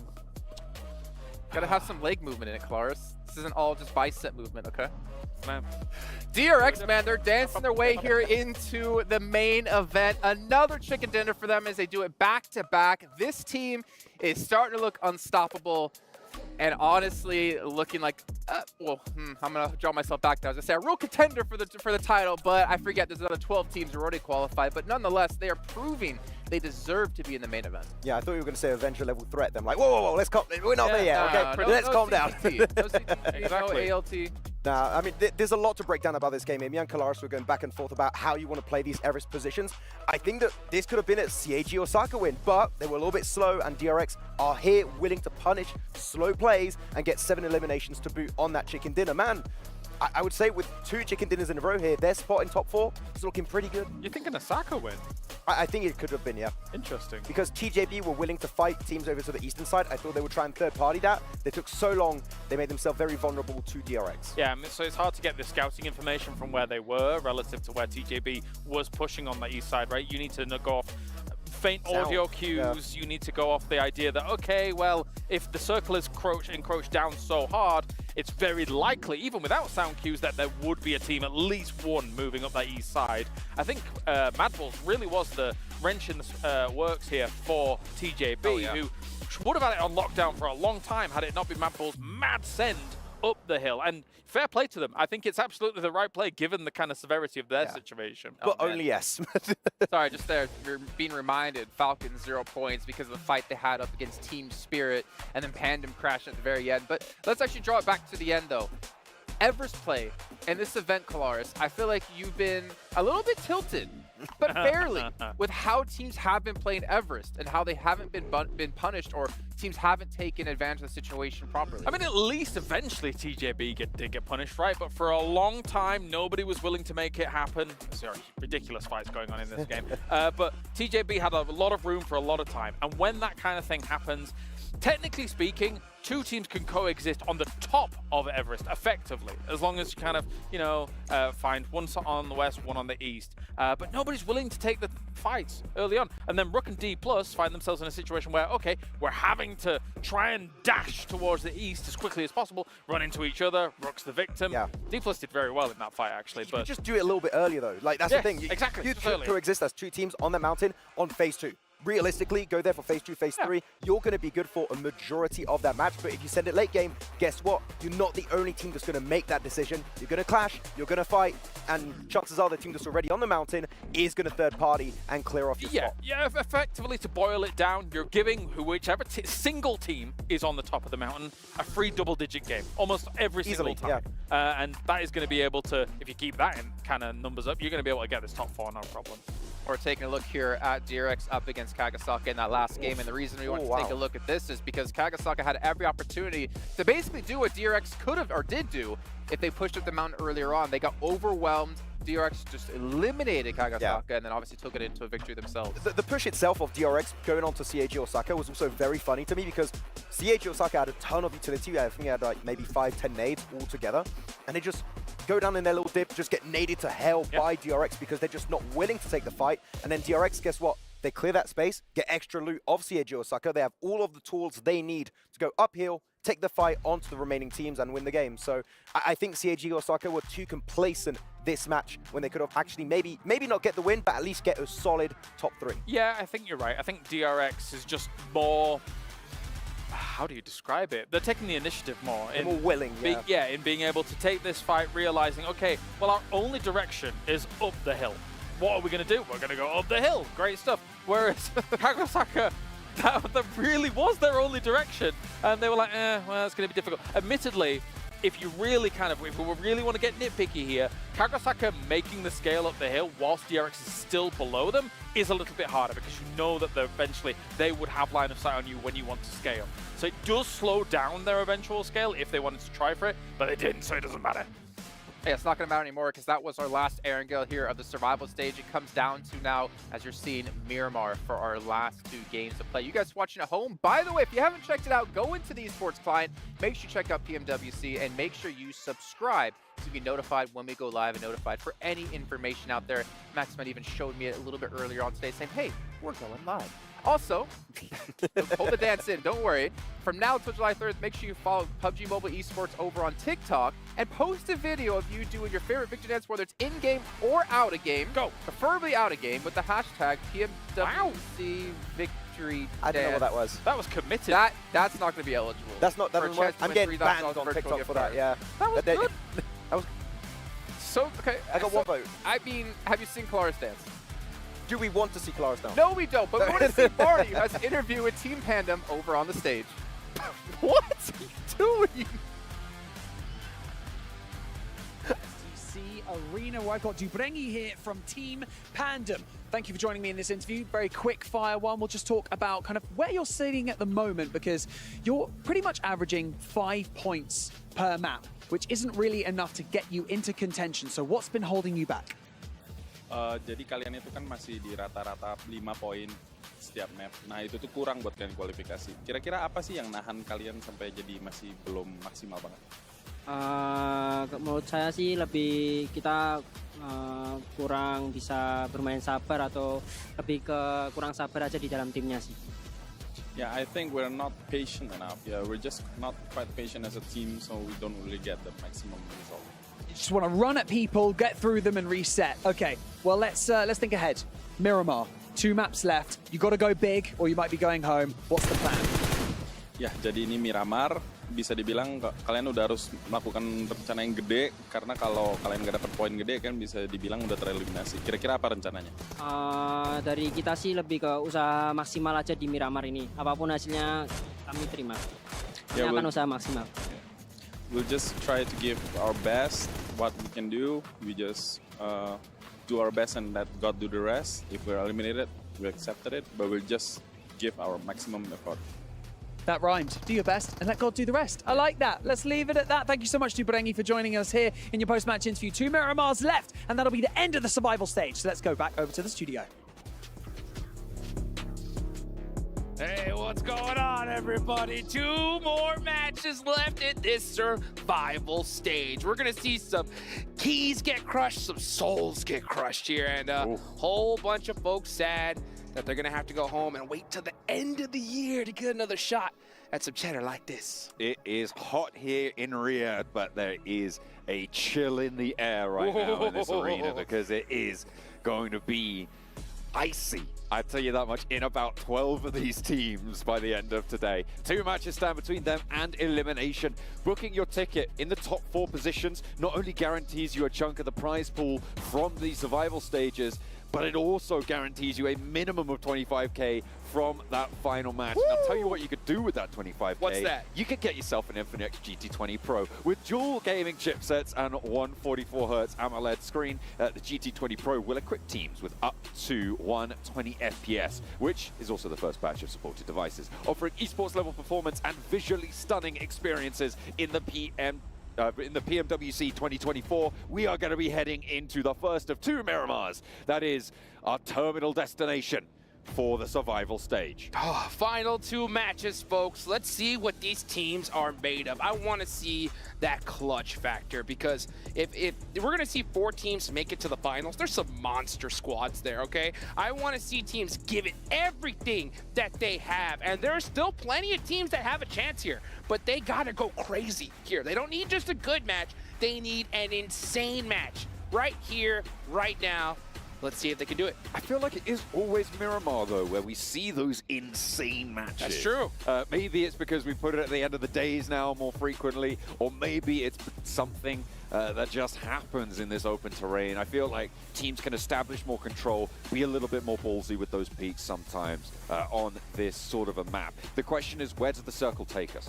Because it can completely change the dynamics, as it can with every map. I feel like that's kind of a North Circle! But we're going up north this time around. That puts a lot of treachery around the area between Minas Generalis and San Martin. Junkyard, Hacienda, in that sort of death triangle there. That's always a difficult place to rotate. It looks like IWNRX have already taken a knock there. Yeah, but this is a beautiful, beautiful zone. So many of these squads would prefer a northern Miramar zone as opposed to the south because the terrain isn't as treacherous as it is down south. So it's a little bit easier to rotate on, but there's a lot of open areas here. So I think we're going to see some teams try to get on the road a little bit sooner than later and try to secure some of those central positions because that they need it. They really, really, really do. And honestly, I wouldn't even mind seeing a little bit of edge play from certain squads. And honestly, it's going to be a lot of these teams. I would say, man, even Team Falcons on down. Like, they need to start just tearing up teams and soaking up some eliminations if we want to see them in the finals. Absolutely. It is on everyone, really, to push on up. There is the big drop-off that sits, well, I suppose it's not really a big drop-off anymore, but brute force down to Falcons, that's 62 points down to 55. That 7-point difference is getting more and more ominous, right? Because, you know, oh, it's just 7 points, oh, whatever. It's more than 10% of a team's total score. It's so hard to get 7 points out of a match. Unless you're given one of those central positions, unless you're able to fight through pretty crazily, it doesn't happen that often. I mean, you're looking at a pretty unlikely turn of events to be able to not only get those points, but also for the teams ahead of you not to get those points. It is a lot tougher than it looks to mount those tables. And D+ Kia just gonna have a long way to go to be able to not only get into the circle, but jump up over TJB. The tiebreaker right now for CAG Osaka, D+ Kia goes the way of CAG Osaka. Nice. And it's just so brutal.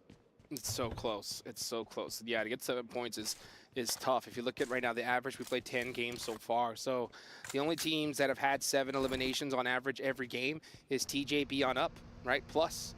So, I mean, it just goes to show you how difficult it is. So in order to get a crazy game and hopefully see a shot at making it in the finals, and I'm looking at, I'm gonna be real, Mad Bulls on up, right? Mad Bulls, Team Falcons, all those 2 squads especially, we need to see a winning game right here, right now from them. I mean, that basically the entirety of the lobby is under so much pressure at this stage. I'm going to call it, though, for a lot of these teams. Oh, you're going to call it? Yeah, the last game it was possible. The last game it was possible, but after not seeing the performance that I need to see from a lot of these squads, I'm going to call 10th place on down. There's just no chance. Whoa, okay. That's pretty bold. I mean, kind of fair enough, though. Like, the bubble's already at 71. Jumping up there, it just doesn't happen, does it? It just doesn't. It was possible. They needed to win every game, though, right? And since they didn't win that last one, it's just, it is what it is at this point. The last game's going to be so chaotic because, you know, you're going to see some teams at the top do some crazy stuff. All these teams at the bottom are going to know that they have absolutely no chance. So some of these guys are really bummed out. They just start pushing some teams kind of, you know, recklessly. And or even sometimes we see some bottom teams go crazy because now there's no more pressure on them. So, yeah, the last game of the day, guys, you definitely want to make sure you're tuned in because it's going to be absolute chaos. Only 2 more matches, and I feel like it has been a tournament full of unexpected results across the board, not only here in the survival stage, but also back over in the group stage so far, which to me reads there's going to be an interesting final. So not only is this survival stage going to be great, but yeah, it is going to be riveting stuff in the coming week after we've selected the top 4 teams from this lobby, because we're only taking 4 of them. Key crushing ceremony still there to come as well. Yeah, these teams need to know what to do here. And one thing I want to see is a mix up in strategies. Like I will give teams way more props if they just go nuts right now. Like even if you see a team like Pandem or Harami Bro just start pushing everybody, and if they say they take out one team and go out on the next, I will be so proud of them because guess what? They gave it a shot, right? They're not just playing passive, because right now, even if they got a chicken dinner with 2 eliminations, what's the point, right? There's just still not going to be able to make it into the finals. So if they want to have a shot and a miracle run, they need a record game here. And you got to go for it, right? Might as well. What do you have to lose? I mean, speaking of records, let's remember Alliance's performance back in the group stages. On 12th match, they put up 122 points, right? And that puts it into perspective just how bloody good Alliance were in those group stages. When you look at what IWNRX currently sit on, they're over 20 points behind where they were with 2 matches to play. So IWNRX also, if they want to break that record, they need to start pushing some stuff. Maybe change some stuff up. They can rest on their laurels somewhat, but oh, what's this? It looks like DRX not only having lost a player, but they've been taken down to a second as well. No way. This is horrible for DRX, because even though they're in second place, there's still a lot of teams that can catch them. They cannot afford to go out right now. And if you're Besiktas Black, you have to push this. Like, you have no choice. You might as well. It's going to be the best chance you're going to get. So there goes the pickup into the vehicle, and they fall back through, repositioning the players away. They weren't quite fast enough for Besiktas Black. They are very split right now, but and I don't think that they wanted to go for a 2-player push against 2. You don't really want to take those 2v2 fights. No, this is dumb. Like, honestly, you have to. You have no choice. You have 41 points. Just push. Just push. Try to get the eliminations. If you get 4 now, great. Then you could possibly make something happen. You have no time to be playing this. If this was day 1, match 2, then yeah, I wouldn't be talking like this. But this is a different game you're playing now. I don't even know what Besiktas Black is doing. When I see stuff like this, it absolutely infuriates me. I'm counting them out already, just for them just not playing the game that they're supposed to, right? I mean, they are down in 13th, 41 points. They sit 30 points behind the bubble on TJB right now. They're pretty central in the circle, though. And I feel like, yeah, sure, they probably should have gone for that push in a little bit more aggression, but they just weren't in the position to do so. So it's not really that they didn't go for the push that bothers me. It's that they weren't in a position to go for a push should it present itself. Let's look at this shift, though. This is a hard south shift on the current circle. It's going to push people back down towards San Martin, towards Graveyard on the south edge as well. And again, it's some real trouble. All right, we're going to see a little bit of a jump out there. Look at that. Nice. Buggy doing a little bit of a carnival ride there. Let's see what happened to Kay. What did happen to him here? No, this is not replay. Oh, okay. I was about to say, that was looking a little interesting, but we're starting to see some rotates happen here. IWNRX. Oh, he's in trouble. Doesn't go down, though, and I think that's going to be crucial to establish and keep that angle on the sideline. Swain is there as well, hops into the buggy and gets away. With the heal coming through, it looks like IWNRX are going to be safe for now, but on the east side of the circle, they've got a little bit further to go. We're seeing the M24 being pulled out by Kepa Boss. For Rook, the range, powerful with the 8x on the sniper, but it's not going to be too worrisome for IWNRX. They're just going to keep the sprays going over. Kepa can't even hop into this vehicle. It's slow off the mark, which means you jump into it, you know you're getting sprayed down. Frozen, you could see him just trying to make something happen, but he did give away his position, so we could see a little bit of a reposition from Rook to try to catch this player out, but we're seeing a lot of 1v1s happen here. Interesting play from Rook. Yeah, Rook, you can just see them. I think they're just kind of having fun with it at this point. A little bit too far down the leaderboards to make anything happen. And that's what I like to see, though, right? I mean, hey, might as well. You know that you're mathematically pretty much impossible to make it to top 4. Just push everything you see. 40 points behind right now, the bubble for Rook. And I think you're right.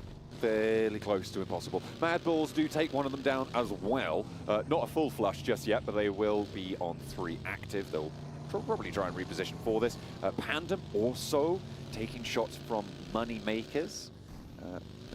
It's going to get a little bit more tension from the north side there. Just watching IWNRX keeping things together on the east, and they've actually managed to find an opening with all 4 of their players alive.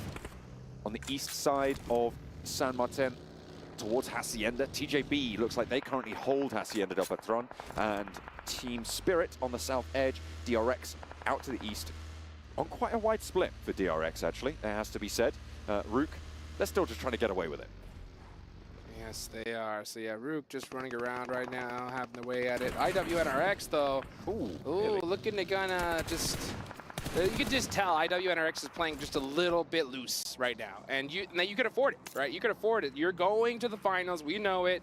Everybody knows it. So might as well just kind of have fun with this lobby at this point. But now, these 2 teams, they cannot afford it. And look at that, Moneymakers going up against Team Pandem. Biscuit, oh, and that is it, I believe. Yep, Team Panda out of there. That is going to be them down 47 points now on the south side of the tables, which is not a favorable position. Generally, I'm defining North as good on the tables. That's right. I think that's fair to say. But Team Pandem, 47 points going into the final match. It's all but done for them. Moneymakers, however, with a lifeline. Are they going to be able to keep all of themselves alive? It looks like they will do. Shots over towards Team Spirit from TJB. This is the Hacienda clash. Falcons are just out to the east of this as well. Team Spirit do lose a player fully. That is going to go over towards TJB right on that bubble. 72 now as the lead starts to open. CAG Osaka. Now this is a team right now we got to keep our eyes on. Brute Force as well. Very, very close. Both teams in contention here. Team Spirit losing that player especially, that is going to be it. Yeah, and D plus Kia, a team that really needs those points, are soaking every single one up that they can. Nomi, just kind of driving away, just trying to have some fun with it at this point. DRX though, DRX, yeah, down to a single player. Let's see what he can do, and that is it. He is done for. So that's a big door open for a lot of teams. 80 points is where DRX will finish now in second place. Twisted Minds, 7 points behind. TJB, 8 points behind. D plus Kia, 9 points behind. You're right. There are a lot of teams that can push up on over, and you can see on the leaderboards right now, they are close to being able to do so. At the moment, TJB with Hacienda control. Where are we looking at Twisted Minds? They're out on the east side, and actually with the most danger afoot, with Mad Bulls close by to them. On the north side with Besiktas over to the west edge. You've also got D plus Kia, who we saw take down Team Spirit, well, the majority of Team Spirit on that south side, playing on us 4 with some decent hopes at jumping on in. So DRX not safe by any stretch of the imagination, despite their blinder of a day. That's for sure. By the way, I got to give massive congratulations to IWNRX for breaking the 3-digit mark. The only team to do so far. That's going to be 100 points for them with that elimination. And let's see what other teams are going to be able to do here. Twisted Minds are still in the mix. CAG Osaka is still in the mix. You got Harami Bro going up against Inko on the other side of the map. And it looks like we may just have a Hacienda de Patron finish here. I like that. Haven't seen one of them in a while, Dukes. But it's right on the edge. Let's see if it does go that way. Inko rolling across the open ground. One hop out there to try and take some shots wide. But Harami Bro, gonna have some shots connect onto them from Nenebete, from Inko. Inko still rotating on the south edge. You can see D plus Kia looking to pick up more points here. Chase towards that second place. Try and push DRX out with the opening they've been given. 3 teams now clashing on the south side. Harami Bro down to 2 now. Federalis out in the blue. Having to shuffle on forwards. Norbu with the spray towards the player breaking forwards, but not going to connect on this. They might be able to find the res. In the meantime, Inko are healing up ahead of them. Inko have the inside track on this. They're closer to this circle, and it looks like IWNRX, they've sent Frozen down south to see what's going on. He's poking his nose in, and it doesn't matter if it doesn't belong, because he's going to take those points either way. That's right. He's like, what's going on over here? Oh, some more eliminations. I'll take some of that. D plus Kia, they definitely need them, though. So very heads-up play for them to hear these shots on this side of the map and try to get in the mix. They definitely need to be able to steal some eliminations and finish Inko out sooner rather than later, especially considering that they are not in this next zone. D plus fighting on 2 fronts now, and it looks like they're doing pretty well with an assist coming through from IWNRX. Frozen able to give them a little bit more oomph here on the off angle, slowing Harami Bro. They cannot be pushed from the east, and this is excellent stuff coming through from D plus Kia to be able to hold this fight down. But they still have a way to go. The blue is starting to push in, and they are making their way, but past some treacherous terrain. This is a tough decision for D plus Kia. Right now they need to decide, do we just try to make this push, soak up these eliminations, or go into the next zone and try to find a solid position. And honestly, I always err on the side of position because you can always get those eliminations a little bit later on. But it is the second to last match. You don't know what's going to happen. So I am not shocked at all to see D plus Kia hang out here just a little longer as they get one more player. And another major point.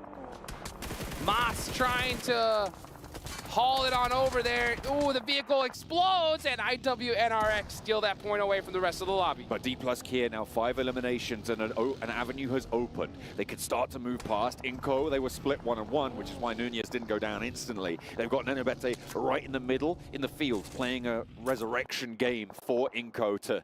I mean, there's nothing he can do, to be honest, at this stage for them. He's just seeing what he can get done. Over the top nades for Brute Force, who have got that outside track, over towards the Moneymakers. Shot and shot back. Over the top, they will try and flow, but Chudo is going to fall down, get flushed as well. There's a big fight right here. Brute Force need this game. They are right on that cusp. They could definitely make it into the top 4. They cannot afford to go out right now. Moneymakers need a miracle run, so they have everything going for them with 5 eliminations so far. But Brute Force need to stop their momentum some way, somehow. Another big fight, though. Oh, look at this. Mad Bulls in the mix with Besiktas.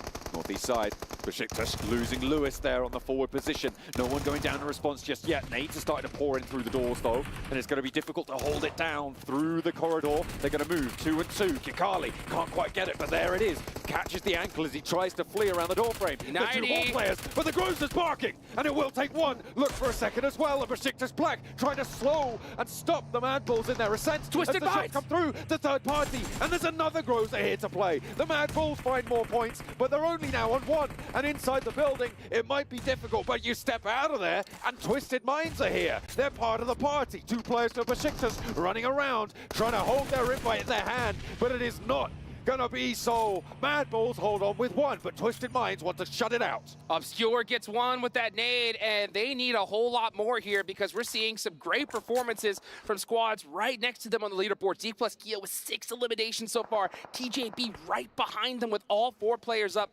Twisted Mind need to find a way to get these remaining 2 players of Mad Bulls finished out sooner rather than later. This is not a solid position in the next circle. It could definitely shift away from them, so Twisted Minds need to make a decision. But at the same time, the nerves have to be at an all-time high. They know what's at stake.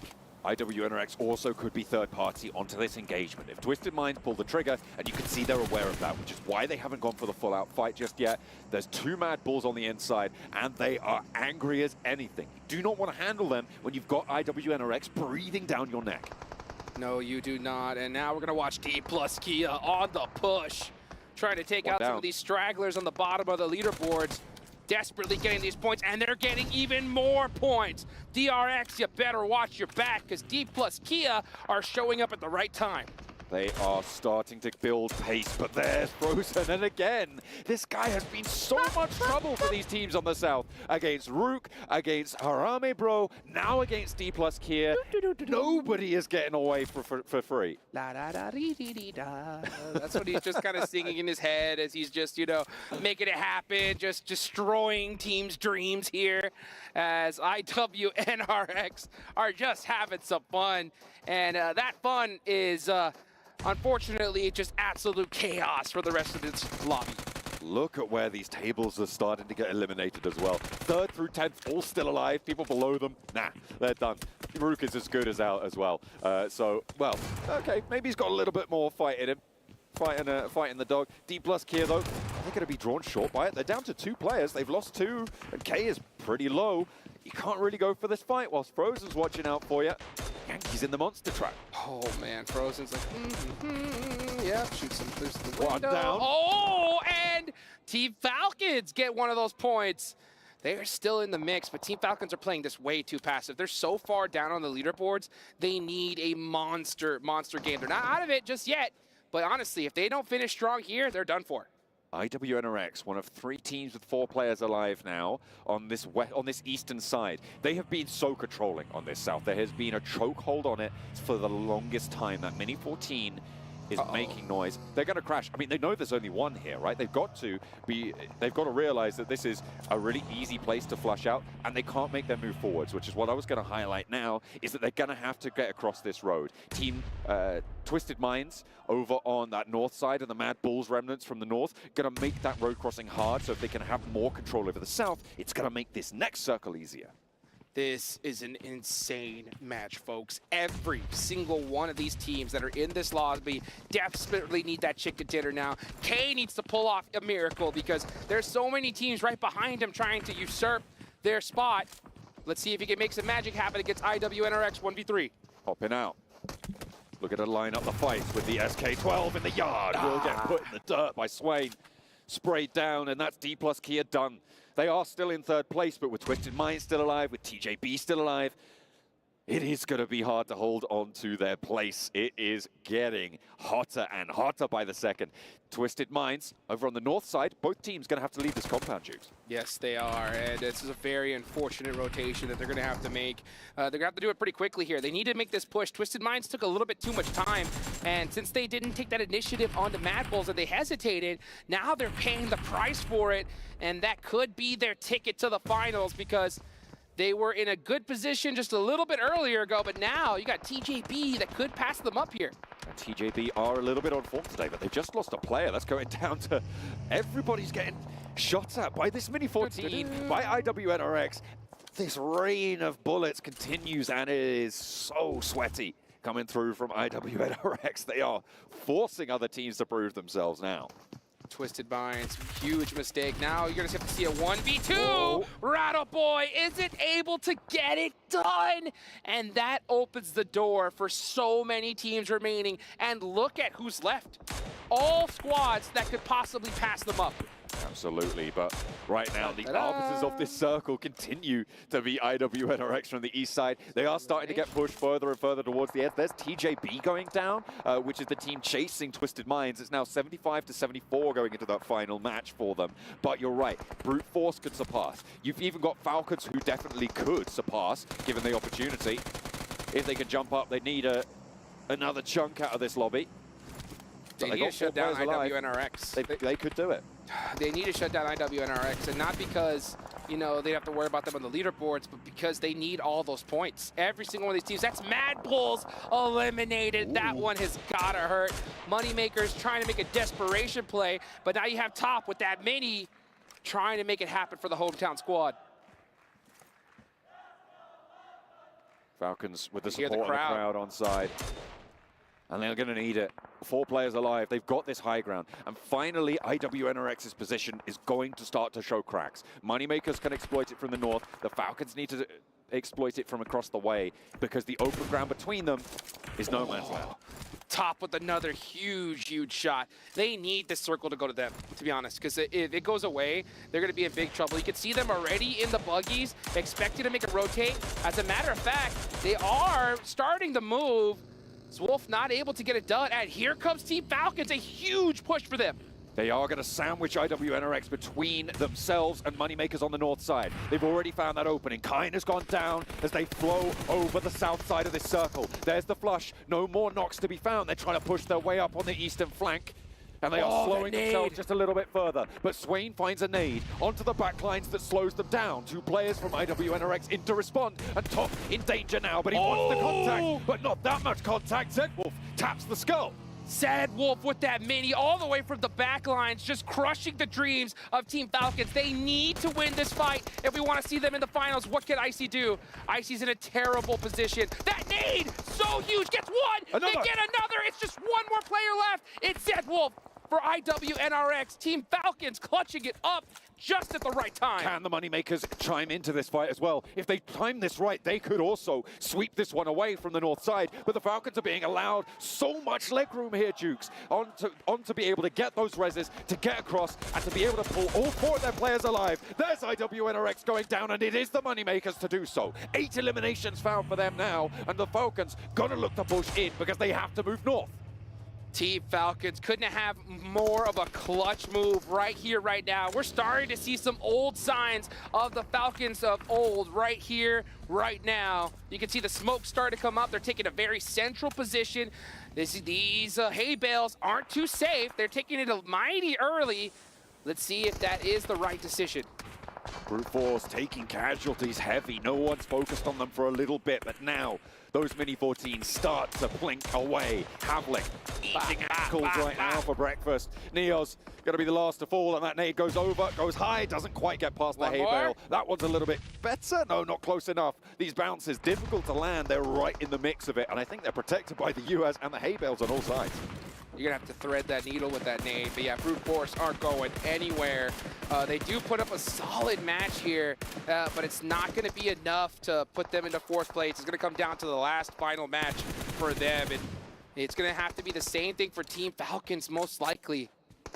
They need every single elimination left in this lobby. 9 is great, but they need even more than that. Not a week ago, there was not a world where Falcons were not in the finals, Dukes. And now they are fighting tooth and nail for it. Everything on the line for them. A team that everybody lauded as a potential tournament favorite. That's right. And this is the sort of performance that we've been missing from them. Their chase is on. The gauntlet is laid. Let's see what they can do. Still quite a few players still up. They have the position, they have the zone. All they have to do is execute, but they cannot afford to let any one of these players go out to the blue zone. They need every elimination they can get, because I said it once, I'll say it again. The last game of the day, you never know what's going to happen. It's going to be absolute chaos. You cannot depend on a double-digit elimination chicken dinner towards the last game. So if you're Team Falcons, you need every single one of these. Waiting. Timing. The most important thing now. One misstep and it's done for. Brute Force have the angle. They're taking the fight. Neos chiming in with a potential brutal pickup and a nade over the top. 2 knocks go over to the Falcons and they roll on in. Noah goes down and the Falcons are back. They are into the top 4, but they're not done just yet. With one more match to play, they are making it their mission. And the crowd goes wild. Are you kidding me? Team Falcons with a massive jump. Could not be more clutch. And look at it. Hands on the head saying, oh, are you kidding me? I can't believe it. I mean, I was almost about to count this squad out, but they clutched it up right there towards the end. And that's when it counts, right? To be able to hold your nerve in that situation. That flow on the south side across the open ground once they got that knock onto Kine was miraculous. That's what they need. And now they're going to look to spread their wings. There's Top himself. A punishing player for teams that step up to him. They were given a lot of leeway. The Moneymakers did not over-push from that north edge. I think if the timing had been better from the Moneymakers, this would not be the scenes we're seeing. Well, if Moneymakers had the ability to adapt, then they just proved that they don't, right? I mean, they're just playing a normal game of PUBG Mobile, and when you look at the leaderboards, they needed to change up their strategy, right? They had to just start pushing everybody because, you know, they didn't need just a 10 elimination chicken dinner. They needed a 20, right? So it's unfortunate that, you know, we're not going to see them in the finals. Hopefully they could kind of, you know, practice up for the next big show. But man, Team Falcons might just be in it with just after that game, and I can't believe it. It is absolutely crazy what we're seeing unfold here. The Falcons looking for a resurgence now into the second day of survival stage. They were able to get a lot of points. That's the nade that did it. From top, able to take 2 down, and Koa didn't stand a chance as soon as 4 Falcons are bearing down upon you. I mean, brilliant nade, brilliant timing. It was also Brute Force getting in there late. You can see that's what they're so relieved about.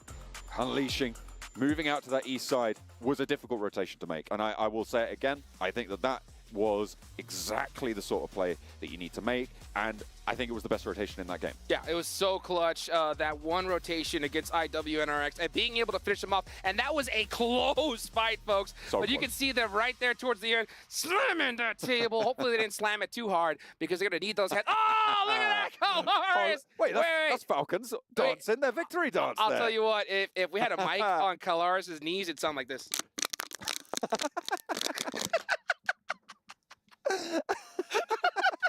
That's it for us, guys. Let's take it back on to a break. We'll be right back.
Welcome back, ladies and gentlemen, to the PMWC.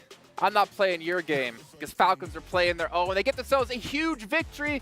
And Max-Men, the stage is yours. Yes, baby. And the voice is gone. Yeah, that's my voice is gone for the entire week now. Finally, we get a Falcons win.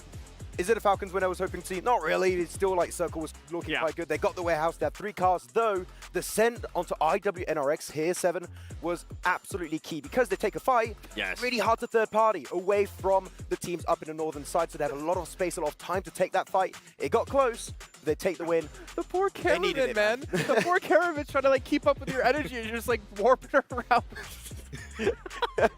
Whoa, chill, man. Chill. We still have another match to go today. Okay. Don't catch me. But yes, Falcons, I mean, if we're talking about like the perfect time to make this happen, it's right here. And I think they've been able to get themselves into top 4 now. 22 points on this game, but that also is a testament to how close the rankings were and still are. Yeah, it was single digits, right? Like that's what we need. Though, is it going to be enough in the finals? No, but it's going to push them normally in the finals. This would at least kind of get them a little bit closer. I still feel like they definitely need to perform this match with how close everything's going to be. Team Falcons is rolling. I did enjoy them being able to win that fight against IWNRX because that was a big question, right? We saw it earlier in the day where IWNRX was actually able to beat them early on. So I think it might be a little bit of a mental state. And you can see how happy the players were too, getting that chicken dinner, kind of putting a little bit of pressure off their shoulders for that last match. That's true. Have you seen the trend that's been happening? Ever since IWNRX started playing the Mini 14, everyone is playing Mini 14. True. It's a trend on Miramar. I don't know what's going on. He's actually really good on this battleground. Let's just keep using it. Well, Moneymaker's getting themselves 17 points. Mad Bull's getting themselves 9, but unfortunately, I don't know that's going to be enough to get them up the leaderboard here. But one team who might have fallen off the leaderboard, DRX, Kagasaka, these two teams, I mean, obviously we saw the back-to-back win out of DRX before. They might be susceptible to being knocked out of top 4 in the very last match. I'm hot take. I'm kind of glad. Especially for Kagasaka. I feel like from what we saw down if you do that. From what we saw in group stages, from what we're seeing here, I feel like some of the wins that they were able to get were kind of given to them. So it's in my opinion, I don't think it's a team that definitely deserves it. But with that said, another team that we kind of need to keep a close eye on is Twisted Minds. Ever since they did have that. At the end of the day, yesterday, they ended up with the chicken dinner, right? They had a good Earlier start today. In the day, kind of started off hot. But after that, they just kind of falled off, and they're allowing other teams to be able to catch up. Now, that cushion that they had early on, it's going to be gone, and it's going to be a nail-biter here in the last match. I feel like this is like a symptom of the teams that are making it into the top 4. Feel so much pressure, and the teams below are just going extra hard in these matches, trying to get those eliminations, trying to clear that space, and to try and push themselves up in the top 4 themselves. So, man, I feel like we could have almost a completely different top 4 in the last game. Like, that is how hungry these teams are to make it in the main event. If you're IWNRX, accept them. With what just happened. No. If you're that team, right, you're pretty much already set. Everybody knows that you're set.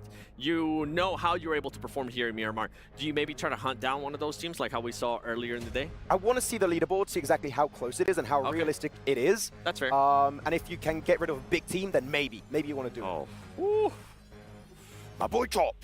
Expecting a sound out of you. 1,200 damage coming through. I mean, if we did talk, if we're going to talk about top, we have to also keep in mind when he put up 15 eliminations and was the MVP of the day, even though Falcons were doing horribly. Yeah. I mean, imagine being the MVP of the day and your team still didn't qualify to the main tournament right away. I was in my hotel room. I was like, oh, I feel double sick right now. I was like, this feels bad for the rest of the team. I feel bad for top. But it's very interesting because top sure is doing great stat-wise. Icy, man, he was just reviving the team every step of the way versus IWNRX. Sure, he wasn't putting up damage this game. If he was not there, I think their chances of top 4 were dead, pretty much. Like, Icy kept the hopes of the team alive here in this tournament. Well, let's take a look at our overalls and actually kind of analyze this and break it down where we see our teams currently in Falcons. They have surpassed Twisted Minds, CJB, D+. Kagasaka has been completely out of this, but 7 points? 7 3rd and 8th? This is what I'm saying. Like, yeah, you were able to kind of make it a little bit easier for you to be able to qualify to the main tournament, and I'm talking about in regards to Team Falcons. Yeah. But it's not set in stone yet. IWNRX, yeah, you're kind of good. That's the only DRX, Team Falcons, D+, all of those teams can be passed by. We know Twisted Minds. We know what they're able to do. They have shown us. And remember what happened yesterday on the final day. Twisted Minds ended up with the chicken dinner. Yeah, it's going to be hard to predict. I'm going back to what Max was saying. Is there a world where IWNRX Hot Drop Falcons. If there's any team in that top 4 that you don't want to see in the finals, isn't that the team? It is. I want to see it. Yeah. Do you want to see it? Well, you can't. I don't want to see it, but you pick Falcons. To be honest, like realistically speaking, right? If you look at a team in terms of how they're playing now and their potential, what they can truly bring to the table with their roster, Falcons is a potential threat in the main event if they just wake up. I mean, Kalar, is that you? Even Mad Bulls and Moneymakers, I'd say, still have actually a chance. They're not too far behind. They're, what, 15 points for Mad Bulls behind third place? It was 77, now 62. We have 9 teams, if you exclude IW and RX, that could legitimately qualify right now here in this final match. In one game. It could be completely different at the end of this match.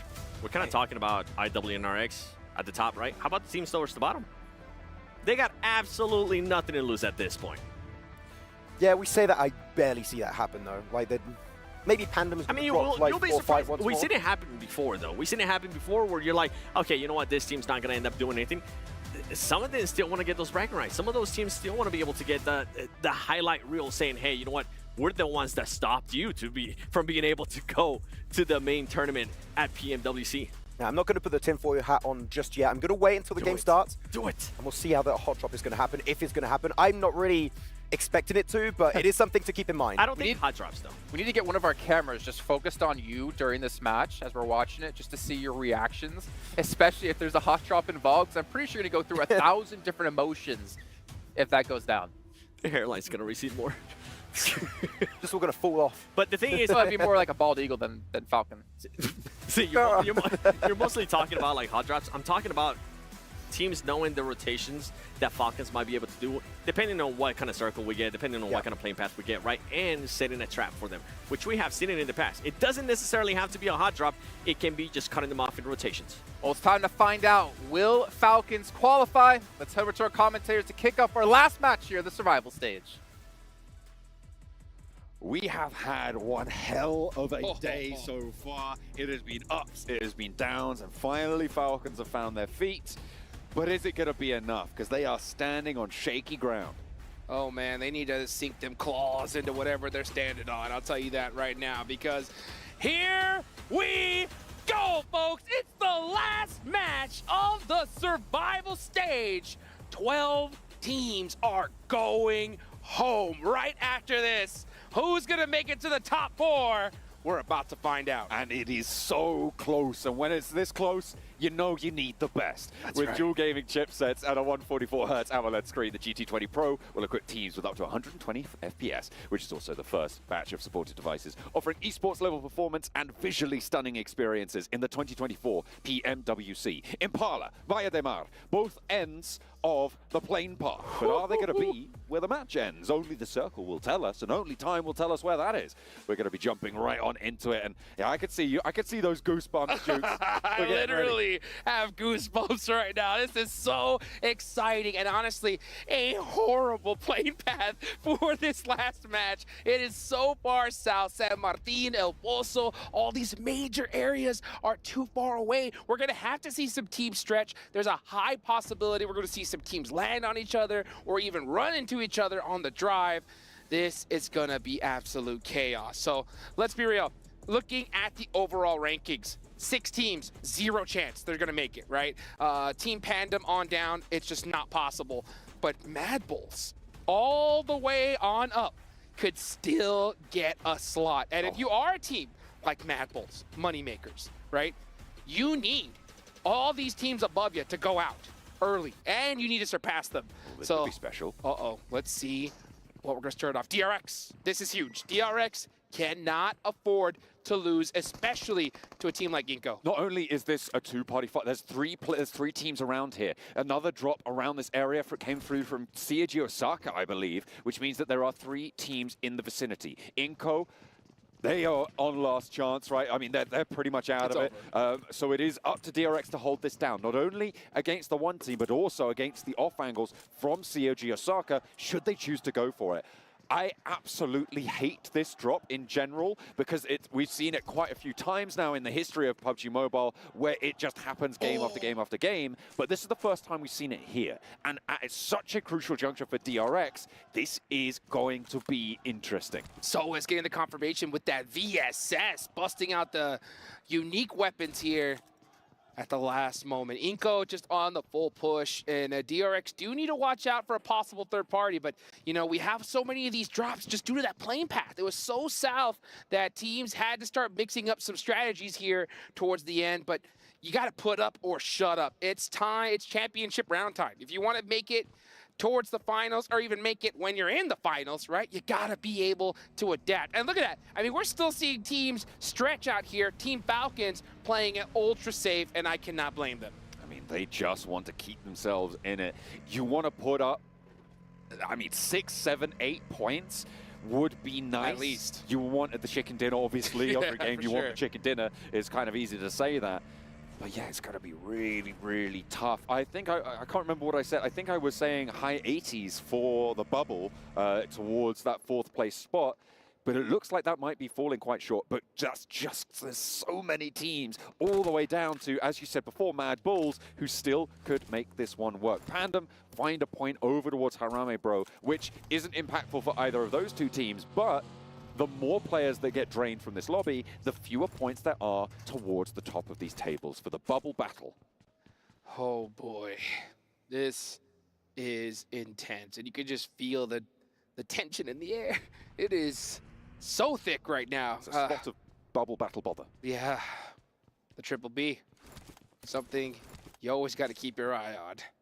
Because you got, right now I'm looking at the zone, we have a Los Leones possibility here. Could we see an urban finish towards the end? That would be absolute madness. I'm seeing a lot of teams stretch out here, be extra careful. Twisted Minds were in such a good position. They were like, what, in 2nd place just not too long ago? Now they're down to 5th. So they know they need a big game here if they want to make it. These days, they go by in the blink of an eye, but I tell you what, they are long in the minds of Twisted Minds. That's right. It is so treacherous. Well, you remember that interview he had earlier, right? Oh, this is Mad Bulls. Mad Bulls cannot, and they're losing a player here early on. Yeah. This is the worst case scenario. But back to what I was saying, right? We saw the interview earlier with Igor. He said that no pressure. Right? We're tranquilo, we're big chillin', you know, big deal. Do you think he has a little bit of pressure now? Definitely not. No, not whatsoever. I don't know what you're talking about, mate. None. The only pressure that they're going to feel is if they don't make the top 4, that pneumatic press on top of their key. Oh, that's right. Hell, it's going to be the most. Actually, you know what? I don't think that is going to be the most pressure they'll feel today. That's for sure. Which is saying something. Oh. Goodness, yeah. Cool, calm, and collected is all over. It is time to make it happen. And it's always great to see even teams that have been here before at this top level. They've been in these moments. I mean, it still gets to them. You just saw Top earlier, you know, put his hands on his head and just, whoo, the biggest sigh of relief. But there is something to it. When you bust out a huge, critical, clutch chicken dinner, you almost feel destined, right? You almost feel like, oh, this has got to be our game. So I'll be honest, Team Falcons are in a insane position here. All they got to do is replicate some of that magic we saw in the last game. Let's take a look at the replay. This comes from Team Pandem. Okay, this is that sort of low impact frag. At range though, with a red dot on the UMP, so nicely sprayed down. But Pandem now up on 2 eliminations in 11th place. They have been a little bit of a wrecking ball in these last couple of matches, but it's a little bit too little too late. TJB, however, definitely not too late for them. They're all the way out on the west, moving from Montenuevo. They are in 6th place right now, but by only 2 points. I will, I think, remind people of the tiebreakers at this point, because that is always going to be a factor when you've got tables this close. That's right. First tiebreaker is going to be the chicken dinners, right? So if you have more chicken dinners than the team that you're tied with, you win that tiebreaker. The next tiebreaker is placement points. If you have more placement points, so if you have the same number of points, same number of chicken dinners, then whoever has the most placement points, that is going to be that. And then if all else fails, because if you have the, and also as a note, if you have the same placement points, you have the same elimination points guaranteed in a tiebreak, which means that the next tiebreaker is how well you performed in the most recent match. So whoever finishes highest in the last match, i.e. this one, will win a tiebreaker.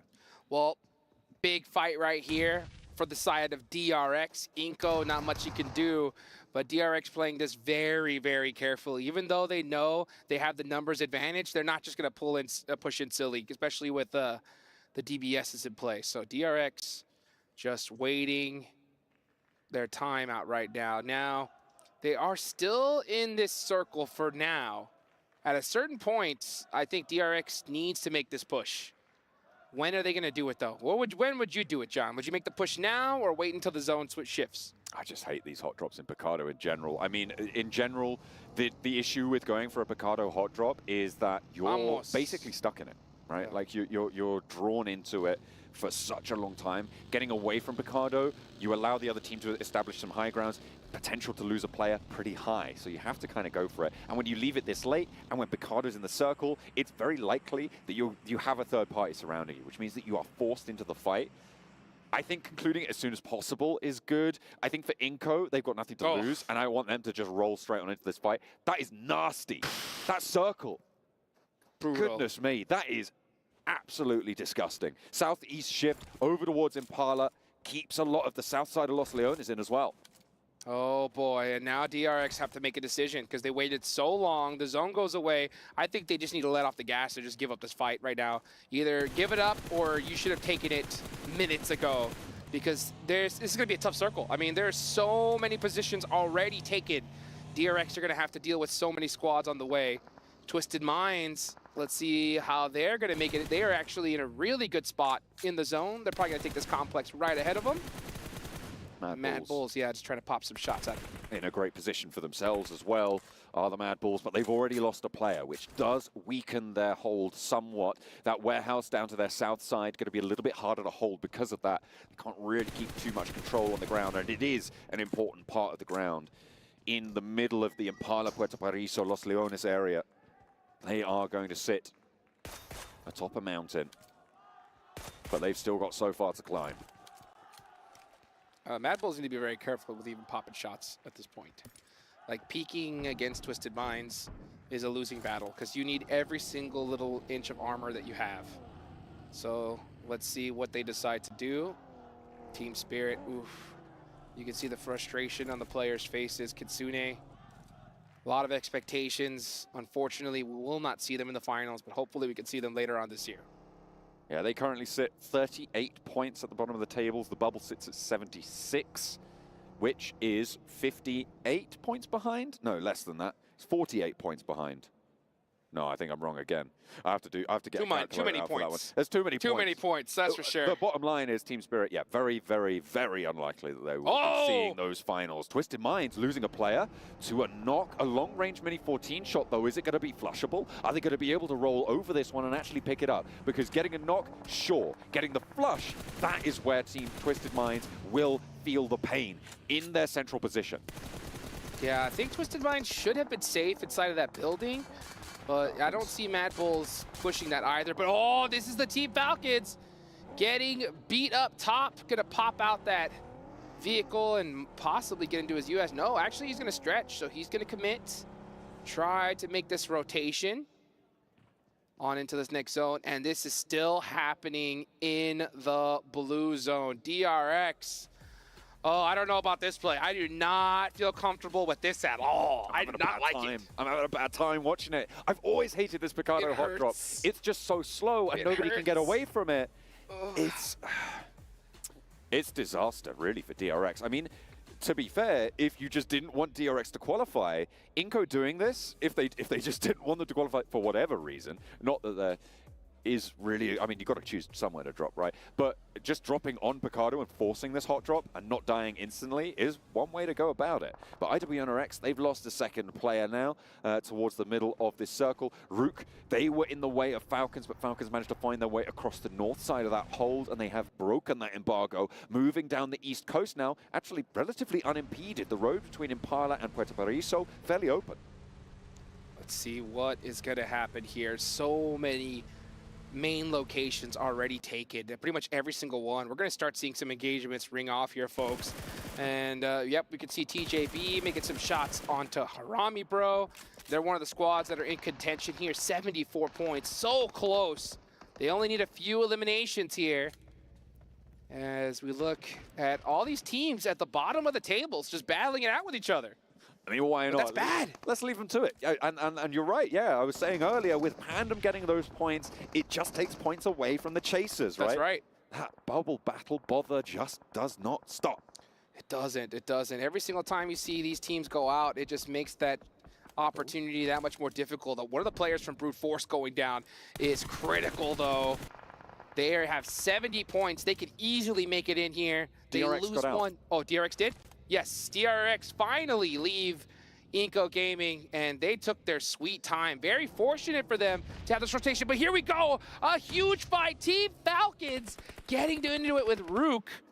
Team Falcons cannot afford to go out here. A knock already sent over to their backlines, but that's getting rezzed fast. They know they need to keep 4 alive. Rook looking to try and change the tune. Nerzed in the building, holding down the stairs. They're not pushing fast. They don't need to just yet. Rook have control of this fight. They have the terrain. No one's super close to this. Seiji Osaka could come in third party in just a moment, but for the time being, Falcons just repositioning, re-establishing. Icy on the off angle is where this fight lives or dies for the Falcons. If that point gets flushed, if it gets found, they go down with it. Rook can envelop them. They will not be able to get away from it. Icy has to be forced back on in. That allows them to stay alive as 4. That is more important than keeping that high ground off angle. That's right. That is right. But they are in a really bad position here. They're completely back against the wall against a team that has nothing to lose here. They could just stay and just annoy Team Falcons. That's the hard part about this, is because Team Rook, they're not going to focus on play zone. They're just going to focus on this fight.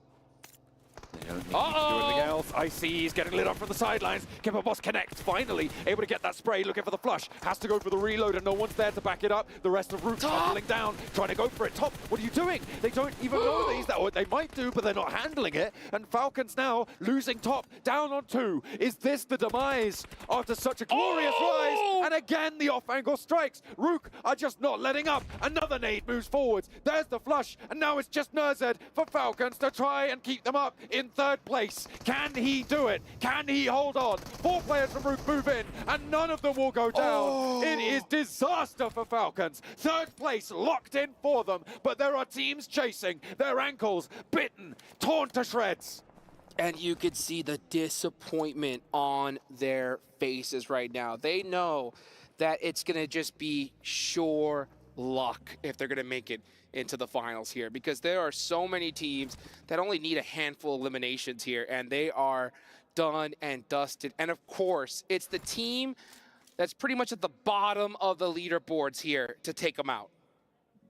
It's just going crazy right now in the final match, and would you have it any other way here for the survival stages? Opportunity now for TJB, for Twisted Minds to push Falcons out to the side. It is dastardly here. Brute Force, central position on their hold right now, but with 3. Mad Bulls, same story. Twisted Minds, they're looking healthier with 4 and on a central eastern position as well in this next circle. It's looking good for these 3 rosters. Speaking of healthy, the Max Man curse, alive and well, John. Alive and well. He shouldn't have done that dance. How dare he dance? Oh, the crowd is devastated. That is Inco done and dusted.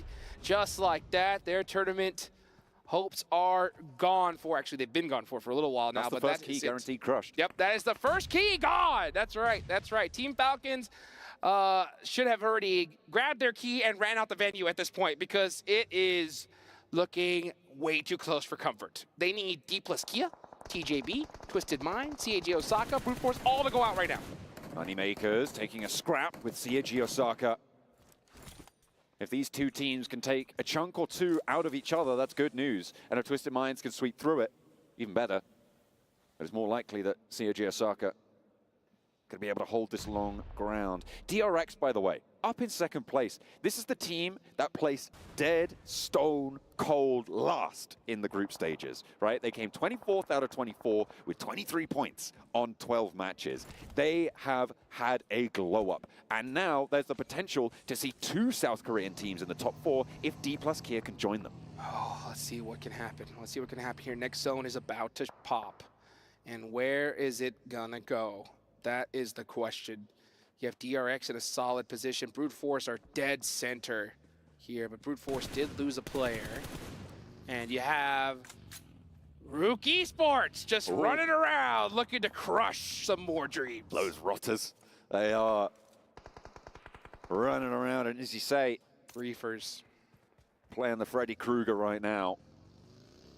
TJB with a little chase being pushed upon them. They did start outside the top 4. As it stands, they are in, but only on a tiebreaker with D+ if we were to close things down now. Next circle, defining strength, defining position, defining tempo on this next one. It shifts out to a lot of open ground on the north side. Currently, no one holds the compound to the northwest edge. DRX actually coalesced towards the Moneymakers on that north edge. They might look to push back down south, but Team Panda might be able to get ahead of them if they want to go for that compound, that is. It sits on an interesting little ledge towards that side, and Pandem have the high ground to the south, so I don't think they're going to want to leave too readily. That is correct. If you are a fan of the Falcons, which many are, you really want IWNRX and DRX to start destroying this lobby at this point, as well as Rook and Team Pandem at this point. Let's see what DRX can do against the Moneymakers. Moneymakers is one of those squads that can threaten to usurp the Falcons. Can they get this done? DRX gets knocked, and that's another big point for the Moneymakers. They've gone 3-1 at this point. They left one player alone on DRX out to this position, but the Moneymakers have just held. COG Osaka are going to hear that, move on over with Apollo, who's close by. I don't think they're going to go for the full push just yet, because they are still far too split, and the Moneymakers didn't take any casualties. It was a quick one-and-done fight, given that there was very little resistance from the solo DRX player. Oof, you could just see the changes in strategies here.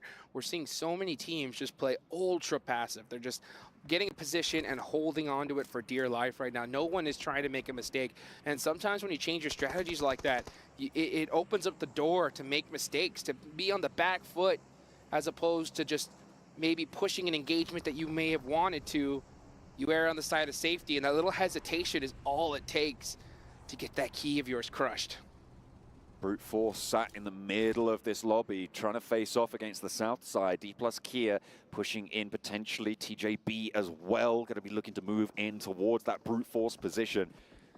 Back in EMEA, Brute Force, you know, these guys were the comeback kids of the lobby. And right now they need that title more than anything else. And it is only their last match to play. They are on the doorstep. But as of yet, it has not swung open for them. A hefty knock, that's what it's going to take. Who is going to open up this fight? I mean, this is the calm before the storm, folks. We have not seen a knock in quite a long while here. Everybody is just so patient. No one's moving a muscle. And honestly, this is the type of play I was looking to see here. You know, way earlier on in the tournament, it takes the last game of the day to see everybody pull out all the strategies they got. IWNRX having fun with it. They know that they're going to the finals for sure. And oh, they're starting to apply some pressure. Rook needed to be humbled a little bit, reminded that they're 14th on the tables as it stands. This Team Spirit's tournament is over as well. 3 keys into the Crusher, guaranteed Besiktas Black. Team Spirit Inco now are 3 guaranteed eliminations, but Falcons, even though they're out, they're not done just yet.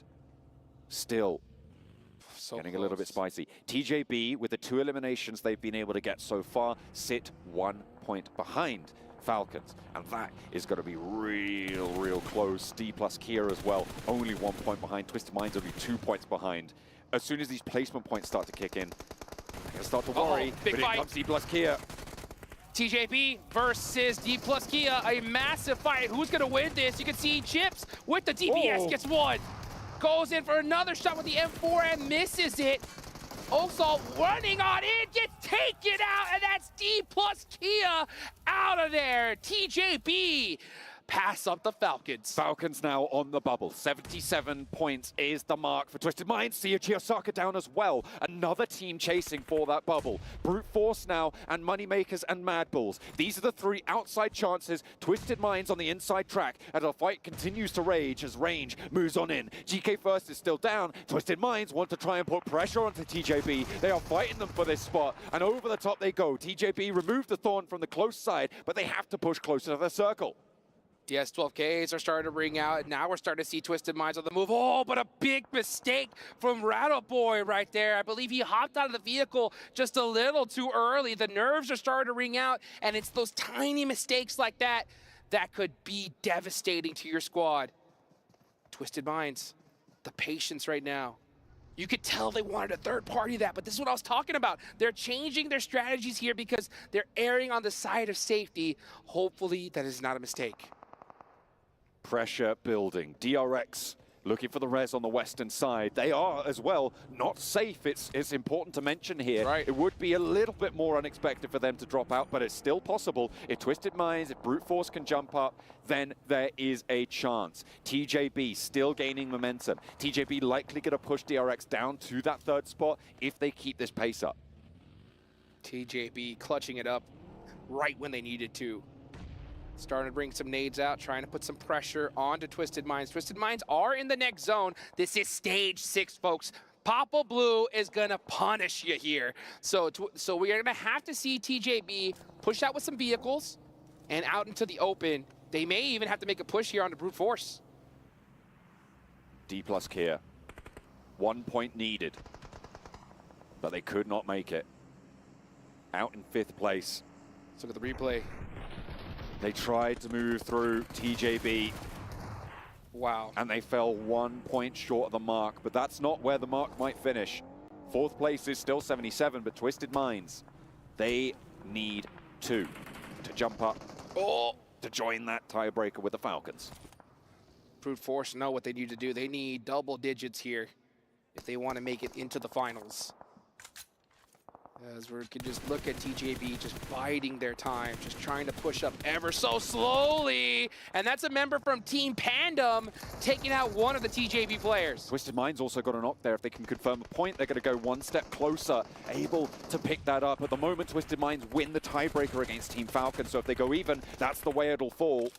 TJB going down. Neos as well. Looking for more spray. 3 players are there. Can't get him. TJB getting picked apart. A nade comes in from the long range spot for Twisted Minds, and they pick up that 2nd point. They are now up closer and closer. They're in that 4th place position. Then the Falcons go down. 5th place guaranteed as a maximum for them. And Twisted Minds take it away from them. Only Brute Force, Moneymakers, and Mad Bulls can change things now. Let's see what's going to happen here. Brute Force need to get active, but all those eliminations, all those knocks that they got were stolen away from them by Team Pandem. Team Pandem with 8 so far. That is just making it so difficult for these teams that need these points. Brute Force desperately need them. And Twisted Minds erring on the side of safety, and it is working for them big time. Twisted Minds with that tiebreaker win right now over Falcons. Placement points are starting to add up as well now. And that bubble is just going to keep moving with Twisted Minds. DRX not going to be happy about the pressure they've been under in this last match, but they've done enough today. I think that might be enough for them to see themselves safe. I don't think 2 teams could possibly jump up far enough to take them down here. Another player down for Twisted Minds, and you can just see them Obscure putting in some shots. Getting picked off, though, by IWNRX from downtown. Yeah, they barely have any coverage at all. But now here comes DRX onto the Mad Bulls. Fleek up on top in a very terrible spot, gets taken down, and DRX are going to continue that dominance. We're going to see them in the finals 100%. Right now, it's really up to the last player of Brute Force to pull out a miracle run. Moneymakers are still in the mix as well, but they got to get active here. They need some eliminations. I mean, it's what we saw from them last time around, not getting a little bit aggressive with things. Potentially could have had more control and given themselves a better platform for this match as well, and now they've been given another chance. The Western side, though, will see them outside of the circle. IWNRX are still in the leaders. Indomitable at the top of these tables. A miraculous recovery for both IWNRX and DRX into the survival stage. Twisted Minds getting taken down here. They are on 80 points at the end of this match, which means that's where the bubble is. Brute Force, they need more. They could potentially make it with a couple of eliminations here. The Moneymakers need more than that on top, but if Bishke goes down like that, it's just so hard. And again, it's the mini 14s that they're pulling out the arsenal.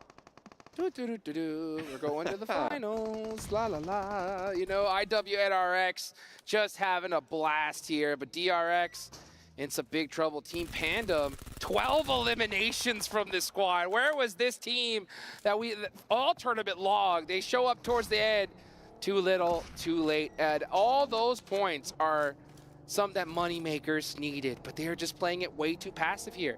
At a certain point, yeah, you don't have the position, but you got no choice. You need the eliminations or you're done for. It is highly likely we already see our top 4 on the right-hand side of your screens right now, and that's Brute Force out. They will not make that leap. It's up to the Moneymakers or nothing right now, and as it stands, I do not see this working out. IWNRX, they are looking to take the record for the 12-match streak, by the way, to try and challenge Alliance on their 2 days from the group stages. Way. What a resurgence it would be if they're able to take this final match away from them as well. DRX keep themselves alive. We now have the Moneymakers gone, and that is gonna be it. Team Pandem, I don't think that they have enough room to push on up. I think it's mathematically impossible now, but who's going to take the chicken dinner? Pandem with an arsenal full of lead right now. And over the top DRX go. They want to take the top spot away, but Zed Wolf is at a distance. Kain has the Molotov, and DRX do not have the health bars to handle this one. A shot from the Groza. It's going to find one, the second as well, and he is able to take them down. Second place, nailed in, and IWNRX now, I think, guaranteed to overtake 122. They just have a couple of players of Pandem to deal with. Let's just see how this is a victory lap, folks, from IWNRX. What a performance in this survival stage. These guys really gave it all on the line. And, I mean, we're talking a complete 180 from what we saw in the group stage. That is how you finish right there, folks, with a statement. Team Pandem. They had some pace today, but it was not quite enough to go the distance. Actually, I'm going to need to double check my math on that one. I don't think they did it just then. I don't think there were enough eliminations in the lobby for them to be able to jump that gap that we saw at the end of the match, but it is going to be close. If they'd have done more day one, they'd have done more in any of their other matches, maybe we would be saying something else. But as it stands, the top 4 will get closer and closer to locked in. I can tell you this for free, though. IWNRX are in. It is going to be DRX in as well. For sure. Those 2 teams put on a show today. Yes, they did. Yes, they did. I got to give the props, of course, to Team Pandem for putting out a big performance there, right there towards the end. I would have loved to see that same play style 2 matches ago, you know? But I think they finally turned it on. It's unfortunate, I think it was a little too late, but who knows? Who knows? Of course, we're gonna have to go ahead and take it on over to the big boys in the studio to find out in just a few moments, folks. But again, what a crazy turn of events here. Live here in Riyadh, Saudi Arabia, the PUBG Mobile World Cup at the Esports World Cup. Everything I expected to see here in the survival stage. Except for one thing. What's that? Falcons did not make it through. Oh my goodness! Right at the end, right at the close. They got pushed down, and it was Rook of all teams to be the ones to do it. That was nasty. This was pretty nasty from Kain in the final moments. I thought IWNRX were going to get that full victory lap chicken dinner. I said they took over Alliance's tally of 122, but I'm not too sure now. I think it might be dead heat, adding up the numbers. I'm pretty sure they were on 116 and got 6 placement points at the end of that. Yeah. So they're going to be 122 dead heat. I'd have to check the tiebreakers. Well, let's see. Well, we're going to find out here in a few moments, folks. That trophy looking mighty fine, and we're getting closer and closer to it. 4 teams are going to be joining the 12 in the finals, and they're going to be trying to get that trophy right there. So, man, and that is the most beautiful trophy I have seen in PUBG Mobile history, hands down. Absolutely. Looking good, looking fresh on that, but 12 of our teams guaranteed not to lift it. They're going to have to sacrifice their keys to it as well. Ooh. It is going to be pretty nasty to be one of these 12. Well, let me ask you this, John, right? If you could have that trophy, right, where would you put it? Where would I put it? Somewhere on show so I can take it to the next tournament. That's right. I take it straight to the next tournament. That's where it's going. I don't know about you. I'd put a chain right around it and hold that around my neck 24/7. You know what I'm saying? All right, good luck your posture. Hey, you know what? Got to get strong. Got to get ready to carry some teams. You know what I'm saying? That is true. If you can carry a team to victory, you can carry a trophy as well. That's right. right. A couple of chains. That is right. Oh, goodness, folks. What a turn of events right here. Team Falcons, man. The game before last, go nuts, right? They put themselves in such a dominant position there, and then Max danced. Why did he do that? Why did he do that? Max, man, why? Ugh. The crowd devastated there, but you know what? We always have to wait until the official scoreboard. We can see the overall rankings. We got a good glimpse of it. The players are looking back, trying to figure out who made it on in. And you can just see, look at Twisted Minds. Twisted Minds right now. Looking very excited. Everybody breathing a sigh of relief. Those 4 teams, you can see the energy expended. And they are going to be happy with it. IWNRX leading the charge, 122 with 2 chicken dinners. DRX 3 chicken dinners and 93 points. TJB 81. Twisted Minds on 80 points is where that bubble sat.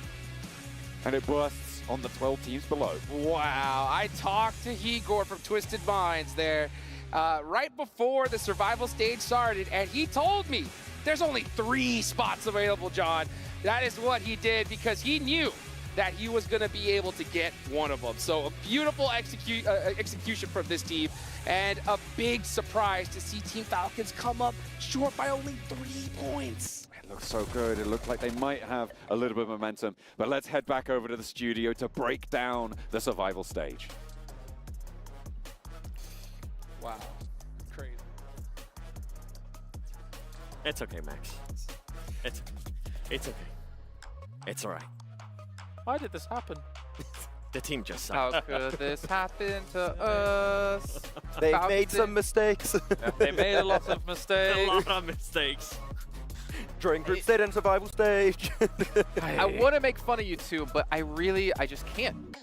At what point would we have ever expected Falcons to not make it to the main event with the lineup they have, how good of a team they are, and they just fall short? I've just got one thing to say about that. Twisted Minds, Twisted Minds, Ratto boy, Ratto boy. We're changing allegiances, let's go. Not Tiamba? Oh yeah, they're good too, I like Tiamba. I'll change to Tiamba actually for the main event. So you're saying Falcons are no longer the greatest team ever? They're still great. Just not right now. I'm getting full 4 MV in the finals. No, stay away from my picks. I'm coming for CSA. Let's go. I've seen some of these messages you've been getting. Tiamba. It's fine. I've seen this message you've been getting on Instagram. People telling you stop rooting for Falcons. I don't need you rooting for 4MV. I hope you get sick again, Max. Man, I'm like, what? That's not very nice. You actually got that? Yes, yeah. Nice. Wow. Toxic. But you know it's not toxic. These 4 teams staying true, staying consistent here these last 2 days. And IWNRX, I can't remember how many points Alliance had, but this is pretty damn close to that. This is fantastic. I mean, looking at them being able to, what is effectively donk on the lobby when it came to yesterday, coming into today, and absolutely playing carefree PUBG Mobile, IWNRX, managing to smash the survival stage. Yeah. It's really good to see as well, considering Z-Wolf, there was a lot of hype behind him over in EMEA, and now you get to see him put up numbers, especially it was cool to see him on Miramar Mini 14 action. I love it. They removed their shackles here. They're ready for the finals. Absolute legends of the survival stage. I love it.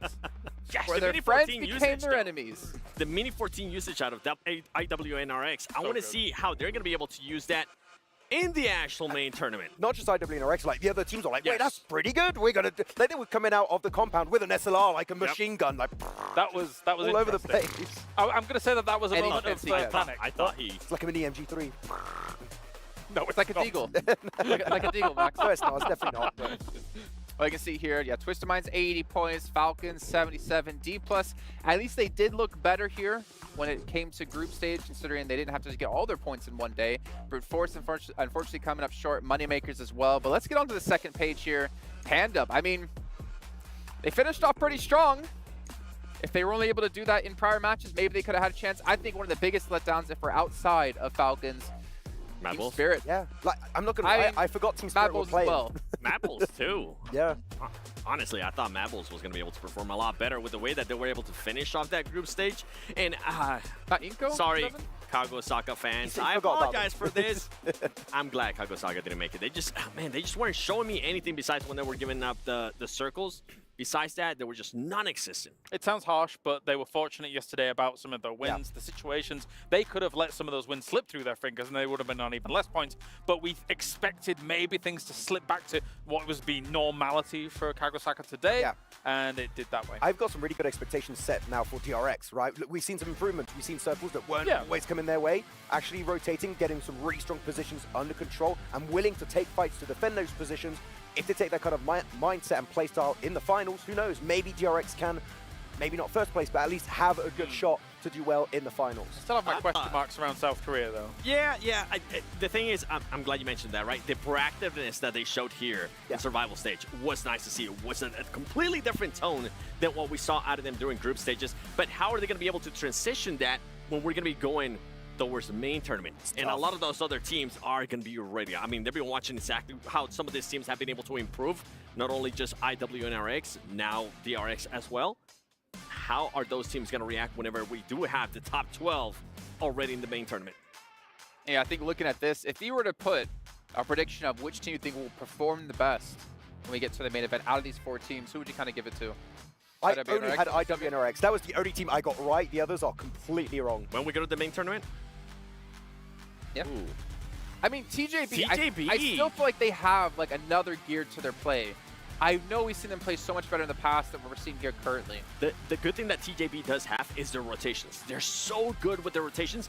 They just need to find some type of consistency because that team has been so inconsistent. They have definitely the fragging power. We see it over and over again. But yeah, if I had to pick out of those four teams, I feel like TJB can definitely be one of the best performing teams. I have to go IWNRX. I think they're going to be warm coming into the main tournament now. I think this is really going to give them a huge shot of confidence coming in. As much as I think if I'd have come in at the beginning of the tournament and you gave me these four, I'd have said probably TJB. But my hopes for China really do rely on Tiamba now. I think they're going to have to carry the flag for them. All right, well, it's time to take a look at Orchidia play of the day. Honestly, I'm not sure what it's going to be. I almost have my eyes towards top potentially with the mini, maybe some Z-Wolf action yet again. And actually, it's going to be none of those. It's going to be no. That's a surprise. You know, it's also a surprise. Oh, it's play of the day. Okay, yeah, okay. Oh, once again, I thought it was MVP. Hey guys, our MVP's here. We're not quite there yet. Almost. In a bit. Calm down. Oh, I've actually seen even only yes, to be fair, up against Mad Bulls on Everest was ridiculous for TJB. And I think this play almost here was maybe enough to help get them into the event. If he doesn't clutch it, I don't think they make him top 4. Right. Only S does get a lot of extra elimination points and keeps the team alive a little bit longer to get those placement points. So that was a very, very important clutch for TJB. And it's because of plays like this from TJB why I feel like they're going to be one of the best performing teams out of survival stage when we go into main tournament. They just need to narrow down how proactive. They need to just be a little bit more consistent on those rotations. We know that they can do well rotations, and they need to be a little bit faster too. Yeah. And even with the earlier fights too, I feel like they tend to struggle a little bit with the early fights. I would say the rotations on point. Yeah, I would say the rotations on point when you're looking at TJB, though I do want to see a little bit more willingness to take fights. I feel like sometimes they're a little bit hesitant, and teams are punishing their big splits in the mid to late game stage. If they do that, that's going to be a big, significant improvement for the finals. Last note here for our 4 teams that did qualify, I have to give, and I've been saying this, and I'm probably going to get like hate from you guys, Twisted Minds, the only team to actually play only in the survival stage, able to make it through to the main event, and a team who was on no one's radar at the start of the year. They had to go through PMGO, they had to go through PMSL, and now they're here, and they're at the main event for their first year, kind of in the big spotlight on an international stage. This is an amazing performance. I don't know if you would agree here, Kalaris and Seven, but I think it's because they're overshadowed by Team Liquid, by Alpha 7. They're just in the background. Even he isn't saying Inco anymore. Yeah. Right, like they were overlooked, but now they are the new blood of Brazil, and clearly they have what it takes to participate at this stage, do really well at that. And if you put Ratto Boy on a little mountain, he's going to do great. I think you have a new favorite player. Ratto Boy. Ratto Boy. No, you don't. You didn't like that. That's our new victory dance, actually. I don't know. I can't contest what you did earlier, to be Well, fair. apparently, there was 5 of me doing it. Thanks, by the way, production. That's for already putting 5 too many of you. You can run it again if you want. I don't care. Our MVP, though, I'm not going to make you guys guess on this one, because I think it's going to be pretty damn hard to guess and predict it correctly. So let's take a look at our Sony MVP of the day and who it's going to be. Kind of hope maybe Imagine Top. if it is just Top. to give It's Pop something. again. Okay. He had a sick place, to be honest. Yeah, he did. Yeah. Especially at the end, the little clutch out he was able to pull off. 2,400 damage, 12 eliminations. I mean, DRX, if you want to have a chance in the main event, you're going to need to see pop-up performances like this, but it's against an even more stacked lobby. That's a really good survival time, by the way. Like, over 21 minutes, he's making it to the late game every single match play. Really good stuff from DRX. Yeah, it was a control game coming out from them here, as we saw things like 2-2 split when it came to Erangel, and I think there was something far more solid about some of their transitions. If you think about how they rock up on Kagosaka in towards that kind of Everest situation, make their move up there as well. Erangel was definitely their playground for a lot of today, and they made it look work. They're a lot more decisive. Yeah, right? agreed. They're willing to make plays, and that's going to allow them to do well, hopefully, in the main event. But is it going to work out when you have teams like 4 America Vibes there, like Tianba? There's so many stronger teams out there than what this lobby was, which is kind of crazy to say because this is already a really strong lobby. But it gets so much more difficult. I mean, Seven said it, right? With some teams like Alliance, my expectation for the main event is to see if teams can look at things like Alliance did in those group stages and say, these splits cannot go unpunished. You need to be able to shut them down or employ them yourself going into that main tournament. And for Alliance, I think the big question mark that we got out of group stage out of them was how they were able to finish out the matches. If they do find themselves in the position that they found themselves during group stages, how are they going to be able to finish off the matches a little bit smoother? That was the big question mark for that team. Okay, well, right now we're going to head down to the stage for an interview, I'm assuming, with a team who's qualified into the main event with $1.5 million on the line. Let's see who Sandstorm has for us. I am here in the SDC arena with the coach, Dadin of Twisted Minds, after qualifying in 4th place, 3 points ahead of Team Falcons. Dadin, how do you feel? It was incredibly close at the end there, but you managed to make it to the main tournament. Yeah, I feel happy, but at the same time not satisfied, because even coming from the community, we are like hard workers, and I know that we can do much more. So, by the way, I'm happy. I like it. They're happy with their performance, but they're still focusing on doing even more in the main tournament. So, speaking of the main tournament, how are you going to prepare yourself to face the teams in the next and final stage of the tournament? Okay, I will do nothing different, just review the mistakes as I used to do. I have to give time for them, like step by step, they are growing up. We are getting 1 more finals from a global champion, and that's it, nothing new. Just give time to them that they will get better. I like it. Just keep on keeping on with the same strategy. Just keep on improving as much as they can. And one final question: which teams are you going to be focusing on going into the main tournament? Okay, Tianba and Nextria, because they have a similar game about us, and maybe Team Liquid as well. That's quite a lot of teams to focus on, and they're going to be very strong competitors like we saw with Istanbul Wildcats Nextria. And speaking of IW and RX, I believe we're going to have another interview with Barney, with our 1st place team here in the survival stage. Yes, we are, Sandstorm. Thank you very much for passing it over as I walk around this beautiful trophy, and I'm joined by Frozen from Istanbul Wildcats Nextria. An absolutely outstanding performance you've had throughout this survival stage. Let's have a quick conversation. 122 points you ended up with. I'm guessing you guys fixed your issues that you had in the group stage. Muhteşem bir performans sergilediniz. 122 puan yaptınız. Bir sonraki aşamaya geçtiniz. Ne değişti? spotlarımızı alabildik bu Survivor Stage'de ve ayrıca çok kendi mentalitemizi hazırladık. Yani buradan çıkacağımıza inanıyorduk. Şanssızlıklarımız oldu ilk aşamada ama bu aşamada hatalarımızı telafi ettik ve finale kaldık. İnşallah finalde de bu aynı oyunu sergileyip şampiyon olmayı planlıyoruz. Bu kadar yani. We were able to get our spots back and we are much more determined this time and we're going to the finals, that's for sure, and we're just going to keep it lucky. Well, clearly your confidence is a lot higher, but you're obviously going to be entering into the main tournament. All of those teams that you met in the group stage are going to be there. It's going to be a lot tougher. What's the plan between now and then? Şimdiye kadar tabii ki söylediklerinizden özgüveninizin yüksek olduğunu, kendinize inancınızın yüksek olduğunu anlıyorum. Ama gene finalde diğer gruptaki karşılaşmaları yaptığınız ekiplerle, takımlarla karşılaşacaksınız. Neler olmasını bekliyorsunuz? Neler değişecek? Neyi daha iyi yapmayı planlıyorsunuz? Ya ilk aşamada biraz bizi bilenler bilir. Biz normalde geç açılan bir takımız. Şu anda tam oturduk yani ilk aşamayı kötü geçirdik ama bu aşamada çok iyi oynadık. Finali de bunun gazıyla gideceğiz. Hiçbir şeyimizi değiştirmeyeceğiz. Sadece daha çok özgüvenliyiz, daha çok alıştık. Kendimize de çok güveniyoruz. Çalışmalarımızı da en üst seviyede yapıyoruz. Yani ben kazanacağımıza inanıyorum ya. Those who know us, they know that we gain our momentum bit by bit in time and it's going to be a fast one. From now on, and we're going to be much more successful than you could ever expect. And I believe that we can make it. We'll be there.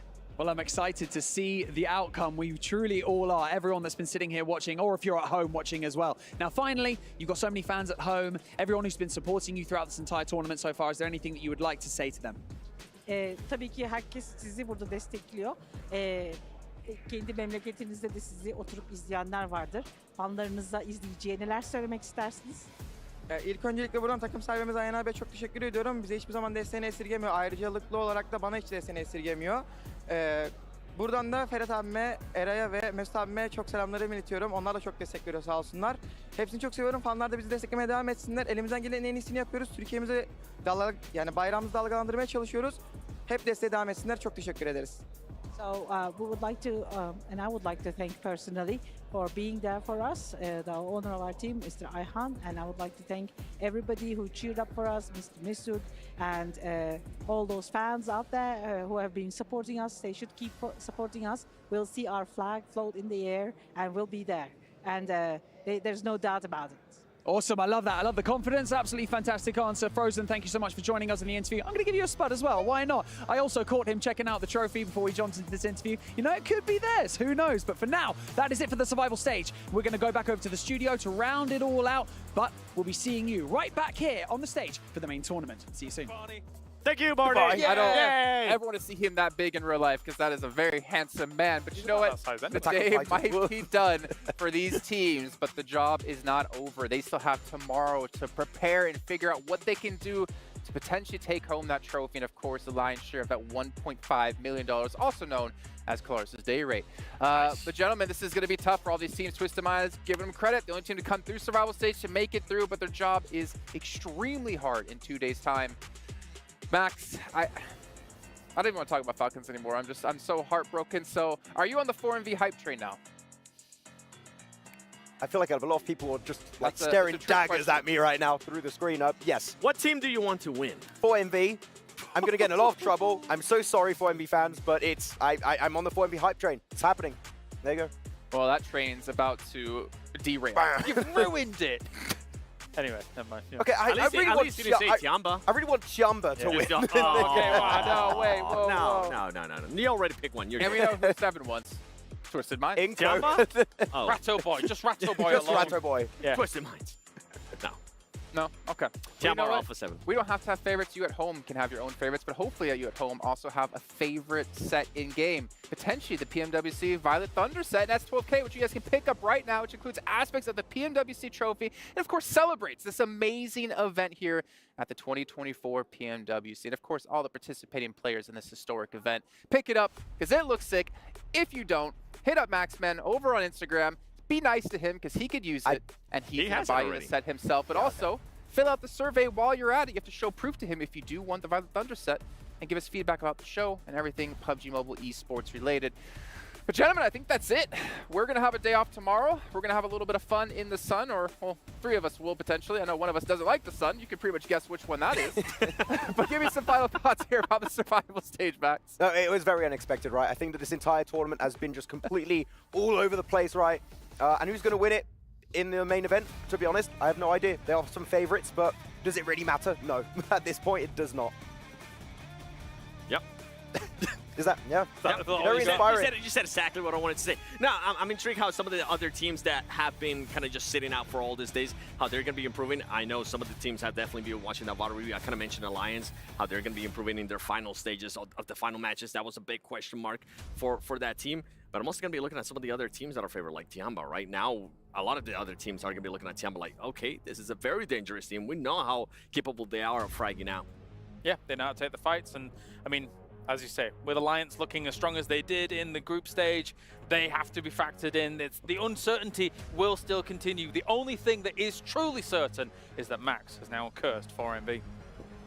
Not to mention those biceps you got going on there, James, but that's going to do it here for another day of play at you got PMWC. But we do have a day off tomorrow. So, Claris, hit us with one more flex.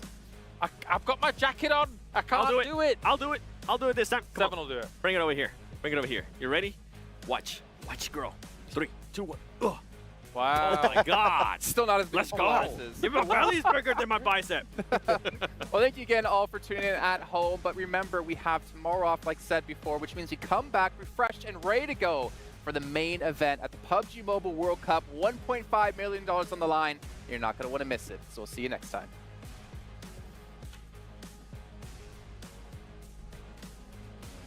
Я закрыл всех.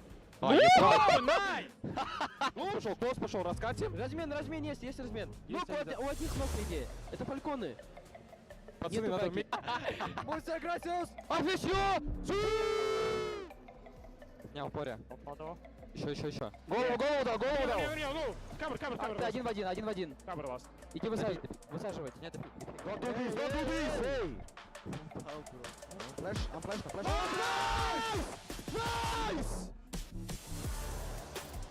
Nice! Истерикс, nice!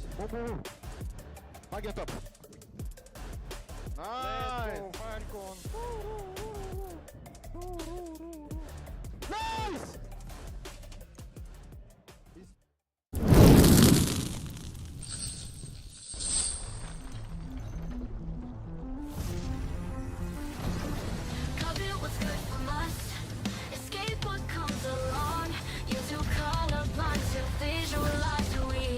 What they wanna live for.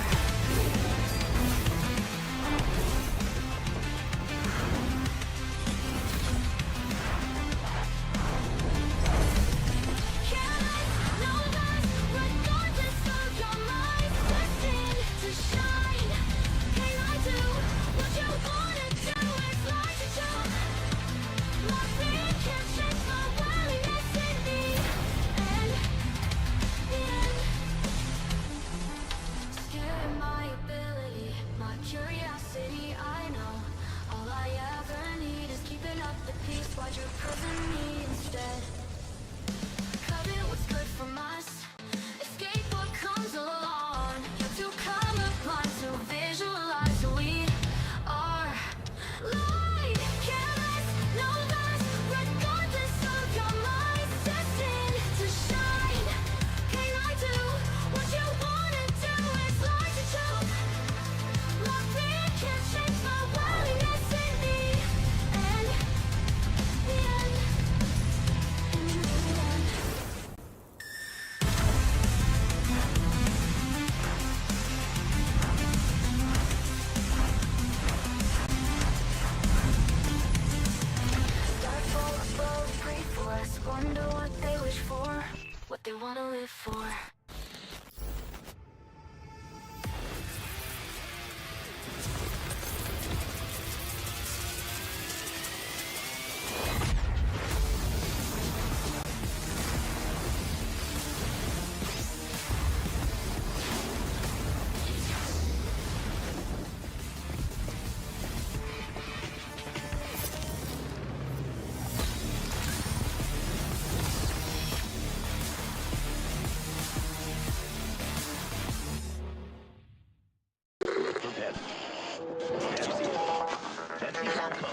You ever wondered how a Hollywood movie is shot? On a Sony. You review it on a Sony. And how do you make that sound epic? You record it on a Sony. Lunch break on a Sony. So why wouldn't you watch it on a Bravia by Sony?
They wanna live for.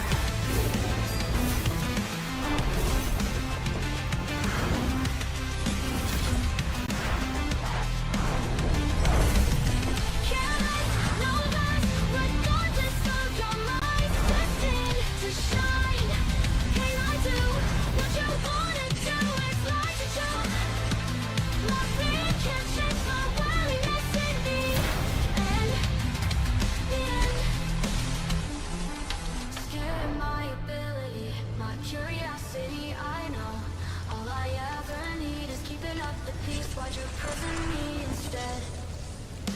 Cut it, what's good from us? Escape what comes along. You're too colorblind to visualize who we are. Light, careless, no less. Regardless of your mind, destined to shine. Can I do what you wanna do? It's like a joke. My fear can't change my worthiness in the end.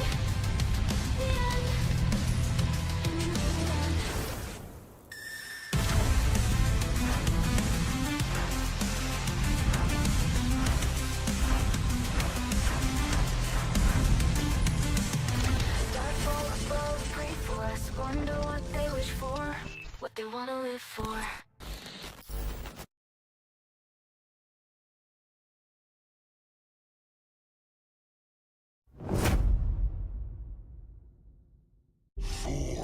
Thousands of years, my wrath has burned in the waters of the deep.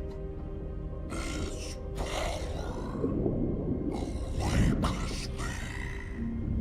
The kingdom will fall once more.